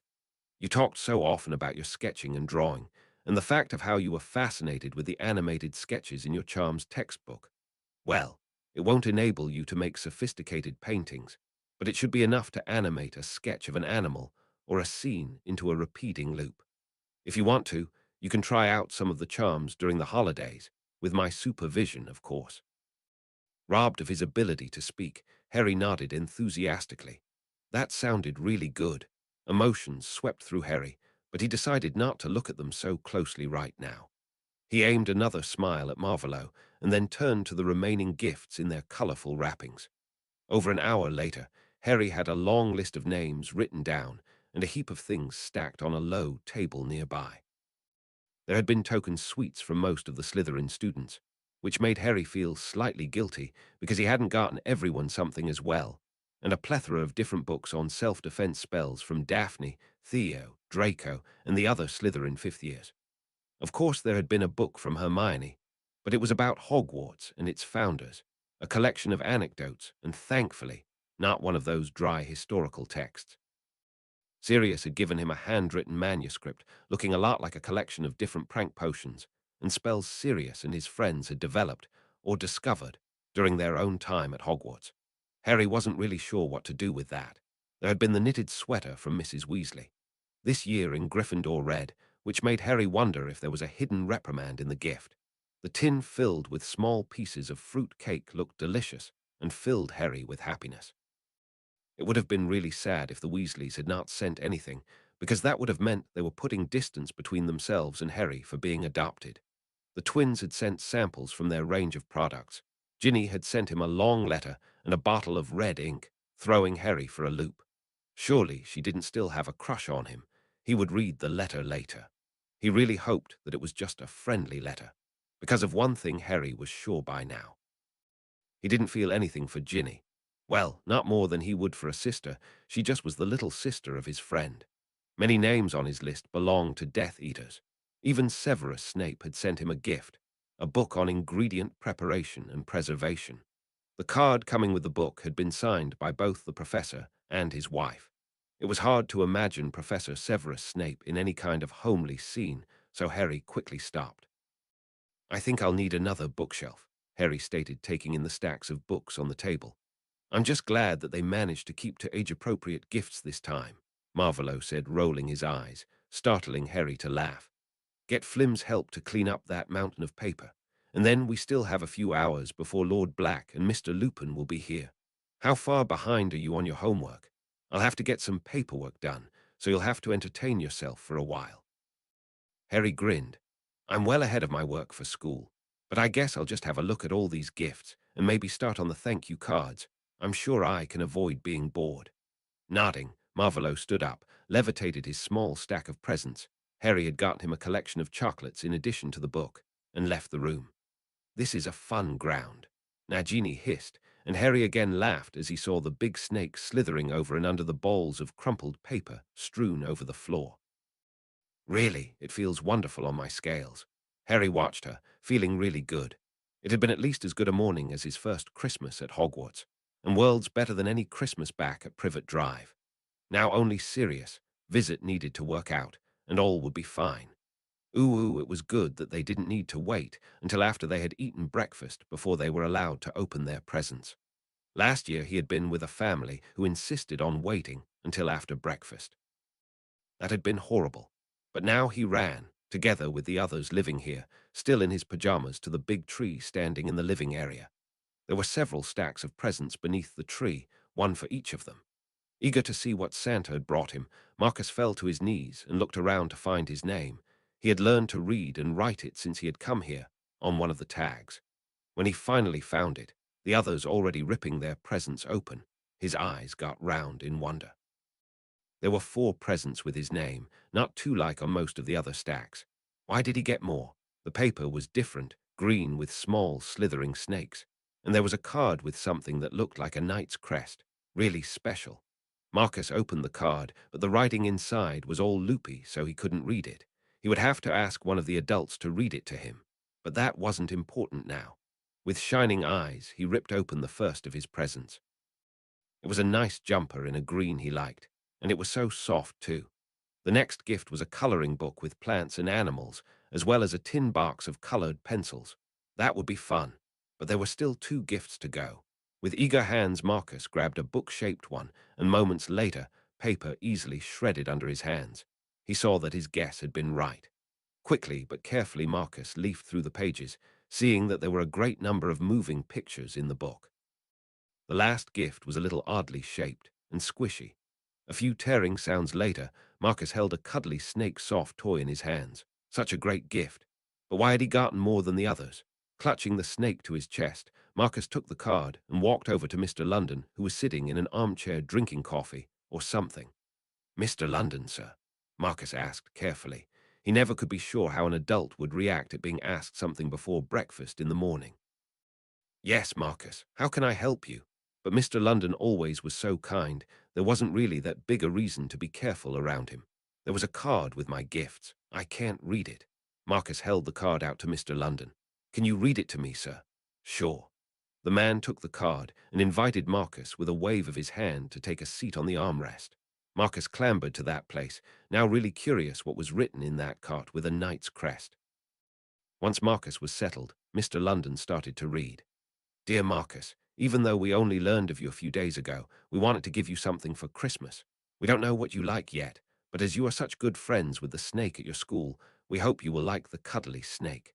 Henry selected the storybook. "When we meet, we may look through it together. Henry and I both are happy that we found you and hope that you will become a part of our family." And they have both signed, look here. Mr. London turned to card so Marcus could see the two places where two someones had written their names. Henry Slytherin Potter and Marvolo Slytherin have signed this. The rest of the day was filled with laughter and playing children. Marcus kept to the sidelines, coloring in his book and thinking. He had seen quite a few kids coming and going where he had lived before. One boy had told him that Marcus should get used to the idea of never finding a family. The boy, Jeff, he had called himself, had no father, because the man had left Jeff's mother, and because he might come back one day, no family had been willing to adopt Jeff. And because Marcus' father was unknown, Jeff had told him it would be the same for him. No one would take him in for fear of losing him to his father should he ever come back. Until now it had felt just too true. But Jeff hadn't known wizards were real, so why would what Jeff had said still be true now? Maybe Henry, the boy he had met at the school, and Marvolo, the adult, slithering darkness, had sent him to get for help, were nice. It was worth a try. Concentrating on coloring in the cat and owl, Marcus let go of his musings in favor of the fun coloring brought him. Being a wizard was great. Ooh, Ron ate another of the hash browns his mother had made for their gathering, while listening to Bill and Charlie sharing some of the more exciting stories from their jobs. Both were ignoring the unhappy looks their mother threw them. Ron wondered if his plan to become an Auror would find more acceptance. It would be a job at the ministry, just like Percy, but not so boring Ron would have to fight falling asleep most of the time. It was great being home with everyone here. The food was wonderful. Ron had missed his older brothers, and even his parents a little bit. It would have been perfect if Harry could have been here. "Why can't Harry be here, Mum? Didn't Ron invite him?" Ginny asked with more intensity than Ron had thought his little sister had outside of Quidditch, or fighting off the twins and their pranks. "Ron did ask him to come, my dear. But it seems with all that heir and lord nonsense, he doesn't have much time. It's sad, really. But didn't he say he would come here for at least a day?" Their mother turned to Ron, who had stuffed another bite into his mouth just a moment before, and now flushed bright red as all faces turned to him. When he had swallowed the bite, Ron nodded. "Yes, I asked him, and he said that he would love to come when he gets permission. He said he would flu call or send an owl. He gave me parcels to distribute." Now Ron flushed even brighter. He had totally forgotten that those gifts were still in his trunk, and under the laughter and taunts of the twins, heartily supported by both Bill and Charlie, Ron hurried up the stairs to get the lot of them. They already had unwrapped the gifts that had been stacked under the tree in one corner of the kitchen. Each receiving the customary sweater they all had put on the moment they had freed them from the paper. Ron had only complied reluctantly, because his was once again a maroon color. Carrying the gifts both from Harry and Hermione, Ron was back in the kitchen only a short time later, dumping his load onto the table where his brothers had quickly made room for the gifts. "Looks like Harry has made something for most of us," one of the twins called. Ron didn't look up as he was sorting the gifts by their name tags, so he didn't see which one had spoken. But during that sorting, he realized that his brother was right. There was a slim roll from Harry for each of them. With quick and sure fingers, Ron removed the wrappings from the packages. Hermione had given him a book. What else? But at least it was the new book about the most successful players of the cannons, since their founding. and not one for keeping a study schedule or something of that kind. Another package from Hermione was filled with candies, as was one from Harry. The last thing Ron opened was the roll bound with a red ribbon. When he unfurled it, a sketch was revealed. It was a sketch like Ron could easily find in one of his many Quidditch-related books and magazines. It showed a keeper in front of the three hoops, moving to stop a quaffle that had been thrown to the leftmost ring. Even when this picture wasn't moving at all, the dynamic was clear enough. It took him a moment, but then Ron realized that this was him. Him, the Gryffindor keeper, during one of the training sessions of their Quidditch team. The slight disappointment that had come up with being only given a sketch vanished.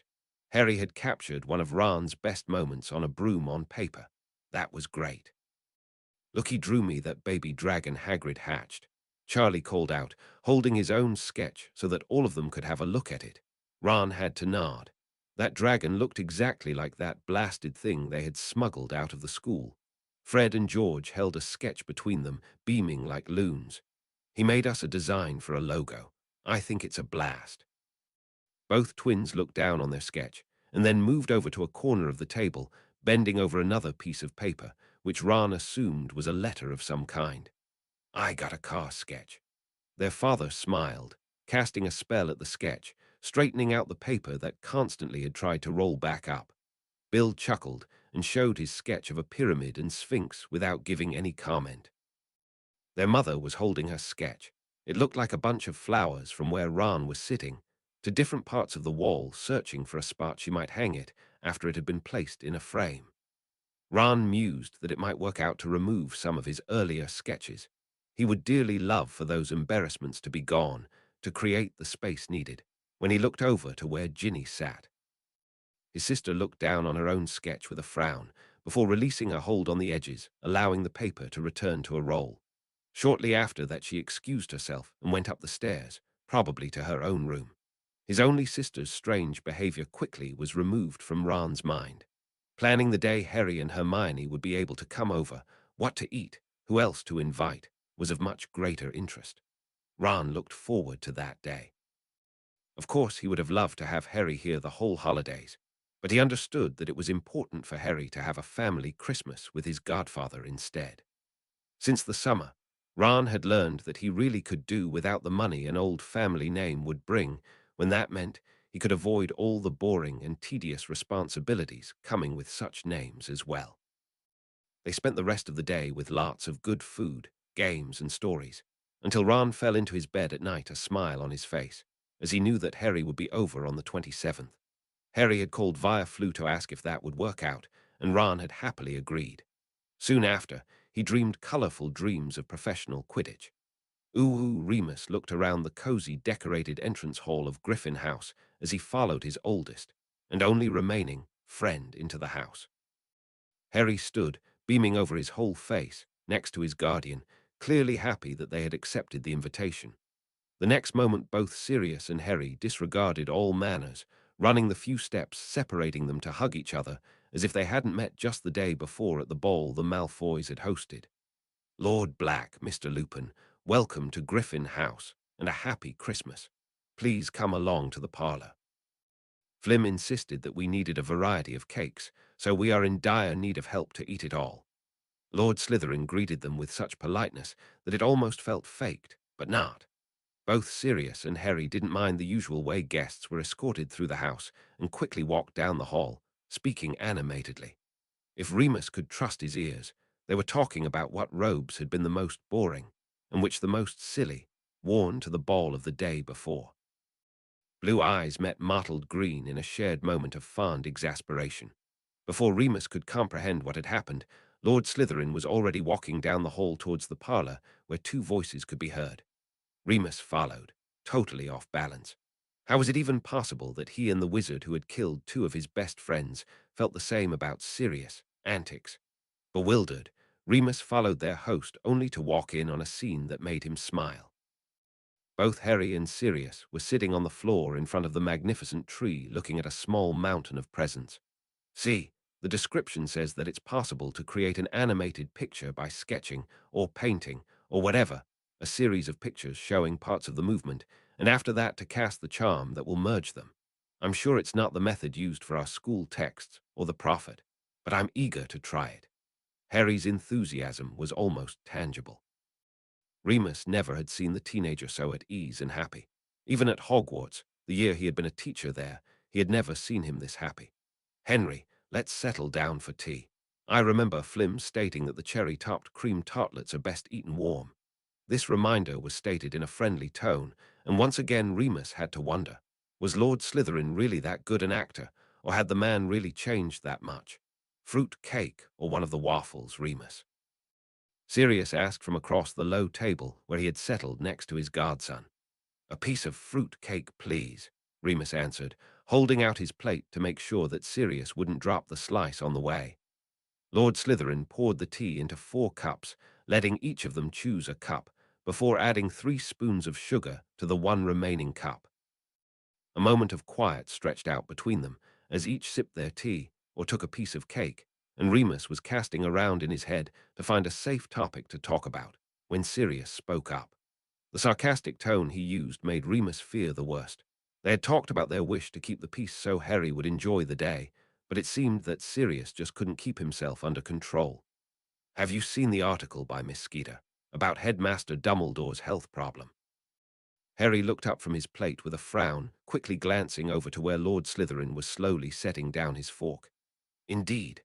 I read the whole paper this morning. When I have the time, which isn't all that often, to my regret, I read at least all of the headlines." The way Lord Slytherin carefully kept his voice level, not reacting to serious, provocative demeanor, assured Remus that he was determined not to engage in an argument. Shouldn't he be better by now? Harry asked, worry evident in his voice. "I thought it was only a checkup. Are the rumors true? As I don't know any of the rumors making the rounds at Hogwarts, I can't answer that, and I'm not sure how reliable a source Miss Skeeter is. But I know that the curse was rather dangerous, and Dumbledore took his time before he accepted my help. So I think it's possible that he is worse off than it appeared at first. I wonder how Miss Skeeter was able to gain access to such sensitive patient information. Under normal circumstances, it's impossible for one of the staff to break the confidence of their patients," Remus interjected in an attempt to keep the conversation civil. The frown on Harry's face vanished, only to be replaced with a knowing smirk, drawing the attention of all adults to the teenager. Lord Slytherin sent his ward a questioning look, which clearly was understood by the teen. They knew each other better than Remus had anticipated. With a small laugh, Harry answered the unspoken question. "Hermione puzzled it out the past school year. You might all remember the unflattering article Skeeter wrote during the tournament." Nods all around answered him. "Well, she used things in those she had no way of knowing if she hadn't been listening in. As a matter of fact, she was there, listening in. Because of the fact that she's an animagus and takes the form of a beetle, she was able to sneak past all the security. I guess that's what she did at the hospital as well." Remus blinked slowly. Another unregistered animagus, just as Sirius, James, and Peter had been. How many more of those were there? Maybe it wasn't as uncommon an achievement as widely believed. "That would certainly explain a few things," Lord Slytherin said with a slight smile. "I'll have to congratulate Miss Granger on her success the next time we see her. Why is she still free, with I guess at least 3 then Gryffindors in the know?" Harry played with his teacup, taking another sip before he answered the question. "Because Hermione kept her captive in a jar to make sure she would stop writing such slanderous articles about us. I guess she let her go after it was revealed that Mr. Granger's mother was a squib." Harry shrugged inelegantly, clearly unsure if he should have spoken about this at all. "Why didn't you tell Harry about the headmaster, Lord Slytherin?" Sirius' tone was biting. Was he out for trouble? Maybe the fact that they were here for Christmas, with the murder of James and Lily as Harry's new father, was eating more at Sirius than he had been willing to admit. It had slipped my mind by the time Henry came down for breakfast. I didn't keep it from him intentionally. There was a short non-verbal exchange between Harry and the probably former Dark Lord. And as we don't usually throw out the prophet right after breakfast, he'll be able to read the article if he wishes. There was a moment of uncomfortable silence, broken when Harry perked up and turned so he was looking directly at Sirius. "How is the search for your daughters going, Sirius? Any news yet?" That was enough to distract Sirius from his quest to instigate some discord between Harry and Lord Slytherin. I sent off a private investigator to find them. I neither have the time nor enough of a clue to do it myself, but I'm in the process of writing letters to those members of the family I faintly remember from before. Why can't you just send an owl to the twins? I mean, Hedwig manages to find the people I want to reach, even without me telling her where to go. Sirius laughed. I contemplated that. But what if Olivian is a muggle and her daughters are as well? How will they react when there suddenly is an owl carrying a letter? Remus reminded me that such a thing would be a breach of the statute of secrecy. It would be quicker. But I can't risk that, can I? Probably not, Harry agreed, and threw a look in the direction of Lord Slytherin. The man nodded almost imperceptibly, which caused Harry to grin from one ear to the other. Of course, Sirius picked that up and looked on expectantly, and a little worried as Harry scooted forward on his seat, obviously eager to tell whatever was on his mind. You remember that festival at the school Lord Lestrange has founded this autumn? Both Remus and Sirius nodded. Marvolo gifted an adder to the school for the biology classroom, and on that day the snake got into a pickle. One of the kids living there full-time noticed and got Marvolo to help. His name is Marcus. And he was so happy that we could help his friend. She is named Slithering Darkness. Harry huffed. Sorry, I'm rambling, but I'm excited. Marcus can speak Parseltongue, so he somehow is a descendant of Slytherin. Not sure what line, but he is family, so I'll get a little brother. While Sirius started to pepper Harry with questions, Remus took in the scene. Harry clearly was happy and looked forward to being a big brother. Lord Slytherin, on the other hand, gave off the impression of being uneasy. The wizard certainly was aware of the likely obstacles he would face when trying to adopt another child, and one as young as that. There was no reluctance over the fact that Marcus was to be adopted, and how could there be another Parselmouth? Not working to adopt him would cause a scandal, but some reservations seemed to be there. You'll stay for dinner, won't you? Flim made plans for a delicious meal. He would be disappointed if you decided to go home early. And I wanted to play a game of exploding snap with you and pull a few crackers. We have quite the selection, even a few I bought in Hogsmeade on the last weekend the students could go. Harry managed to diffuse any lingering tension with his infectious good mood. Late in the evening, after a tasty dinner, Remus and Sirius returned to Grimmauld Place, dyed eye-wateringly bright green and pink. Harry had fallen off his chair as the two of them had pulled on the ends of one of the more garishly colored crackers that had been on the table. He had laughed so hard. Remus smiled, wishing Sirius a good night. Despite the rocky start, the evening had developed into a pleasant gathering. After this, Remus would be hard-pressed to claim that Harry wasn't happy where he was now. In the light of the happiness he had seen today, he had to forget the past and his own doubts about Lord Slytherin. Regardless of if the man still aimed for control over magical Britain or not, he obviously had managed to make Harry happy, and that was the most important part in Remus' eyes. Tuesday, 26th of December, Boxing Day. It had taken some time, as he had expected, but now it was finally here. The first of the letters in answer to his inquiry, asking all the schools of magic teaching in French after current and past students had felt like the most obvious thing to do. His father would have taken the same actions, and considering that he had been a successful private investigator until his recent retirement, Sam felt following his dad's example and asking magical schools was the best way to proceed. The structures didn't differ all that much between worlds, and people were essentially the same everywhere.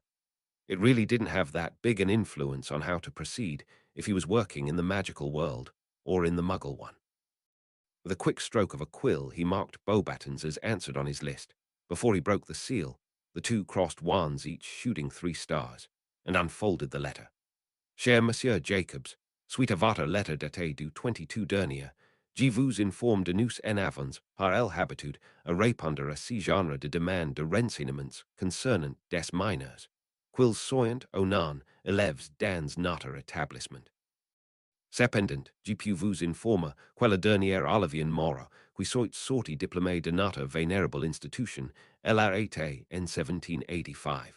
Par conséquent, il semble plus que probable que cette dernière en est par la personne que vous recherchez, en espérant que vous réussissiez dans votre quête. Lucille Dumont, directrice adjointe. Sam snorted. On the one hand, he approved of the policy to give no comment on students or minors in general, but on the other hand, it would make his job harder. If the other schools had similar policies in place, he would be reduced to finding the mother. And it was a real possibility that she was a muggle, that her children were muggles as well. He wasn't sure what Lord Black would do in that case, but that wasn't really his problem. He only had to find them. Once again cursing the lack of a registration system in Britain, Sam started to write templates in several languages to send to different offices all around Europe to ask for information on an Olivian Moro, born on the 10th of July in 1951. There had to be a certificate of birth somewhere. He planned to post some small ads in newspapers all around London for information on her from back in early 1980. Then he would have set everything in motion that might bring him the information he would need to wait for, giving him some time to gather information on reasons why someone might have come to London in early 1980. If she simply had been a tourist, it would be harder, but it might be that she had been there to speak at a conference or just attend one. Maybe she had studied in London or one of the other reputable universities in England. There were almost endless possibilities. Sam really hoped that one of his letters would yield a result, otherwise it would get tedious pretty fast. With a sigh, he turned to his letters. Better to get them out of the way. Ooh, after a morning filled with homework and the writing of thank-you notes because he had spent the day before reading in his new books, Harry now stood in his new color-combined formal family robes, next to Marvolo in the reception room of Potter Manor, greeting all those many guests. Neville and his grandmother had already arrived, and several people working in high positions at the ministry. The man who had taken over the Department of International Cooperation after Barty Crouch Sr.'s death, for example, Lord Lestrade, and other Death Eaters. It was a daunting and tiring task. When the Malfoy family came in, Draco smirked when he stepped up to Harry. "How are you adapting to all the new things?" The light, teasing tone prompted Harry to roll his eyes at the blonde. "I'm managing," Harry answered in a deadpan tone. "At least today, no one will turn up dressed like a cake." They all had had a hard time keeping from rolling on the floor in laughter when Astoria had spotted that particular costume. Draco snorted, subtly tugging at his sleeves to make sure his blue robes were settled correctly. "Not setting a theme helps with that, Harry. I'll see you later." Quickly following his parents, Draco vanished from Harry's line of sight, and the teenager, once again with somewhat tamed hair, turned to the next family, the Knots, including Aidan, who looked around with open curiosity. While Harry went through the motions of greeting a lord and member of the Wisengamot, he cast glances around the room they were currently in. Aidan's awe was well-deserved. Flim and his friends had outdone themselves. Every horizontal surface was covered in fluffy, white, sparkling stuff that impersonated snow quite successfully, and that without being cold. Several places were sporting icicles, adding another bit of sparkle into the mix. The windows had been charmed to sport patterns of ice resembling flowers, and small snowdrifts were building up in the corners of the rooms. All in all, the theme throughout the rooms was winter, snow, and frost. When the Greengrass family arrived, including the younger brother of Daphne's father, Harry perked up. He would be allowed to go now, as Daphne was his date, and it wasn't appropriate for her to join the reception line. That only would happen if they were married, or at least engaged to be married soon. Some rules could work in Harry's favor. He just needed to know them all. With a nod for Marvolo, Harry offered Daphne his arm, falling into step with the other members of her family. "How have you managed your first few big gatherings so far, Slytherin Potter?" Lord Greengrass wanted to know, keeping the conversation on safe ground. With a smile, Harry quickly composed an equally empty but polite answer, hoping fervently that he would be able to slip away soon to play host to all the teenagers who had come with their parents. Uo Marvolo watched with a small smile as Henry walked away with the oldest Greengrass girl and her family. They seemed to have formed a friendship over the few months of school since September, a fact that filled Marvolo with something resembling happiness. He felt better with Henry having a few Slytherin friends in addition to all those Gryffindors. It would help the teenager grow up with better connections and a well-rounded character. The next group of guests quickly demanded Marvolo's attention, and they and those that followed quickly made Marvolo realize that the fact he was standing here alone with Henry gone to be host to the younger guests only put emphasis on the fact that he wasn't married, considering he was planning to adopt another child, one so much younger than Henry had been. The expectations of the whole of their community were looming even more menacingly over him. The looks he got from a few wizards and witches didn't help him to feel better. He would have to make a decision soon, and he still felt torn. The arrival of the minister and Madame Bones gave him a reason to banish that problem into the deep recesses of his mind. Now wasn't the time to search for a solution to that particular problem. Cornelius, Madame Bones, welcome to Potter Manor. Marvolo bowed before the head of the Department of Magical Law Enforcement before he turned to the minister to shake the smiling wizard's hand. Marvolo, Marvolo, this is such a nice evening for a ball like this, and I like what you have done here as decoration. But that you, dear Amelia, still insist on Marvolo calling you by your last name. Why this formality? While the minister lamented their continued formality, Marvolo met Madame Bones' eyes, and they acknowledged the fact that even though they had fought together against a common foe, the formidable woman didn't deem him deserving of her trust. I'm sure, Cornelius, that Madame Bones and I are more than able to decide when, and if, we want to interact with each other on more familiar terms. Marvolo could clearly see that the minister accepted his words, but didn't put much stock in what might be the reason for the tension between the two of them. Not many arrived after the minister, but Marvolo had trouble hiding a grin when Xerxes came through the flue, bringing along the mother of his heiress, only to be followed by said girl and her father. Xerxes, Miss Granger, Doctor and Dr. Granger, welcome to Potter Manor. The two muggles looked splendid in their robes, and Marvolo was happy that he had agreed to invite them. He was pretty sure Miss Granger had started the whole thing, asking Henry to offer her parents this opportunity. After carefully deliberating what the reactions might be, Marvolo had agreed. It was an attempt to help Eris Lestrain to get more deeply involved with magical society by making it possible for her to share more of her life with her parents. Lord Slytherin, Mr. Granger said, executing a perfect bow. I want to thank you for the invitation. My wife and I are delighted to be able to experience this part of our daughter's world with her. They exchanged some more pleasantries, and soon Marvolo could follow the others and enter the ballroom. A few dances into the evening, Marvolo had decided on a course of action.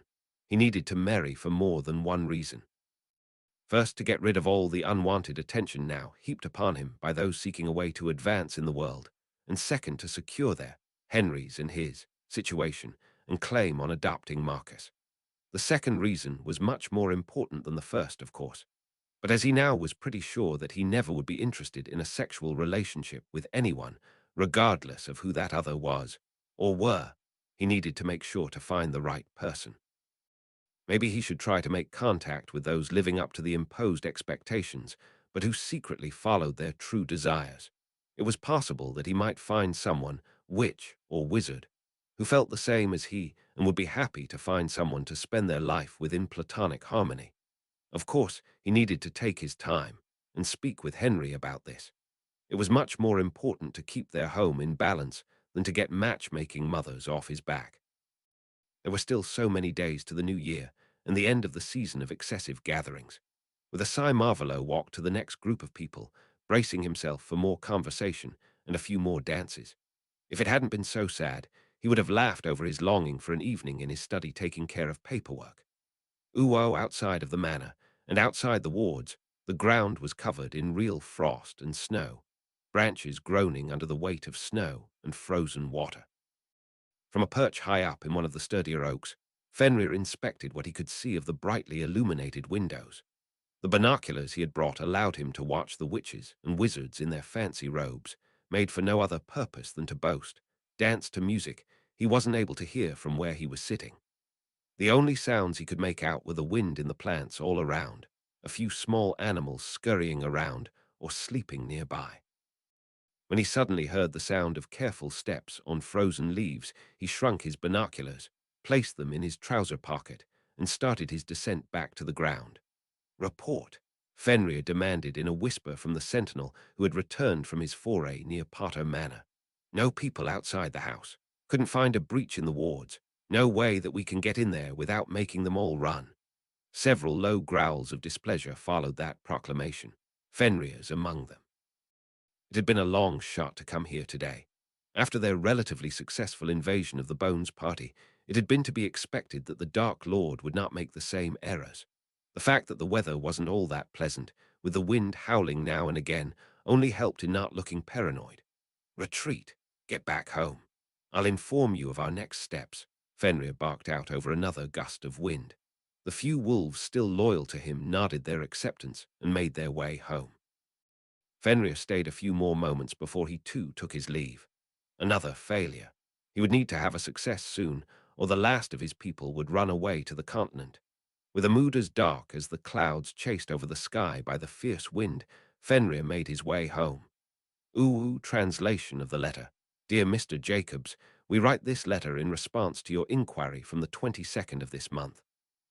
It is in general our policy never to answer requests concerning minors, and if they are students at our institution or not. But we are able to inform you that the last Olivian Morrow graduated from our esteemed institution in 1785. It seems reasonable to assume that this alumna isn't the person you are looking for, in the hopes that you will manage to find who you are searching for Deputy Headmistress Lucille Dumont. Chapter 72. Progress. Chapter text Wednesday, 27th of December. With a groan, Harry stepped out of his shower to towel himself dry.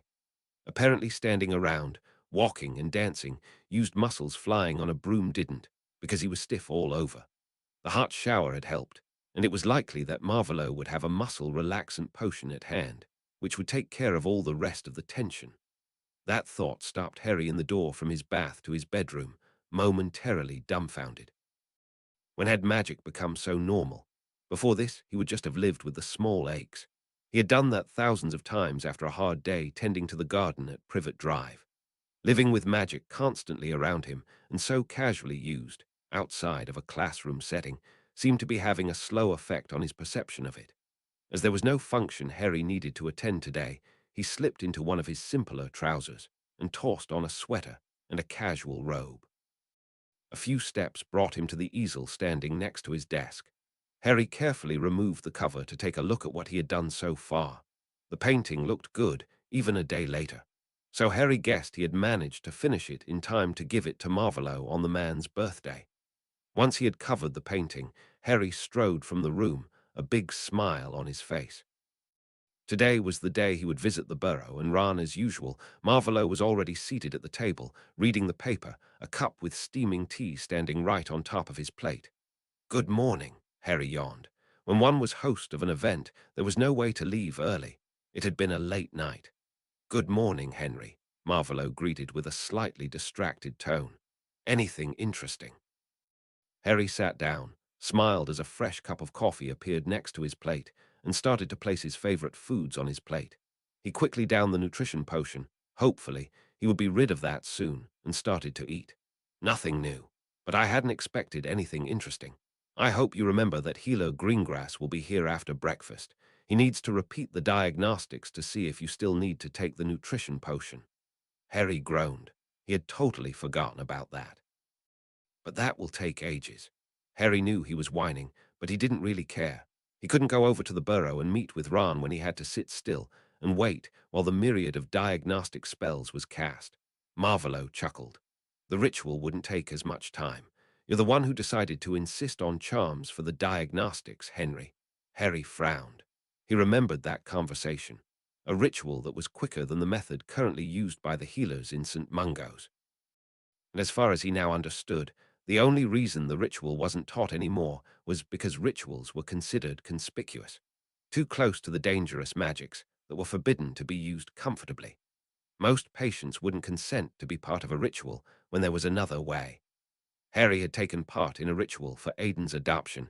He had been part of the ritual to check if he was a Horcrux. He would be part of another one to remove Marvolo's soul fragment from him. It'd be really that bad, and it would be quicker, making it possible for him to go over to the Weasleys earlier. Can you explain the diagnostic ritual to me? Harry didn't look in Marvolo's direction, but busied himself with buttering a slice of toast. It was hard to admit, however indirectly, that he might have been wrong in the summer to reject the diagnostic ritual. And on the other hand, He couldn't have known then what he knew now. I'm no expert on healing magic or healing rituals, but Malcolm surely will be happy to explain whatever you want to know. Marvolo didn't look in Harry's direction. Harry peeked to make sure, feigning interest in an article of the Daily Prophet. Harry was grateful that Marvolo had such a good sense of situations and was willing to make it easy for Harry to change his mind. Someone like Draco or Snape, or rather the way they had been before Harry had been adopted, would have rubbed it in. Gloating wasn't the best tactic for such a thing. Marvolo was a really good politician, something that Harry needed to learn, but at the same time, the older wizard was willing to tell Harry the truth, something he really appreciated. Uo Malcolm had brought his complete healer's bag at his lord's insistence, and now that he was explaining the ritual to his lord's heir, he was glad that he had done so. The boy was listening attentively and looked as if he would accept the ritual, because he wanted to cut down on the time he would need to spend here. Wishing to be with his friends seemed to be a good motivator to reassess his prejudices. Any more questions, Herr Slytherin Potter? Malcolm waited patiently, watching thoughts racing behind those green eyes, hidden behind those glasses that could be superfluous if the boy just would be willing to take the potion to correct his vision. But the Dark Lord had made it clear that his adopted son was the one in charge of decisions concerning his own body if there was no inevitable reason that action was needed. An approach which seemed to be working so far. While the teenager vanished behind a screen to change into the white linen tunic, Malcolm started getting out his supplies and setting up what he could before his patient was in place in the middle of the circle to be set up. Please lie there. Malcolm indicated the padded table-like piece of furniture he had brought and unshrunk in the middle of the small room they were using. The teen walked over barefooted, sat down, and then carefully maneuvered himself into a lying position, looking positively awkward. With careful hands, Malcolm removed the glasses from the teenager's nose, internally rolling his eyes that the boy still insisted on wearing them when there was such an easy way to get rid of them for good. After that, he started with the ritual. While chanting the words, sounding remarkably like Old Gaelic, which he didn't speak one word of that repeated after a few verses, Malcolm carefully took one rune stone after another and placed them on the body resting before him. One went to the middle of the forehead, one right over the heart. Another two he placed onto the hands which were turned palms up. Placing 3 rune stones on each leg was not as easy, as balancing them wasn't simple there. Malcolm carefully kept to the order needed and kept pace, coordinating placing the stones with the words he was speaking. When he moved on to placing the candles around the teenager, the boy was breathing deeply, as if in sleep. Earlier this year, such a situation hardly would have been possible. The boy had been much too suspicious to relax that far in Malcolm's care.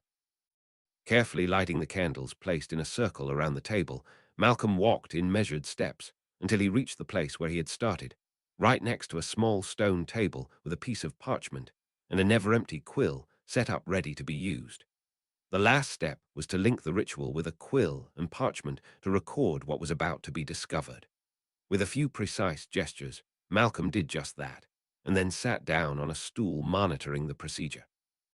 It wouldn't take long, but as his master during his time training to be a healer had always said, one couldn't leave a patient unsupervised even when conducting a ritual that had been done 1,000 times. There always was the chance that something unexpected might happen. Life and magic were just unpredictable like that. While he watched the quill moving over the parchment, Malcolm contemplated that in the earliest version, the patient would have been totally unclothed, and the runes would have been drawn onto their skin with some paints created in a painstakingly complicated process. Studying the history of healing was always entertaining and interesting at the same time. Despite his fascination for the history of his craft, Malcolm was happy that some things had changed and developed. Most patients nowadays would be much too embarrassed to get totally nude, even for their healer. We are finished. Please don't move while I dismantle the circle. The candles were quickly extinguished, the stones quickly gathered. It was obvious that the boy was no longer in a trance, as green eyes watched every move Malcolm made. Once the last stone had been removed and placed back in the small velvet pouch, the teenager sat up. What's the verdict? There was worry, curiosity, and apprehension mixed in that gaze. Let me have a look. Malcolm snatched up the parchment and looked at the runes scribbled onto the parchment. Learning to read those had been the hardest part of learning this ritual. It looks like all those old breaks are doing rather well. Since we set them straight, the bones have continued to get stronger. The damage done by poor nutrition over a long time has been mostly removed as well. I think we can give up the nutrition and healing potions, but we'll have to check again in a few months, and I will give you instructions as to what you should eat. The house elves at Hogwarts are accommodating when it comes to making sure the students get what they need. Is that why there are never any nuts near where Faye Dunbar sits at the Gryffindor table? She's allergic to them, as far as I know. The young man buted in, sounding curious, visibly cheered by the verdict, as he had called it. Malcolm nodded. It is indeed. With another glance at the parchment, he came to the conclusion that his patient was in pretty good health, all things considered. Besides your eyesight, there's nothing else that would need addressing at this point in time. Have you any questions for me, Heir Slytherin Potter? Much too quickly to be believable, the boy shook his head and scurried away to return behind the screen when Malcolm answered to that with a friendly, "If that's the case, you can dress. I'll search out your father to relay the news." Without waiting for the boy to be finished with dressing, Malcolm packed the last things into his bag before leaving the room, closing the door behind himself with an almost inaudible click. The Dark Lord would be happy to hear that his son had agreed to the ritual, and that it had shown that their efforts in healing the boy had borne fruit. Being able to help one of his patients always left Malcolm with a content feeling of accomplishment. For once he didn't feel even a thread of dread while walking to meet with the Dark Lord. Ooh, you have your portkey, and you know when to be back. Marvolo felt nervous for reasons he couldn't really pin down. Why ever should he be nervous about sending his son over to a day visiting with friends? Henry had been over to the Burrow more than once, had stayed part of his holidays there. They even had allowed Marvolo onto their property for Henry's birthday party. All evidence pointed to the fact that Henry would be safe with his friends. So why was he so nervous? Yes, Mum. The word was heavy with sarcasm, but for some unfathomable reason, it made Marvolo's heart stutter. I have everything, and know when to be back. I'm not venturing out into the forbidden forest. I'm only visiting with friends. Marvolo swallowed and applauded himself silently in his own mind for the fact that his answer came out sounding perfectly normal. Then don't forget the presents for your hosts, and make sure to be home on time. Have fun and extend my thanks to Mr. and Mrs. Weasley. Off you go. With a grin, Henry snatched up the two presents and moved over to the flue, where he struggled a moment with the items until he had a hand free to reach for the flue powder. Ooh-oh, with a bouquet of flowers, an expensive bottle of wine, and the distinct feeling of being ridiculous, Harry used the flue to go over to the Burrow. He still was a little bemused over Marvolo's behavior when he stepped out of the fireplace to come to stand in the warm and cozy home of the Weasley clan. "Harry, dear, please come in." Mrs. Weasley bustled in from the kitchen, a warm, welcoming smile on her face. "Kids, Harry's here." She bellowed into the room, sure to alert everyone up to the attic about Harry's arrival. Before the motherly witch could get a hold of Harry to smother him with a hug, Harry thrust the presents towards her. He had no desire to be squashed alongside a bunch of flowers and a bottle of wine. "Thank you for your hospitality. I hope your family had a nice Christmas." "Why, thank you, Harry. We had a great time, all kids home for Christmas. It doesn't happen nearly often enough now that Bill and Charlie are all grown up and out of the house." She accepted both gifts and moved her nose over the bouquet, breathing deeply. "What lovely flowers. Go on up. Ron's probably still in his room, sleeping. You can go wake him." Before Harry had a chance to react to her suggestion, Mrs. Weasley had already left for the kitchen, murmuring something about finding a vase to place the flowers in. With a shrug, Harry turned to the stairs and started to walk up their creaking length and past the rooms of the others. The twins' door was closed, a sign warning not to enter, and the sounds coming from behind the door convincing Harry that he could greet the twins at a later time. Other rooms he came across were either empty or had the doors closed, so Harry couldn't be sure if someone was inside.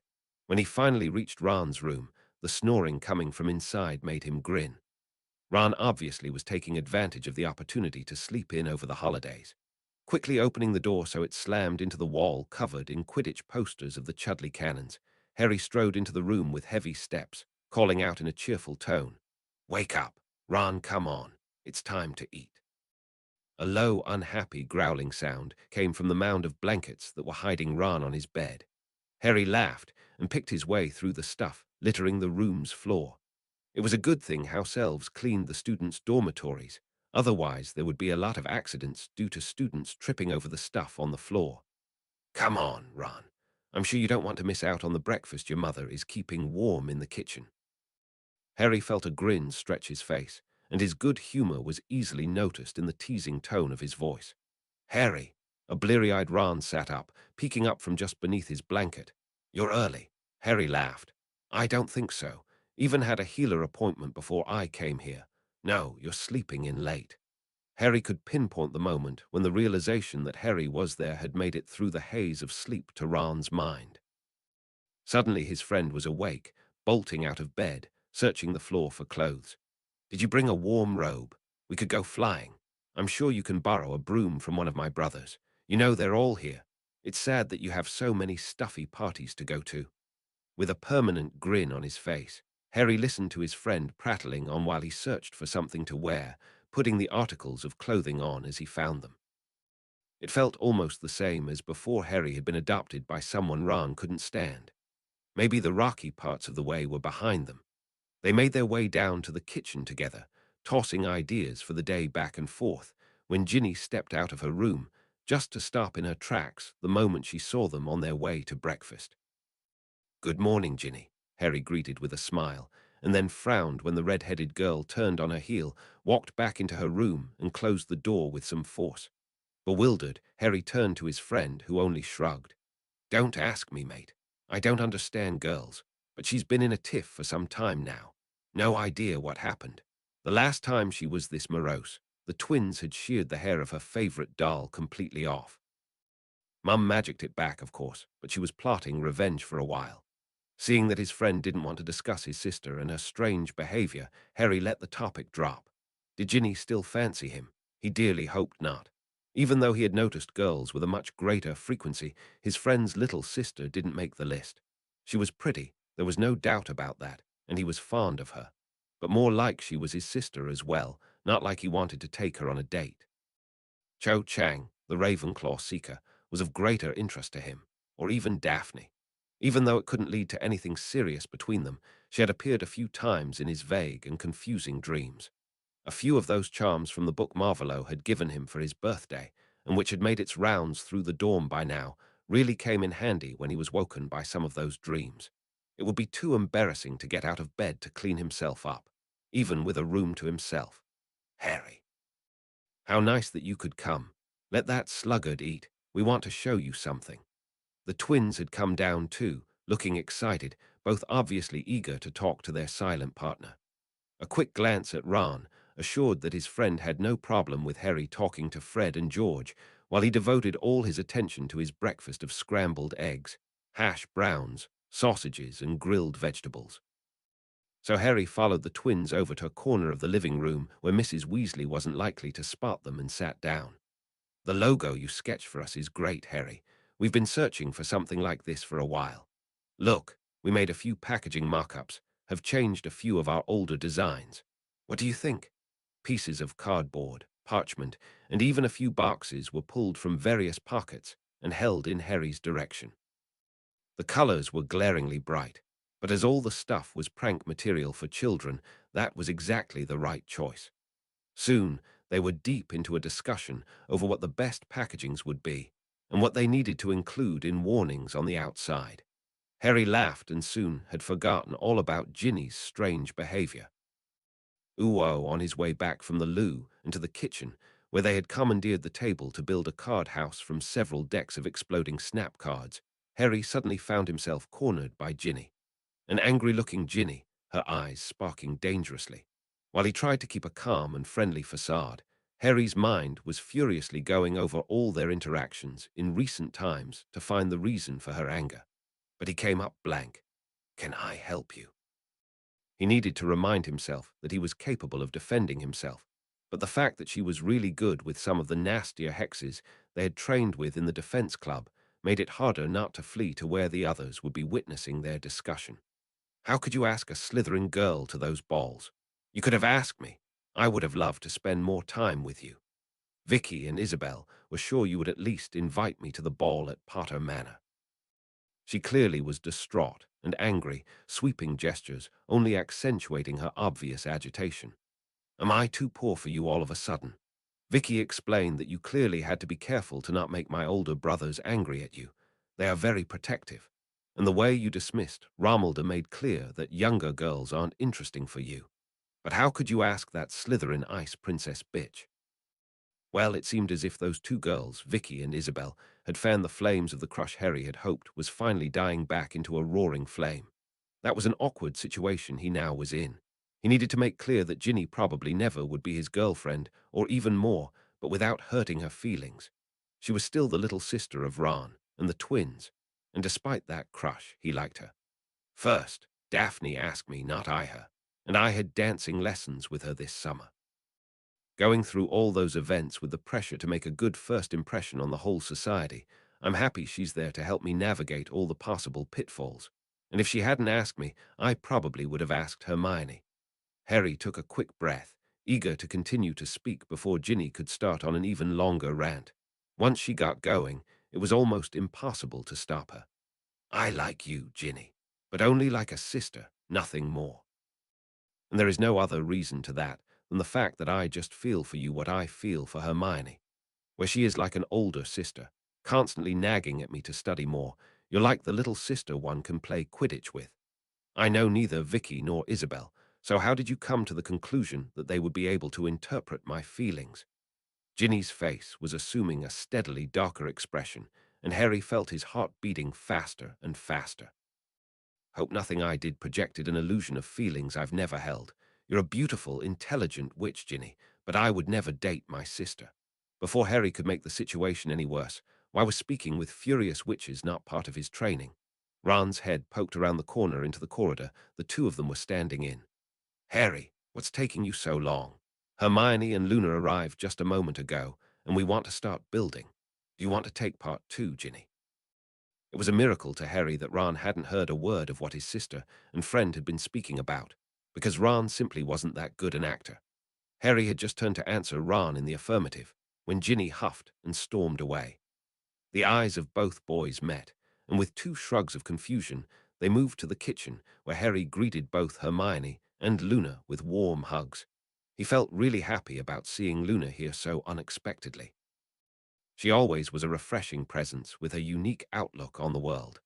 The laughter and sounds of explosions soon filled the kitchen, while the older Weasleys were sitting over in the living room talking. It was a nice morning, and when Mrs. Weasley came into the kitchen to banish them so she could prepare lunch, they went outside to play with the snow and to fly around the trees in the orchard. Not one of them had seen even a glimpse of Ginny, and Harry was glad to be able to avoid this particular mess for a little longer. Uwu wearing some of his best robes, Marvolo confidently walked through the ministry, the crowds parting before him as Moses allegedly had parted the Red Sea. It was a curious thing when one of those seemingly long-forgotten tidbits of Muggle sayings and metaphors made a reappearance. Was there a story in the wizarding myths that had a similar setting? Someone parting a body of water for their people. Maybe he would find an opportunity to research it later. Because if there was, the possibility of it really happening in some fashion would be more likely. Smirking to himself, Marvolo shook his head. He was in a curious mood, elated over the progress that had made Henry accept the ritual for diagnostic purposes and nervous over the prospect of seeking the adoption of young Marcus. Xerxes had relayed that the boy rarely was seen without his snake plushie since he had received it at Christmas, and that the boy often asked one of the caretakers to read him a story from his book. But it was hard to find a few hours to spend with the child in the packed schedule of the holiday season. Reaching the door of Mrs. Wispy's office, Marvolo knocked decisively. "A Sonny, come in," was his answer. This woman was really extraordinary cheerful. In a way, it was refreshing to see someone smiling so happily who was old enough to have suffered under the war he had started and remember it clearly to this day. Pasting a smile on his face, he needed a holiday from all the festivities. Marvolo opened the door and stepped into the chaotic office. "Mrs. Wispy, hello. I hope that you can spare a moment of your time for a request I have." "Lord Slytherin." She quickly stood from her chair, a smile on her face, both hands extended in his direction in greeting. "How nice to see you." Quickly a worried frown settled on her face. "There's nothing wrong with the adoption, is there?" Sensing a long, worried rant starting, Marvolo quickly shook his head with a reassuring smile. "No, don't worry. Henry is fine, and there's nothing wrong with his adoption. In fact, I'm here because we have come across another member of our scattered family whom we wish to take care of." And as quick as lightning, the blinding smile was back on Mrs. Wispy's face. "Oh, that's wonderful. In that school that Lord Lestrange founded last autumn. I have to say I love the idea, but it caused quite a stir in the departments having any connections to families, inheritance, and the like." Marvolo watched, mesmerized, as the witch walked around the office, expertly dodging the many piles without so much as stirring a single piece of parchment.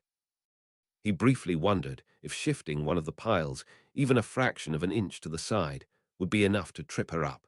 He didn't pay all that much attention to her prattling on about the different happy stories of families coming back together, when a sudden shift in her tone and body language made him snap out of his musings. "Oh, I almost forgot. The change in procedure is so recent. Need to make sure the child really has the family gift, and there needs to be an evaluation that the child will be well with you." Mrs. Wispy clearly was flustered and confused, not used to following a new procedure after long years of doing things one specific way. How did that come to be? Marvolo tried for curious, but at ease. He had his suspicions that the fact he had managed to adopt Harry Potter had caused this drastic shift in policy, but didn't want to give himself away so easily. Adoptions weren't all that common in the past. Well, with the exception of war orphans going to Clo's family. But with Lord Lestrange getting the magical children without proper family that lived with muggles into our community, the demand was expected to go up. She wandered over to a table to the side stacked with several books, loose parchment, and scrolls. So the normal process came under scrutiny.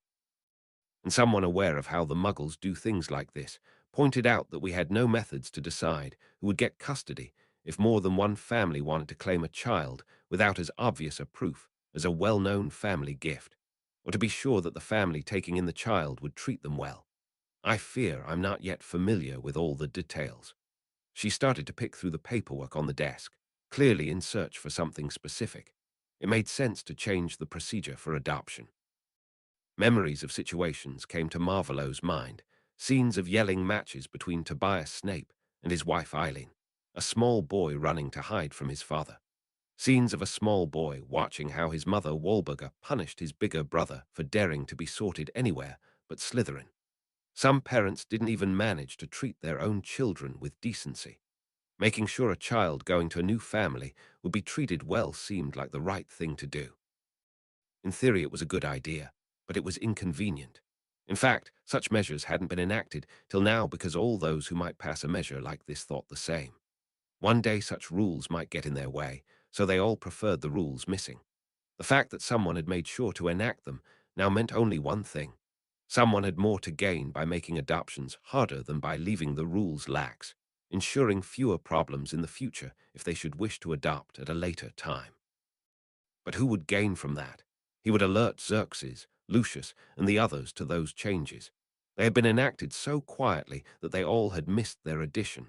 They would have to reassess their plans in light of those changes. Only one thing was relatively certain.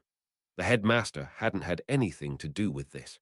Severus reports had indicated that the headmaster had concentrated on getting Henry back under his influence. The old man hadn't the interest to care about other children. His past clearly showed how little the headmaster really cared about the individual needs of his students. There was nothing for it. He would need to go along with this new set of rules. At least in the open, his current persona wouldn't permit anything else. Well, then I guess we'll need to figure things out together. Won't we? Mrs. Wispy smiled, exclaiming in joy. There it is. When she found what she had been searching for and walked back over to her desk. There are two separate things that need to be done, proving that the child you wish to adopt really is a part of your family and passing the evaluation. Marvolo slowly nodded and got his wand out. With a casual flick, he had conjured himself a nice stool to sit on. There really wasn't enough space for anything else, and sat down so he could speak with Mrs. Wispy more comfortably. And to whom do I need to prove that I'm a decent parent and that Marcus is a member of the Slytherin family? A bemused look came to her face. I'm not sure. Marvolo groaned inwardly. It was a good thing Henry was with his friends today. This might take a while. He had managed to gather quite the force. Not all of them were werewolves, but they all were unhappy with Lord Slytherin and the man's actions. He had hoped to wait for the next full moon, but he just knew that it would be too late by that point. So here they were. The silhouette of the patched-up house against the sky with the barely visible waxing moon clearly marked their target. It wasn't as close as he had wished to strike, but the Weasley family were a well-known fixture in Harry Potter's life, and therefore as close to Lord Slytherin as he could manage in the time he had and with the resources at his disposal.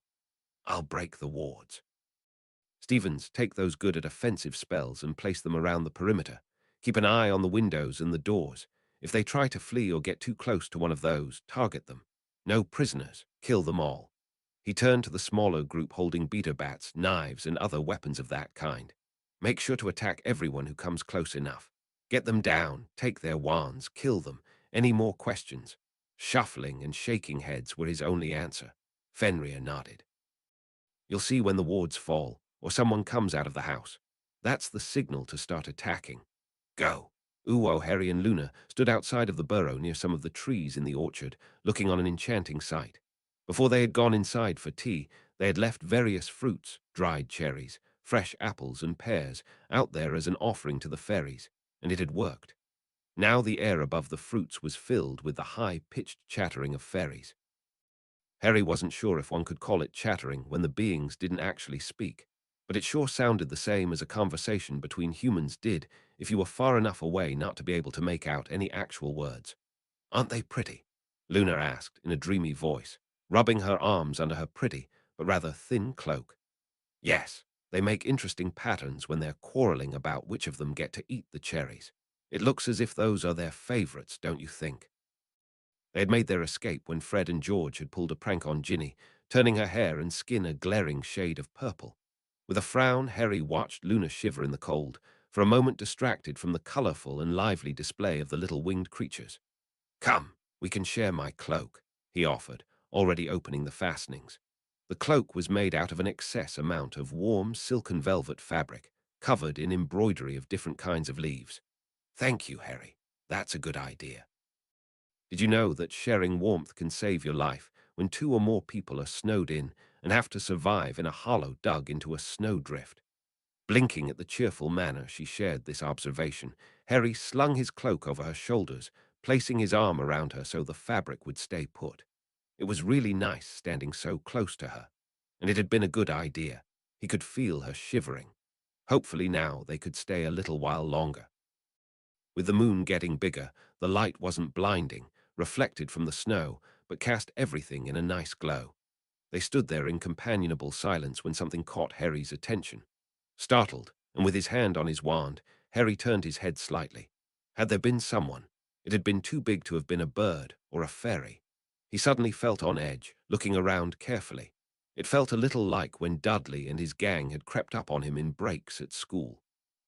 I think there are people walking along the edge of the wards, Luna suddenly said, without taking her eyes off the dancing fairies, her tone free of any worry. She simply was stating a fact. Sometimes her quirks baffled Harry. Hermione wouldn't have sounded as calm, she would have been intense, or would sound urgent when there was a possible threat near. I think we should go back inside. Warn the others, Harry stated, trying to stay as calm as Luna. If there truly was danger near, they shouldn't alert whoever was out there to the fact they had been spotted.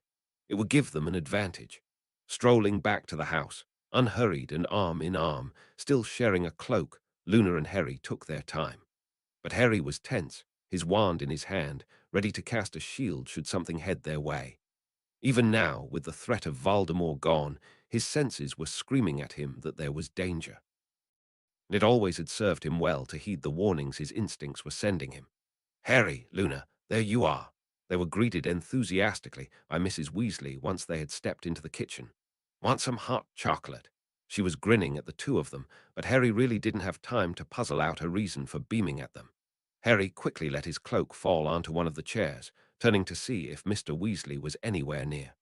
We've seen movement around the wards. I think there are people out there, and it doesn't feel as if they have anything good planned. Harry noticed that he was sounding slightly out of breath and maybe a tad hysterical, but he did fear that his and Luna's observation wouldn't be taken seriously. Now, Harry, don't be silly, Marley chided. Are you sure it wasn't just a deer or maybe a big bird? Mrs. Weasley had such an indulgent tone, paired with a fond smile, that she seriously confused Harry. That was no animal, Mrs. Weasley. Luna said, sure of herself, as all the people currently in the house came into the kitchen to hear what was being discussed. Before the oldest witch present could say more, Bill interrupted her, gaze intent. Can you tell how many? And where? Glad that for once there was an adult actually listening. Marvolo had done a good job of that too, but that wasn't true for most adults in Harry's experience. Harry turned to the Cursebreaker to answer the question. Not sure. It felt like more than 3. But we were standing near the orchard. There could be more. Suddenly the heads of Arthur, Marley, and the 2 eldest sons snapped up, all looking in the same direction. Looks like you two are right, Arthur stated, getting out his wand, just as the twins, Bill, Charlie, and Mrs. Weasley did the same. Everyone up the stairs, Mrs. Weasley directed, clearly only speaking to the younger people present. Hermione followed the instruction the moment it was given. Ron and Ginny looked ready to object, and Harry felt his own Gryffindor side rearing its head. He didn't want to go and hide like a little kid. The outer ward is down, Mr. Weasley stated, cold and concentrated, unlike Harry had ever seen him. They'll be surprised by the inner wards then, Bill said with a predatory grin that was echoed by his brother Charlie. Suddenly the light of spells hitting a ward shone through windows of all sides of the house, reflecting off walls so they were visible in the kitchen. That spurred everyone into action. Quickly Harry and the others were in Ginny's room, where there was a sturdy tree near the house which would allow them an escape route should they need it. Then Mrs. Weasley left again, admonishing them to stay here and out of the way, before closing the door. Harry didn't like the situation one bit. Looking on the worried faces of Ginny, Luna, and Hermione, he felt the need to do something, anything. But at the same time, he knew getting down and into the thick of things wouldn't help. The others were competent, knew more spells than Harry had learned yet, and would be distracted by his presence. Ron had crept over to the window, carefully casting a look outside. Looks like the wards are holding up. Bill did a good job. Suddenly, a bright flash of light struck those wards just in front of the window, making Ron retreat with a muttered curse. Looked like the window was no viable way to escape. Hopefully, no one was going to set the house on fire. Then suddenly, Harry was struck by an idea. Marvolo. If he were here, they would have a much better chance to overwhelm the attackers. Harry was sure this couldn't be anyone under his adoptive father's command, but everyone willing to attack an entire family was prone to be afraid of him. Harry gripped his wand tighter and concentrated on a happy memory. The first that came to mind was Marvolo and him sitting next to the Christmas tree, unwrapping packages and animatedly speaking about what was revealed. His first proper family Christmas with his very own family. He spoke the words, his patroness easily shot out of his wand, bounding around the room. When the stag came to a halt in front of Harry, he gave the animal a message for Marvolo, ignoring Hermione berating him for his use of magic outside of school. Lay off, Hermione. I think that was a pretty good idea, and no one will berate him for sending a message to get help. Hermione huffed, annoyed. After that, they all sat there, listening anxiously for any and all signs of what was happening outside. For quite some time now, Marvolo had been using the techniques for meditation and occlumency to keep calm. After Mrs. Wispy had helped him with filling in the required forms, he had done them once, but bureaucracy had a tendency to make no sense and was hard to remember correctly. They had tried to determine which person or department was responsible for the assessment of the family and the acknowledgement of the family claim. They had even gotten out the actual text of the laws governing adoptions, but the text itself was vague, very vague. It only stated that the government had to make sure that children to be adopted went to close family whenever possible, and that the future guardians needed to be acceptable. Acceptable. What an easy law to exploit. Because of the vague way the law was worded, there never was Wisengamot involvement when someone decided to change the procedure for an adoption. It was infuriating and good to know. Maybe he could manage to get someone into a position where the way adoptions were handled came under his own influence. But currently, he was standing on the floor where most of the different divisions of the Department of Magical Law Enforcement were located, listening in while members of different divisions got into a steadily more and more heated discussion. I don't see why the improper use of magic office should oversee adoptions. We make sure no one misuses magic. How does adoption factor into that? The Wisengamot Administration Services oversee all legal matters. They can make sure all proper steps are taken. The wizard speaking for the office monitoring the trace looks smug. We might be responsible for court dates, hearings, and things like that, but we never had anything to do with adoptions. That's not something the Wisengamot is ever involved in. Why should we be bogged down with even more work? The wizard in his ill-fitting robes gave a pointed glare to all standing nearby. I think the Administrative Registration Department should do this. They are the ones keeping track of our population. They are most likely to know if some kid belongs to one family or the other. Marvolo rolled his eyes. If this kept up, they never would find a way to make this adoption work. He really needed to know who had managed to sabotage all and every adoption by this ingenious use of administrative pitfalls.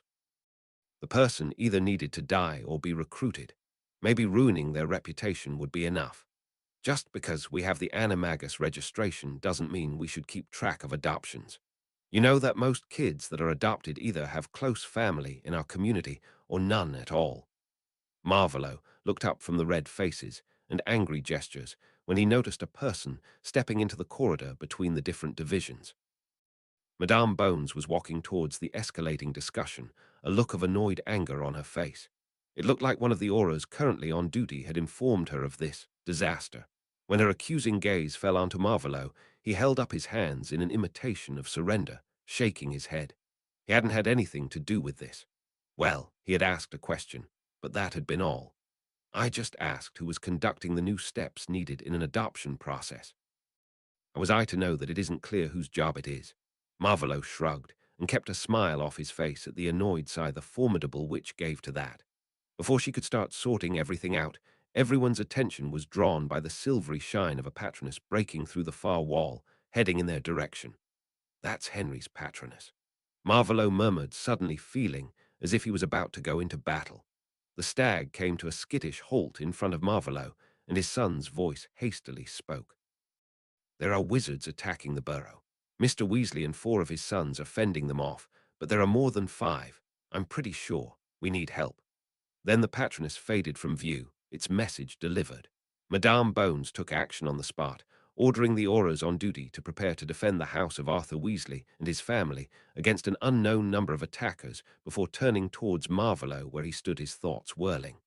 I guess I can't make you stay behind. He shook his head. You can apparate there yourself. Marvolo managed a nod. Good. I hope there will be no problems regarding chain of command. There was a challenge in her voice, and despite the situation, Marvolo felt his lips quirk into a tiny smirk. Your people, so you're in charge. If it's all right with you, I'll make sure my son is safe and support where necessary. He felt a strong desire to call his own people for help, but he had seen that the auras were competent, and the only way to call for his Death Eaters was nothing he could do in public. Without any more unnecessary words, the group departed for the burrow, all of them ready to step onto a battlefield with an unknown number of hostile magicals attacking a house with children. Ooh-oh, the moment Marvolo landed a few paces away from the wardline around the burrow, seeing Spellfire flying towards the oddly shaped house, just hearing the shout of ministry lackeys. From somewhere, he knew he was out of his depth. He preferred responding to reacting to a situation, and he simply never had made plans for a situation close to this. Attacking houses, defending a place against attacks from outside, open battle. All of that was pretty clear in his head. But he had never had need of plans for how to defend a structure from the outside while it was under attack. He always had been able to call his people to the inside of each building that he might have to defend, and he never would have come to the defense of others in the past. He would have to make a plan. Later. At the moment, Madame Bones was sending auras after the figures running away, and Marvolo made the decision to follow her commands. A first. There had never been a battle he had taken part in where he had not been the one in charge. Dawlish, Tonks, Slytherin, Madame Bones called out, and once she had the attention of all of them, motioned for them to move around the house clockwise, taking out all possible threats they might encounter. Then she waved to the remaining auras to come with her and walk counterclockwise around the house to do the same. With quick gestures, Marvolo and his two auras, well, one was truly his, and the other alone from Madame Bones, agreed on an order to walk in and started to search out their opponents stalking off into the darkness. Snow, half melted and then frozen again in some spots, crunched under Marvolo's boots, but a quick spell took care of that possible giveaway. With a frown, straining to hear and spot the possible dangers, Marvolo cast a flurry of other silent spells. After that, neither he nor his clothes caused any sound, nor was he any longer detectable by scent. Even if the myth that a werewolf's senses were better than a human's were untrue, there were charms and potions, as well as rituals, to enhance one's senses, if one desired. Breaking glass made Marvolo turn towards the house, just in time to see a burning piece of something being thrown through a window in one of the upper floors, forcefully reminding himself that the children, his son, weren't alone in the house. Marvolo cast one very strong and silent stunner at a pathetic, cowering figure holding a beater's bat, felling what seemed to be a man. Adhering to ministry protocol, a binding spell followed before he moved on. There was no time to secure any of them further, but as they worked around a circle from one point in opposing directions, it was pretty sure they would manage to subdue all threats. Suddenly Aura Tonks was thrown into his way, landing with a loud thump, air rushing out of her lungs. Marvolo automatically turned in the direction she had come from, falling into a defensive stance over the fallen witch. "You!" A big figure snarled, taking the last step to be fully illuminated by the thin crescent moon. "Fenrir," Marvolo said without inflection. He hadn't thought they would meet. What a pity that he had two witnesses here. He would need to capture the mangy wolf alive and limit himself to spells actually approved by the ministry. And then, with a flick of his wrist, Marvolo started to send a barrage of spells at the thorn in his side. Cutting curses, stunners, joke hexes like the Jellylegs curse, one after the other as fast as he could manage. It was fast enough that all Fenrir could do was dodge, cast shields, and try to avoid being hit. As much as Marvolo liked dueling with Severus, Lucius, or Augustus for the skill those three posed, this absolute dominance fighting against a single wizard of inferior skill had its own charm. And then a stunner flew past Marvolo's hip, connecting with Fenrir's chest, toppling the werewolf unceremoniously onto his back. "Bastard," the female aura snarled, and reminded Marvolo fiercely of her late Aunt Bellatrix in just that moment. Wrapping the wolf in thick silver chains, Marvolo chose to not comment on his observation. Before they could resume their chase, Madame Bones and her aura escort came into view. Full of worry for his son, Marvolo broke rank without much thought, striding in a not-quite run towards the house. He just had to check on his son. He had to. There was no way in the world he would be able to wait. He reached the door to the house just when a wizard stepped out of the building, wand raised and at the ready. "All is clear," Marvolo called, holding his own wand in a way that was usually a sign of a peace offering, because it was almost impossible to start any serious, dangerous spell aiming at the one standing in front of that way. "Lord Slytherin." Marvolo recognized the voice as the one of the Cursebreaker Weasley, William, the oldest, and tried not to be offended by the suspicious tone. "How come you are here?" "Henry sent a patroness to call for help. I was at the ministry." Madame Bones heard the message and accompanied me with a few auras that had been on duty. "I hope all is well." It was funny how dropping the name of his son made the tension almost vanish, but he guessed the truth in this case was a rather good explanation for his appearance here. "They broke a few windows, hoping to get us to run outside, I guess, but it feels as if they were ill-prepared." Charlie Weasley, the one working with the dragons, said before turning to his older brother. "Come on, let's check the ward line." So the two brothers wandered off. Madame Bones suddenly spoke from behind Marvolo, and only long training helped him not spin on the spot, cursing her. "May we come in, Arthur?" "Yes, yes, of course. Come in," the head of the household exclaimed, appearing quite flustered with his reddened cheeks and mussed-up hair. And so they filed into the kitchen, while cracks in the garden spoke of prisoners being taken away to holding cells at the ministry. Marvolo was just about to turn around to take part in the debriefing after this short battle when a considerable weight collided with him. "I was so worried. Saw that fight you were in. Are you injured? Thank you for coming." A weight fell from Marvolo's chest as he closed his own arms around his son, who had him encompassed in another of the boy's crushing hugs. He would have to do something to get one that didn't happen in the wake of some dangerous situation. They felt nice enough to go to some trouble to figure out what other circumstances might tempt Henry to grant them. "I'm fine. Really, I am." He wasn't really a challenge. Even as a somewhat useful duelist, Fenrir mostly relies on fear and intimidation to win, and we were 3 against 1. He didn't stand a chance. He could go into more detail of why he had been sure to win, but didn't feel it necessary to do so just now. In fact, he felt quite content, standing in the kitchen wrapped in the arms of his son, his head resting on his son's head, and that wouldn't be possible for much longer, only listening in to the debriefing taking place around them. Madame Bones recounted the number of assailants they had managed to subdue, stated the fact that there had been a hag among them, as well as several werewolves from the list of those deemed dangerous, and a few known criminals. Marvolo's eyes met with those of Madame Bones across the kitchen filled with redheads, and he watched her features soften for a moment, watching him embrace his son, before she turned to accept a cup of tea from Mrs. Weasley.